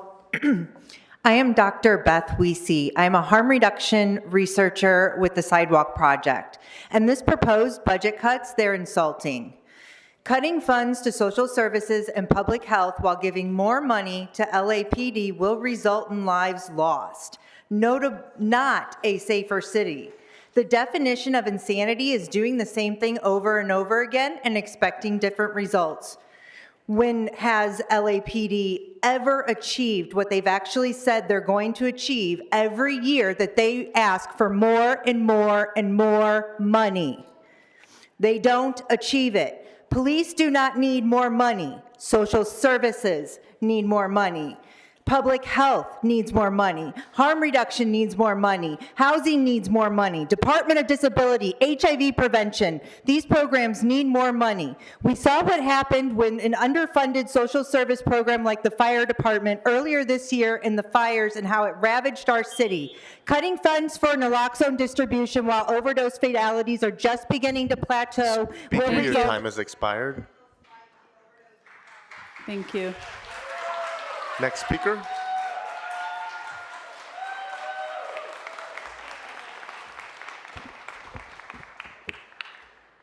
Good evening. My name is Sonia Guerra from the Sidewalk Project, born and raised in LA. Instead of putting money and resources into supporting its people, this budget proposes a 45% cut to the Department of Disability, a direct attack on the most vulnerable. Cutting funding to HIV prevention and harm reduction will kill people, especially Black and brown people who depend on these services. This city loves to claim to be a sanctuary city, yet sits back and does nothing while our communities are time and time again targeted. Here's a crazy idea. Instead of funneling money to the murderers at the LAPD, why don't we prioritize actually supporting people?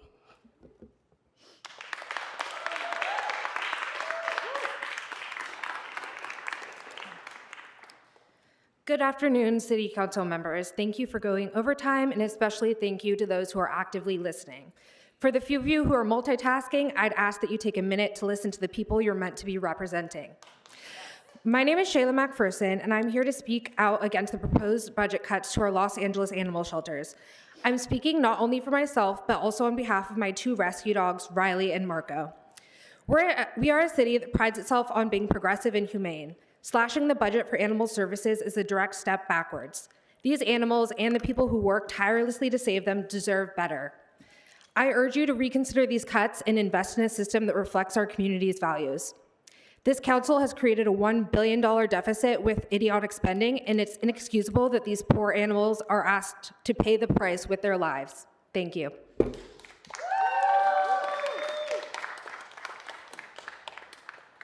Before you go ahead, I'm going to call some more names. Just hold on one second. If I call your name, if you can line up on this side of the room. Wendy Miranda, Maylene Hughes, Andres Gonzalez, Nicholas Lampros, Lisa Hart, Jennifer Weaver, Felix Wang, Rosalind Helfand, Angela B., Jose Richard Aviles, Sebastian Perez, Andres Casillas, Robert Bomer, Carla Ibarra, Gloria Medina, Branko Berkson, Lana Hantuli, Elham Jaliar, Norma Palacios, Ricardo Sebastian, Michael Afelt, Eden Luna, Carla Ibarra, and Eleanor Kelly. Thank you. Please go ahead. Soma from the Sidewalk Project, serving in CD 14, 1, and 8. While Medicaid, HIV prevention, and harm reduction are being slashed by the feds, we are outraged at the mayor's deep budget cuts to disability access, HIV prevention, and harm reduction. How can we even consider any cuts to Department of Disability, let alone 40% reduction of their staff and 45% of HIV and harm reduction funding? LAPD has a massive budget that supports them in terrorizing communities, such as our member who was murdered by LAPD in CD7 when she called 911 for help while being sex trafficked. Public safety comes from a strong social safety net, not from hyper-militarized police. This funding proposal would place unjust burden on area hospitals while disadvantaging vulnerable people and shattering public health. We insist you immediately withdraw the proposed 40% reduction to DoD, preserve HIV prevention and harm reduction contracts, and conduct a formal equity impact review to assess the consequences of these cuts. Thank you. Thank you. Hi, my name is Terry Fox. I am the founder and president of Foxy and the Hounds Dog Rescue. I have to say it's been very disheartening watching you all look very bored and disinterested in what everybody has to say today. I am here today to be a voice for the voiceless. With 10 million dogs and cats as pets of almost 4 million people in Los Angeles, we need more city shelters, not less. The mayor's leadership has failed and has not met our expectations. Now the spotlight is on you, the city council, and this is your moment to shine. Each of you was elected on a promise to serve this magnificent city, protect our vibrant communities, and safeguard the most vulnerable among us, the voiceless animals who rely on our voice. We urge you to seize this opportunity to turn your campaign promises into bold, visionary action. We are relying on your ability to lead with courage and make a lasting, profound impact on our city. You have been entrusted with the sacred responsibility to fight for what is right. We expect you to be champions for our city animals and depend on you. Do what's right. Thank you. Hello, my name's Gus Seifert. I live in historic Filipino Town, District 13. I'm here to advocate for the Inside Safe program. I've been a homeowner in historic Filipino Town for 12 years, where I live and work. Around 2019, we started having encampments on our block of North Parkview Street and Beverly Boulevard. After 5 or 6 years of living with encampments and everything that goes along with that, I learned of the Inside Safe program and reached out.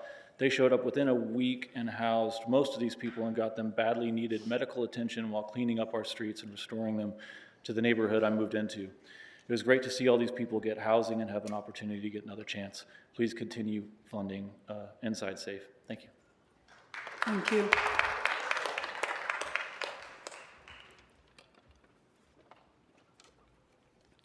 Good evening. I'm Shira Scott Astroff, founder of the Animal Rescue Mission. I want to make sure the public knows that the City Council has the final say on the budget, not the mayor. No one is shocked that the mayor is proposing government-sanctioned cruelty, but it's your job to fix it. It's 100% on you. You should be even angrier than we are because this cruelty will be written under your legacy. Your constituents are taking unpaid days off to beg you to act. Have you taken a day off to visit the shelters? To see the suffering that you're responsible for stopping? I know Ulysses has. Have the rest of you? Our animals need an increase in funding, not a deadly decrease. It's an honor to be in your positions. Don't waste them. Basically, everything Mayor Bass is doing, do the opposite. Thank you. Before the next speaker, I'm going to call the last names that I have, and then if I haven't called your name yet, if you can, in sort of an orderly way, make your way up. Well, I think we can get through everyone. So Periel Stanfield, Michaela Bulkley, Susanna Betancourt, Ricky Abilez, and James Pinozo. Thank you. Go ahead. I'm Devin Bennett, and I run an animal rescue. Before you vote, you have a civic duty and a moral obligation to visit one of our high-kill shelters to see the feces-covered, rat-infested, inhumane conditions that the animals are currently living and dying in. As an attorney, when I realized how much more cruel and neglectful the care standards would become under this proposed budget, my first thought was, we'll need to figure out who to include in our lawsuit. And maybe you don't care about the thousands of animals that you personally will be condemning to death, but the community will.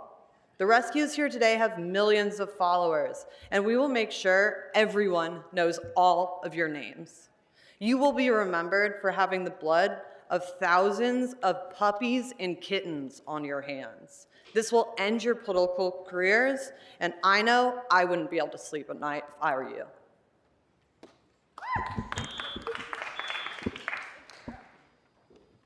Okay, so before the next speaker, I got names for the folks who signed up in order in which you signed up. So I'm going to call those names after we get through the most recent names I called.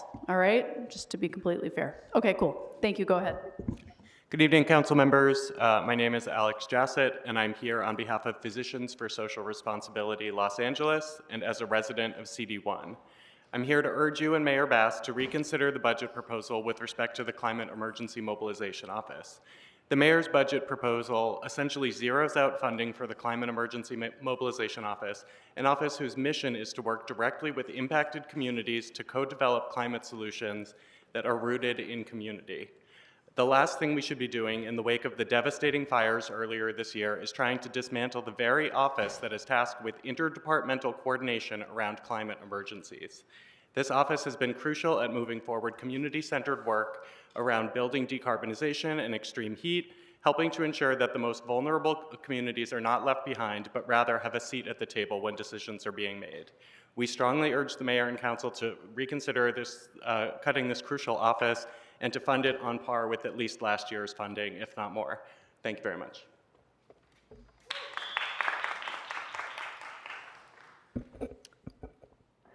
Hi, council members. My name is Andres Gonzalez. I'm a community member of CD1, here to ask that you reject the budget before you and instead push for a people's budget that reflects the priorities of this city, including the preservation of climate actions such as the Climate Emergency Mobilization Office, OPM Gases Amortization Program, immigration services like Represent LA, which ensure the due process of migrants, and so many other essential services that do more for public safety and harm reduction than LAPD's budget. This is one of the few times where we see so many worlds here together.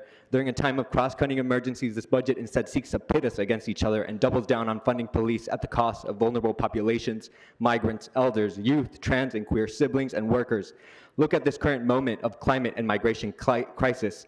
ICE is in our streets and while fires are in our homes, but you cannot shoot a bullet into a wildfire. Reject the budget before you, explore alternative revenue generation sources, repurpose the discretionary budget, and work towards a people's budget. Thank you, and que viva el pueblo. Gracias. Reject the false binary.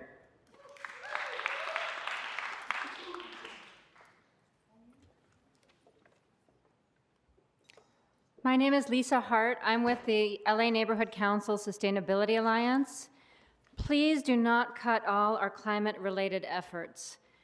Measure HLA, which voters overwhelmingly approved and which is so important for transit, housing, and the city we want to become, needs to be funded. The Climate Emergency Mobilization Office, which is on the verge of bringing in $750,000 and can help vulnerable communities prepare for what is only going to get worse, is on the chopping block right after the terrible fires. We are in a biodiversity hotspot, in a biodiversity crisis, and LA Sound's work is critical to that.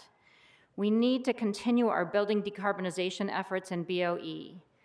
We're working on plastics, artificial turf, and trees, which are critical for carbon sequestration and shade, and whose funding was cut back in 2008 and never restored. We need to shut down our oil wells, and we need support for that. Thank you.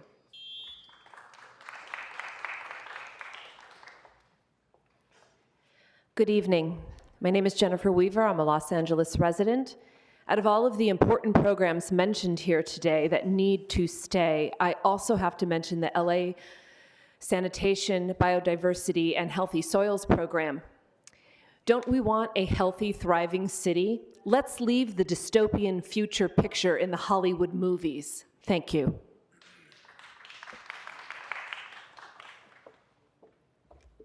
Good evening, I'm Rosalind Helfand, and I'm on the LA City's Biodiversity Expert Council. And I'm speaking out against this startling cuts to social and environmental programs that will impact the safety, health, and security net for Angelenos and our long-term stability. To this end, I asked you to protect and expand our climate change, biodiversity, trees, and healthy soils programs. And this means do not eliminate LA Sanitation's biodiversity and healthy soils program.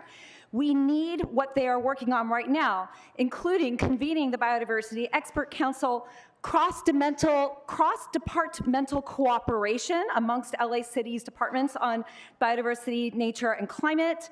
And also they are about to launch work on the local biodiversity strategy and action plan for the city of LA, which will carry us into the future and help to provide safety and security against climate and biodiversity for many years to come. Thank you.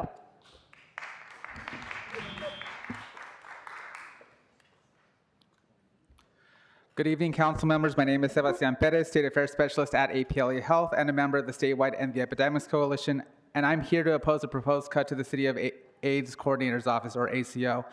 The ACO supports the diverse communities most vulnerable to HIV, gay and bisexual men of color, youth, trans and cis women of color, people who use injection drugs, through grants and contracts that fund testing, education, PrEP navigation, and harm reduction services, all of which curb the spread of HIV, viral hep, and other infectious diseases.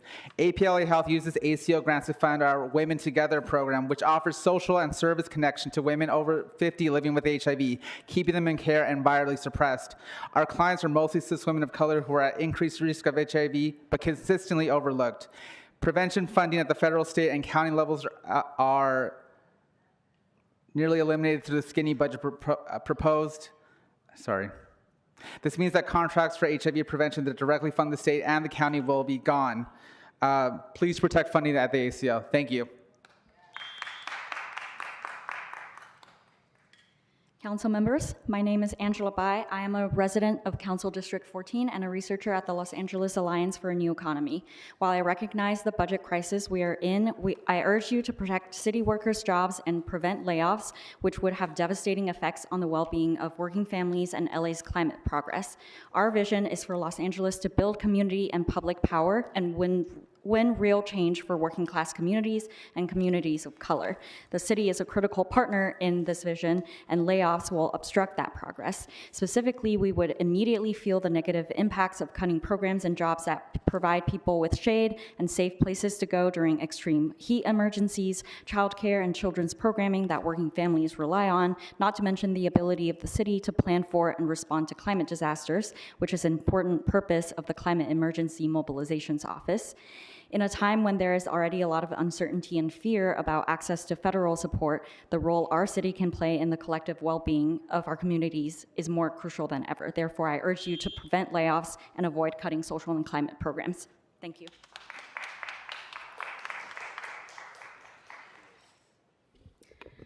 Good evening, council members. My name is Elham Jalayir. I'm a harm reduction worker at Vienna Star Human Services. I'm here because of the proposed budget cuts to the Department of Disability, specifically the 45% to HIV prevention and harm reduction programs. The cuts will cost lives, plain and simple. LA HIV prevention and harm reduction programs keep people alive. Syringe exchange prevents outbreak, PrEP stops HIV, naloxone reverses overdose deaths in real time. Slashing funds to these programs will cost the city money. It will flood emergency rooms, jails, and morgues. Every HIV infection prevented saves taxpayers money. Every overdose death avoided saves families unspeakable grief. Our programs are disability justice. Many who rely on our services are disabled by chronic illness, substance use disorders, or other systemic neglect. Cutting their care is a violation of our city's equity promises. You cannot claim support vulnerable communities while supporting the dismantling of programs that keep people alive.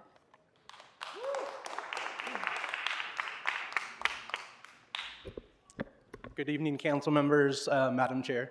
Thank you so much for making the time for us to be here tonight. It's good to see the eyes of the people that represent myself and the people in our city. My name is Dr. Michael Hamer. I am a resident of CD5, and I'm also a physician working in CD10. And I'm here to oppose the elimination of the LGBTQIA community liaison role at LA Civil Rights. This council just voted to establish LA as a sanctuary city, and mere months later, we see essential representation being erased at the expense of queer, trans, and BIPOC communities that are actively under attack. What kind of sanctuary is that? A budget is a value statement, and the message from the mayor is clear. LGBTQIA plus people do not deserve a room at this table.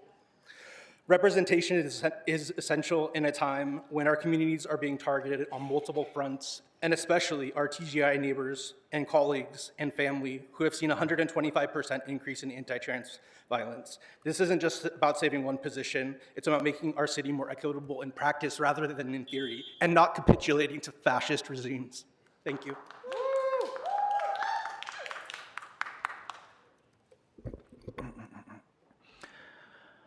Council members, I am Eden Luna, the chair of the Transgender Advisory Council and an advocate in the community.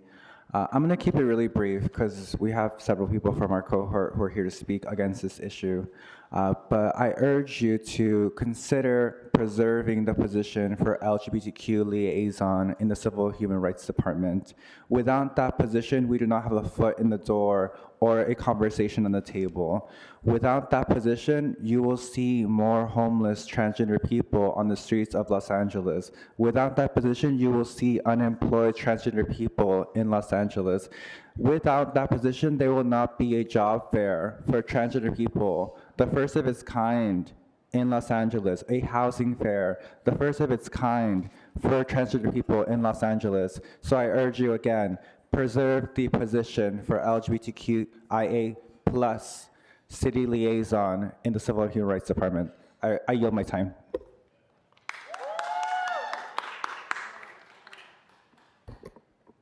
Hello, LA City Council. Thank you for your time. My name is PJ Brescia, they, them pronouns. I'm the founder of Baby Gay. We're a nonprofit supporting people through the coming out process. I'm also a member of LA Queer Events Coalition. I'm asking you to please keep Carla Ibarra's position as the LGBTQIA+ community liaison and lead staff of Trans Advisory Council. This cut doesn't just affect a job, it affects our lives. Working with you recently, in October, we officially recognized National Coming Out Day as an LA City holiday. Let's do more of that, please, and less cuts. I've worked with Carla a lot. We've worked together on vital events like the TGI 2+ job fair. Her role provides our community access to resources and belonging. When trans and queer people are facing attacks everywhere, removing this position tells our needs are dispensable. Please keep this position funded. If it's a cut, is LA actually a sanctuary city for the LGBTQ+ community? Thank you.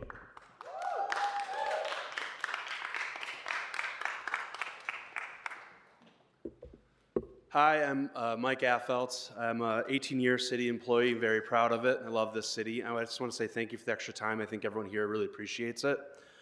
I want to offer something a little bit counter to the mood. I'm here to sound a note of confidence in you and in this process.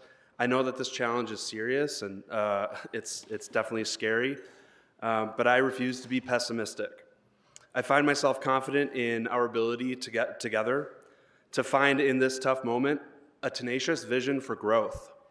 I think that this situation clarifies that our revenue is lagging what we expect from our city, and that we must figure out how to grow our housing base, to generate property tax, our population, and therefore our economic activity.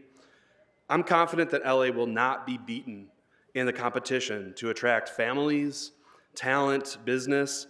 No one can beat us. We can only defeat ourselves through austerity or retreat. Thank you.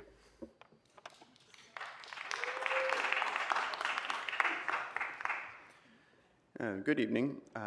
My name is Robert Mueller, and I'm here to address the privatization of Rex and Parks funded child care centers around the city. My daughter is thriving under the care of the staff of the Downey Child Care Center in Lincoln Heights. One of the centers expected to be impacted by this. In 2021, the city allocated $20 million of federal relief funding to update and reopen 10 child care centers in communities with demonstrable needs for such services. With the mayor's new budget proposed cutting funding to the centers, and parents are left scrambling for information. We've had no direct communication about when the grant funds will expire, and thus are left without a secure placement for our children in the coming year. Many of us are concerned about RAP relinquishing control to private entities and the lack of clarity on how and when this transition will take place. Securing child care is normally a lengthy process, and those communities should not be additionally burdened with this, considering RAP has demonstrated that civically run child care is possible. Please work to find alternative sources for funding for this resource. If families have affordable, quality, early child care resources available to them, the parents are better able to contribute to the community, and the children can grow up to be more well-rounded individuals. Thank you.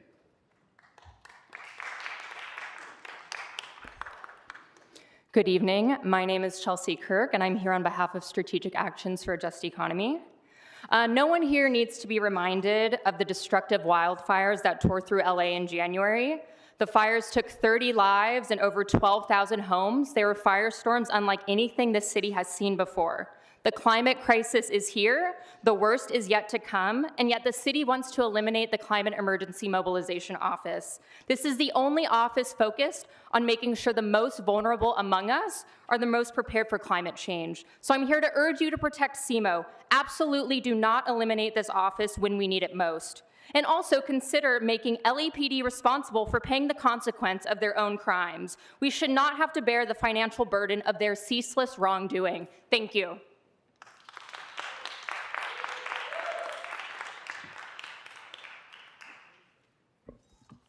Good evening, City Council. I am Susanna Betancourt. I am here on behalf of our Hollenbeck Park Advisory Board. I am a retired science teacher from LAUSD. However, my petition tonight is trifold. We had a wonderful Earth Day cleanup this Saturday. It was one of the LA city's, one of the mayor's locations for the Day of Service. We had about 200 participants, but of those participating, we not only had students from various schools, we had Caltrans, LA Sanitation, we also had community-based organizations as Alma Family Services, Barrio Action, GRID. We want to continue to have these programs at Hollenbeck Park. Hollenbeck Park was founded in 1892, so parks that are 133 years of age require much infrastructure. Well, we also had homeless that would line up in our lunch lines, and so we had an inside safe. Your time has expired. We have to move on to the next speaker. So we have to move on to the next speaker. We have to give everybody the same amount of time. So again, as a reminder to people in the room, if you have additional comments, you can do so in writing at lacouncilcomment.com. We, again, appreciate everybody's patience to help us facilitate as many speakers as possible.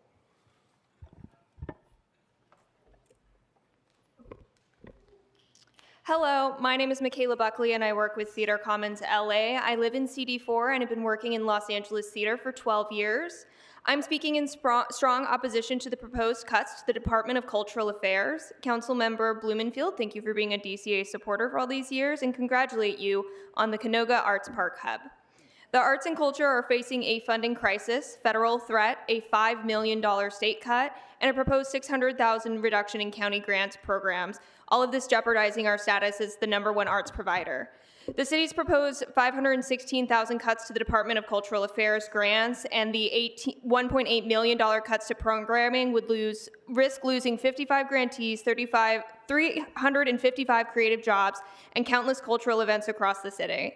Cutting 24 DCA staff would eliminate vital entry-level educational and community-facing roles, which would put us even further behind in planning for the 2028 Cultural Olympiad.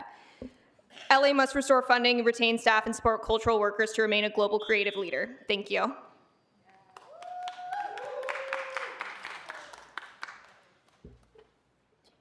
Hi, good evening. My name is Grace Hutt. I'm here from Strategic Actions for a Just Economy to urge you to restore funding to the Climate Emergency Mobilization Office.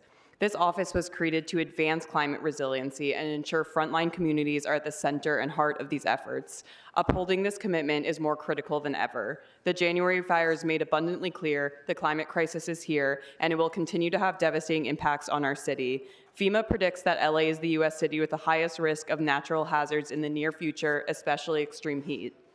This is exactly why we need CMO. It is the office leading heat preparedness efforts and uplifting community-based decarbonization strategies. It's unacceptable to gut this office, especially at the same time as the police are being given more money. Instead of more money for policing frontline communities, please invest in their resiliency. Thank you.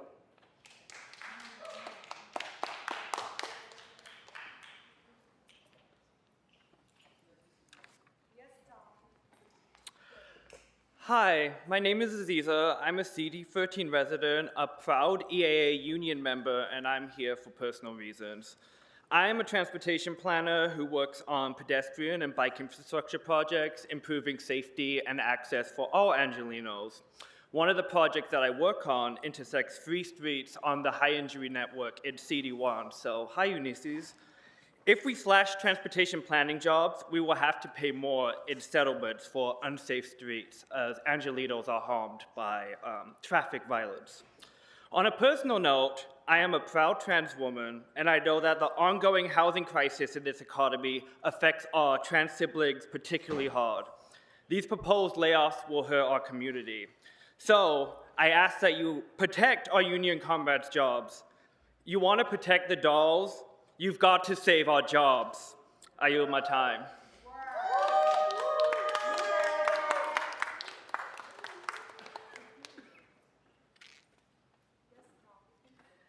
Good evening, council members and budget committee. Thank you for staying late today. My name is Helen France. I'm a citizen of District 10. I am here to adamantly oppose the shameful proposed budget cuts to LA Animal Services. In 2024, LAAS already experienced a $1.4 million budget reduction, so this department is already critically underfunded, understaffed, and overwhelmed, and needs more support.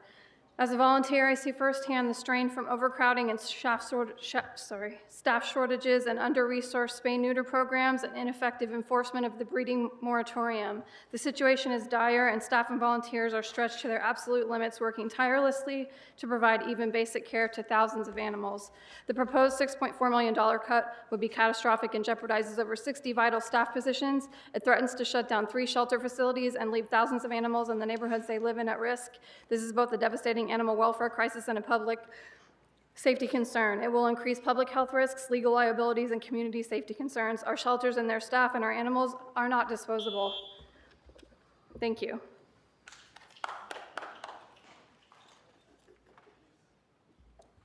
Good evening, my name is Andrea Vega. I'm an organizer for Food and Water Watch, and I live in Council District 2. After our city suffered devastating wildfires fueled by the climate crisis, which displaced and upended the lives of thousands, it is reckless and irresponsible for this proposed budget to eliminate the Climate Emergency Mobilization Office, the very office intended to help LA be climate resilient and protect those most at risk by the crisis.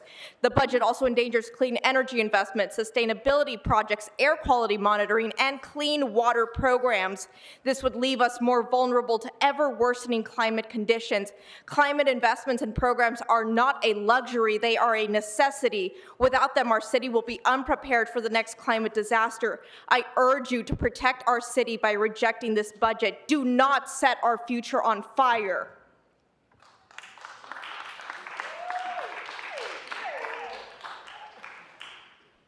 Good afternoon. My name is Angel Aguilar Cole, and I'm a proud trans person and member of the LGBTQIA community. I am here today for Carla Ibarra and her role as the first and only LGBTQIA community liaison, acting for the city of Los Angeles.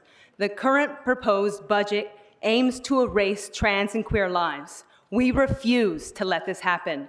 Council, I ask you to read the room. Look around. Your constituents are here. We are demanding that you reassess your alliance. Your silence will not protect you. Defund the police. Do your jobs. Protect our lives. Protect trans futures. And save our city's services. Long live the dolls.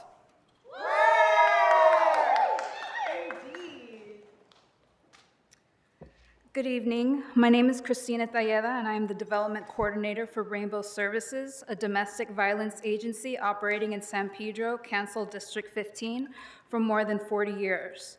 We are urging the city to prioritize survivors in this budget and fully fund CIFD with $12.4 million in general funds to support survivor services. I'd like to share a letter we recently received from a survivor in our emergency shelter that speaks to the impact of what domestic violence agencies do. She writes, "I want to tell you that before arriving here, I found myself submerged in a storm full of darkness. I couldn't find a way out. I had no hope. I felt alone with my children and very unprotected. When I arrived at shelter, I was afraid of the future. I didn't know what would happen to my life. Rainbow was an oasis in the desert for me, a rainbow after the storm that I decided to leave. Please restore $12.4 million of general funds to the CIFD budget. Thank you."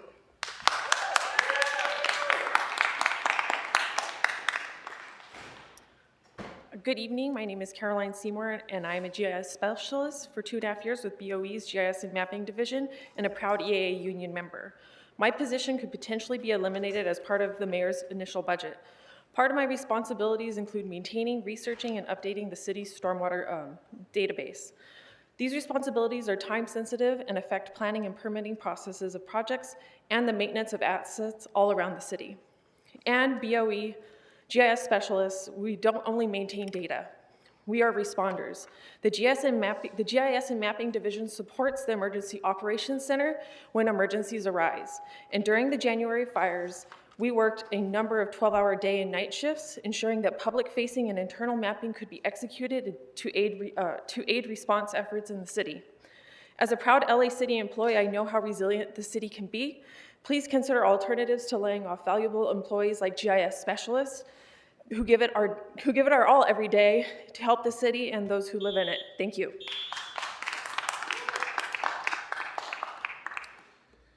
Hello, my name is TJ Hill, the Executive Director of the Disability Community Resource Center, an independent living center serving the city of Los Angeles. We're one of the 2 independent living centers serving residents in Los Angeles.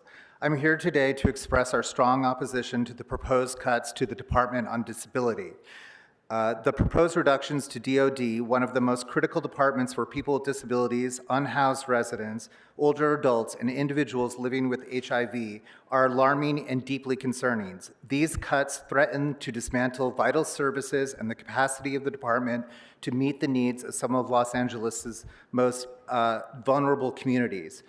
We're looking at a proposed 40% budget elimination of DOD's regular staff positions. That's the largest proposed reduction of any city department. We're also looking at a total budget cut to the department of 20%, which would threaten to dismantle critical programs essential to day-to-day services. Please reconsider your budget. Thank you.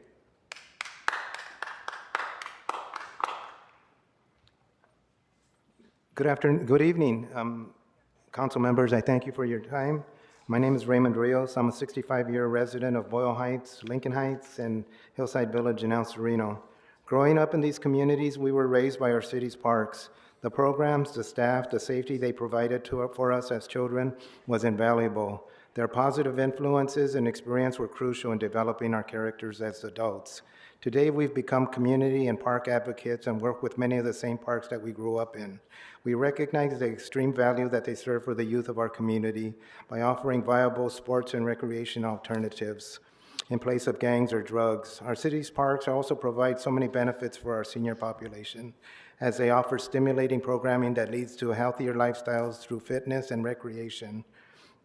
I urge this council to please preserve the funding of our city's recreation and parks.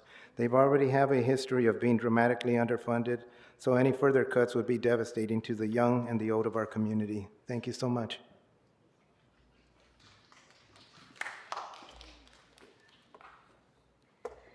Good evening, council members. My name is Maria Hernandez. I'm here from Rainbow Services, which is located in Council District 15.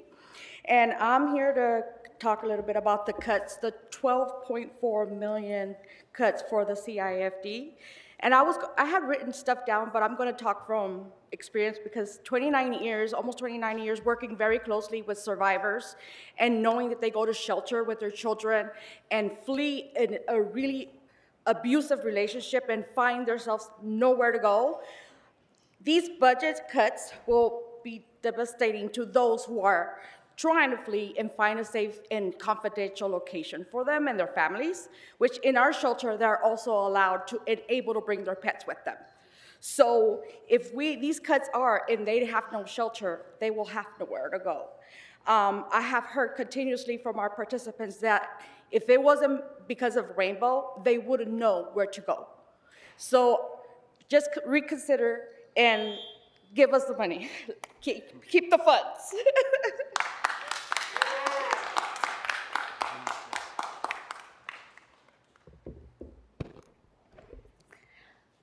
My name is Lucia Fabio, and my daughter attends Downey Child Care, a Rex and Parks run child care center located in Lincoln Heights. The City Council took immediate action by identifying and funding to restore and open low-cost licensed preschool facilities after the COVID-19 pandemic. These centers had been shuttered since the 2008 Great Recession, and there was a dire need for affordable childcare. Utilizing a $20 million grant, the city renovated and opened licensed childcare centers in the most underserved neighborhoods. At the moment, 9 of these centers are not included in the mayor's budget and are instead slotted to be privatized. I'm pleading with you to not privatize these centers because they are essential services for working families. The city did right by opening them and hiring the most amazing teachers and directors to nurture our children. I could not have asked for a better preschool for my child to start her education. And I firmly believe that anyone, regardless of the socioeconomic status, should have access to such a preschool. Please continue to run these centers and save public childcare. Thank you.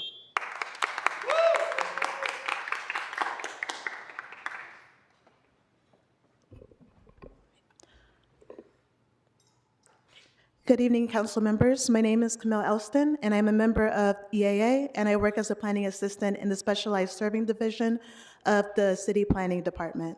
I am proud to have also worked at the City of Los Angeles as an intern in CD8 under Marquise Harris Dawson, as a student professional worker in the Planning Department's HPLZ unit, and as a graphics designer in the Bureau of Street Services. It took a year and a half for me to be hired in my current position. I am 3 months into probation, and my position is in danger of being cut. Every day, I work alongside brilliant coworkers and supervisors who handle streamlining applications for affordable housing projects. If our positions are cut, our streamlining gets cut. It becomes harder for us to get through these applications, which limits how much affordable housing gets built, which limits how many people we can house in the city. So I'm here late to fight for my job, and I'm asking you to fight alongside with us. Thank you.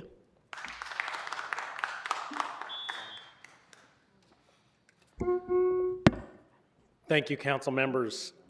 I'm Dr. Dan Cooper, and I'm representing the Resource Conservation District of the Santa Monica Mountains.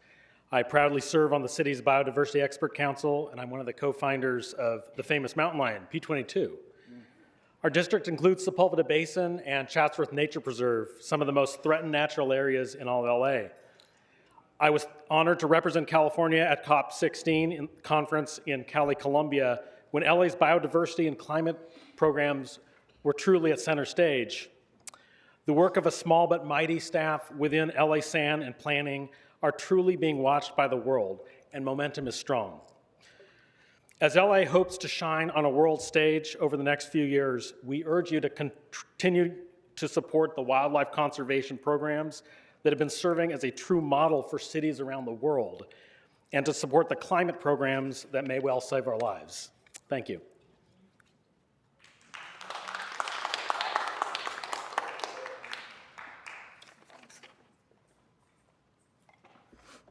Good evening. My name is Mary Kopushian. Excuse me. I am here to be the voice of all the animals who are suffering in our LA city shelters. I'm speaking to our mayor, Karen Bass, her establishment, our city council, you, and hopefully to all of humanity. Cutting the budget of 3 shelters, it won't be a decision, it will be a death sentence. These animals are already scared, abandoned, living in horrible conditions, and they have no family to love them. Animals, especially dogs, are here to give us unconditional love. And what do we do with them? Excuse me. We abandon them, and we leave them to get euthanized. Please, help them make a change. We can do better. There is still hope. Thank you.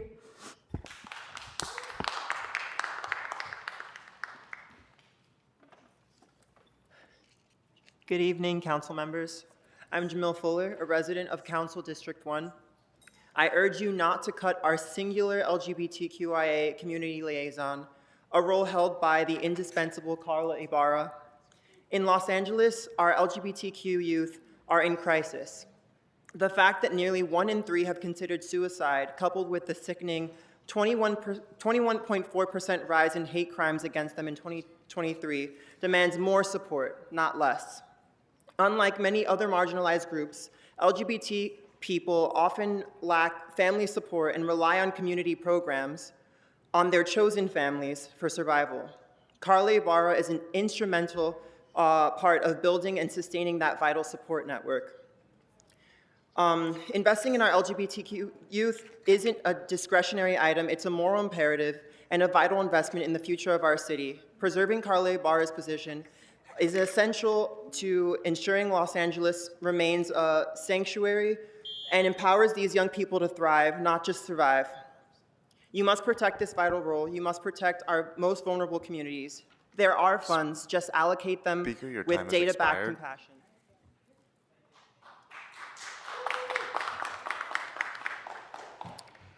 Good evening. My name is Jacob Montag, and I'm a member of Sunrise LA. I'm here to express my opposition to the proposed budget. If passed, this would devastate Angelenos while deepening the crisis of poverty, inequality, and need for decades to come. I find it particularly concerning to see that the city is proposing to slash its entire climate justice infrastructure. The programs that protect us from toxic drilling, pollution, and climate disasters as we still recover from the biggest climate catastrophe in LA history. While I understand that the city faces an enormous budget deficit, gutting climate programs is not the answer. These programs are essential to public health and safety. I stand before you today to demand a city budget that prioritizes Angelenos by reallocating the proposed $6 million increase to LAPD to offset cut to the climate programs. Thank you.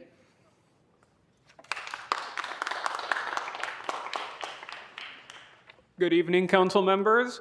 I'm Enzo Repetto, and I'm here to voice my opposition to the current proposed budget. While LA needs and warrants prudent planning, the current proposed budget would only incite and create antithetical goals to financial and community planning. Take, for example, a crucial component of the shortfall, which has come from liability payouts. For example, $74 million has had to be paid out by the Bureau of Street Services due to poor sidewalk and road maintenance. The proposed layoffs of street service and transit staff would only worsen our ability to maintain our streets. They will lead to worsened road quality and in turn lead to more lawsuits that will only cost more money down the line. The largest payout costs so far have come from LAPD and their excessive use of force. Instead of looking into sorely needed reforms on how we can change this, we have swept these concerns aside. If we want to recover our budget shortfall, we need to know where we can look towards the long term.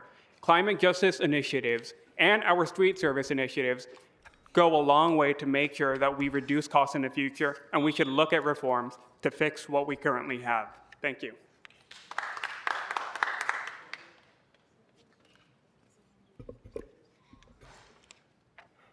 Good evening, council members. My name is Arthur Dixon. I'm a community advocate, a Sunrise Movement member, and a proud resident of Los Angeles District 1. Tonight, I'm not just standing here for myself, I'm standing here for the thousands of Angelonians whose futures are being destroyed by these budget cuts. In the aftermath of the worst natural disaster in the history of Los Angeles, one of the worst natural disasters in the history of the United States of America, it is unacceptable that the city's budget plans on decreasing funding for the climate justice programs while increasing funding for the LAPD by $6.1 million. I am urging you, reinvest that $6.1 million back into the Climate Emergency Mobilization Office. We cannot police our way out of a burning planet. We cannot survive if the future is defunded. Invest in climate, invest in life, invest in people, and defund the police. Thank you, council members.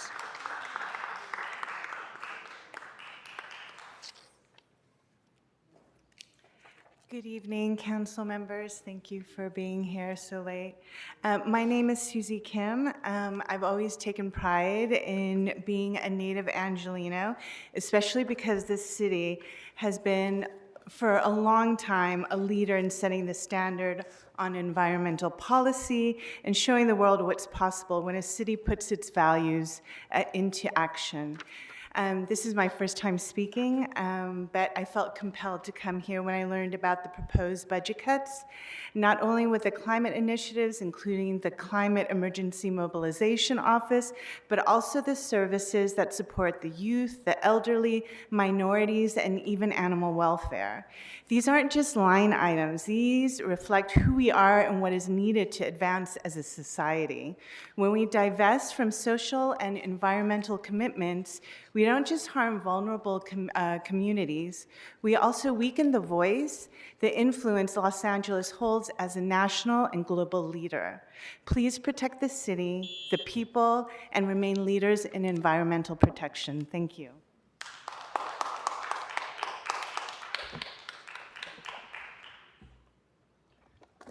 Good evening. Thank you for staying late. My name is Alice Pavlisco. I'm from Tracy Parks, District 11.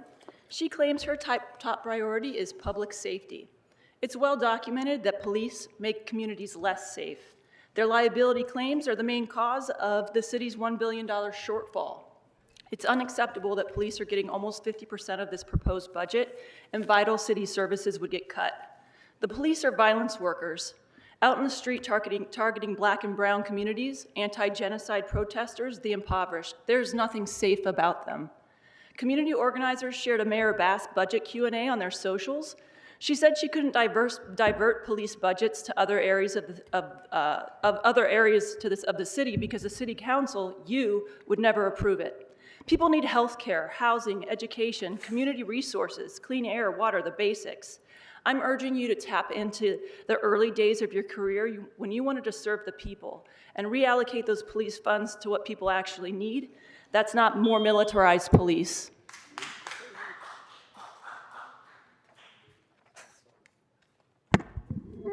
Anybody else? Okay, come on down.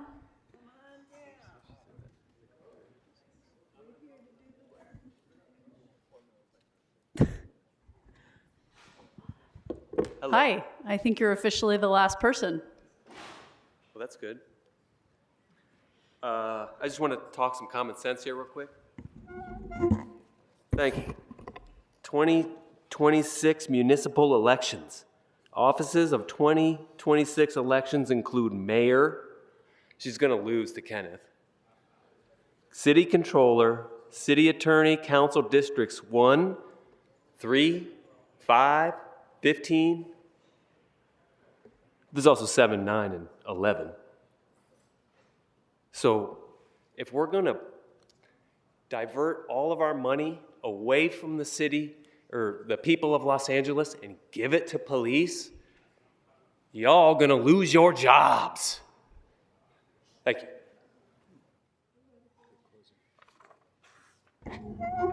All right, it looks like we have no more folks wishing to speak. So this meeting, thank you colleagues for staying late. This meeting will resume tomorrow, Tuesday, April 29th at 1 p.m. here in council chambers. At that time, we're going to hear a presentation from the mayor's office on their proposed budget, followed by the CAO to review revenue, general city purposes fund, reserves, the unappropriated balance, MICLA, CTIEP, TRAN, and Exhibit H. Personnel will be present to provide a review of the layoff process. We will then hear from the city attorney, city controller, Office of Finance and Treasury, and Ethics Commission. Thank you, everyone. Oh yeah, public comment is closed. We are now in recess. Thank you.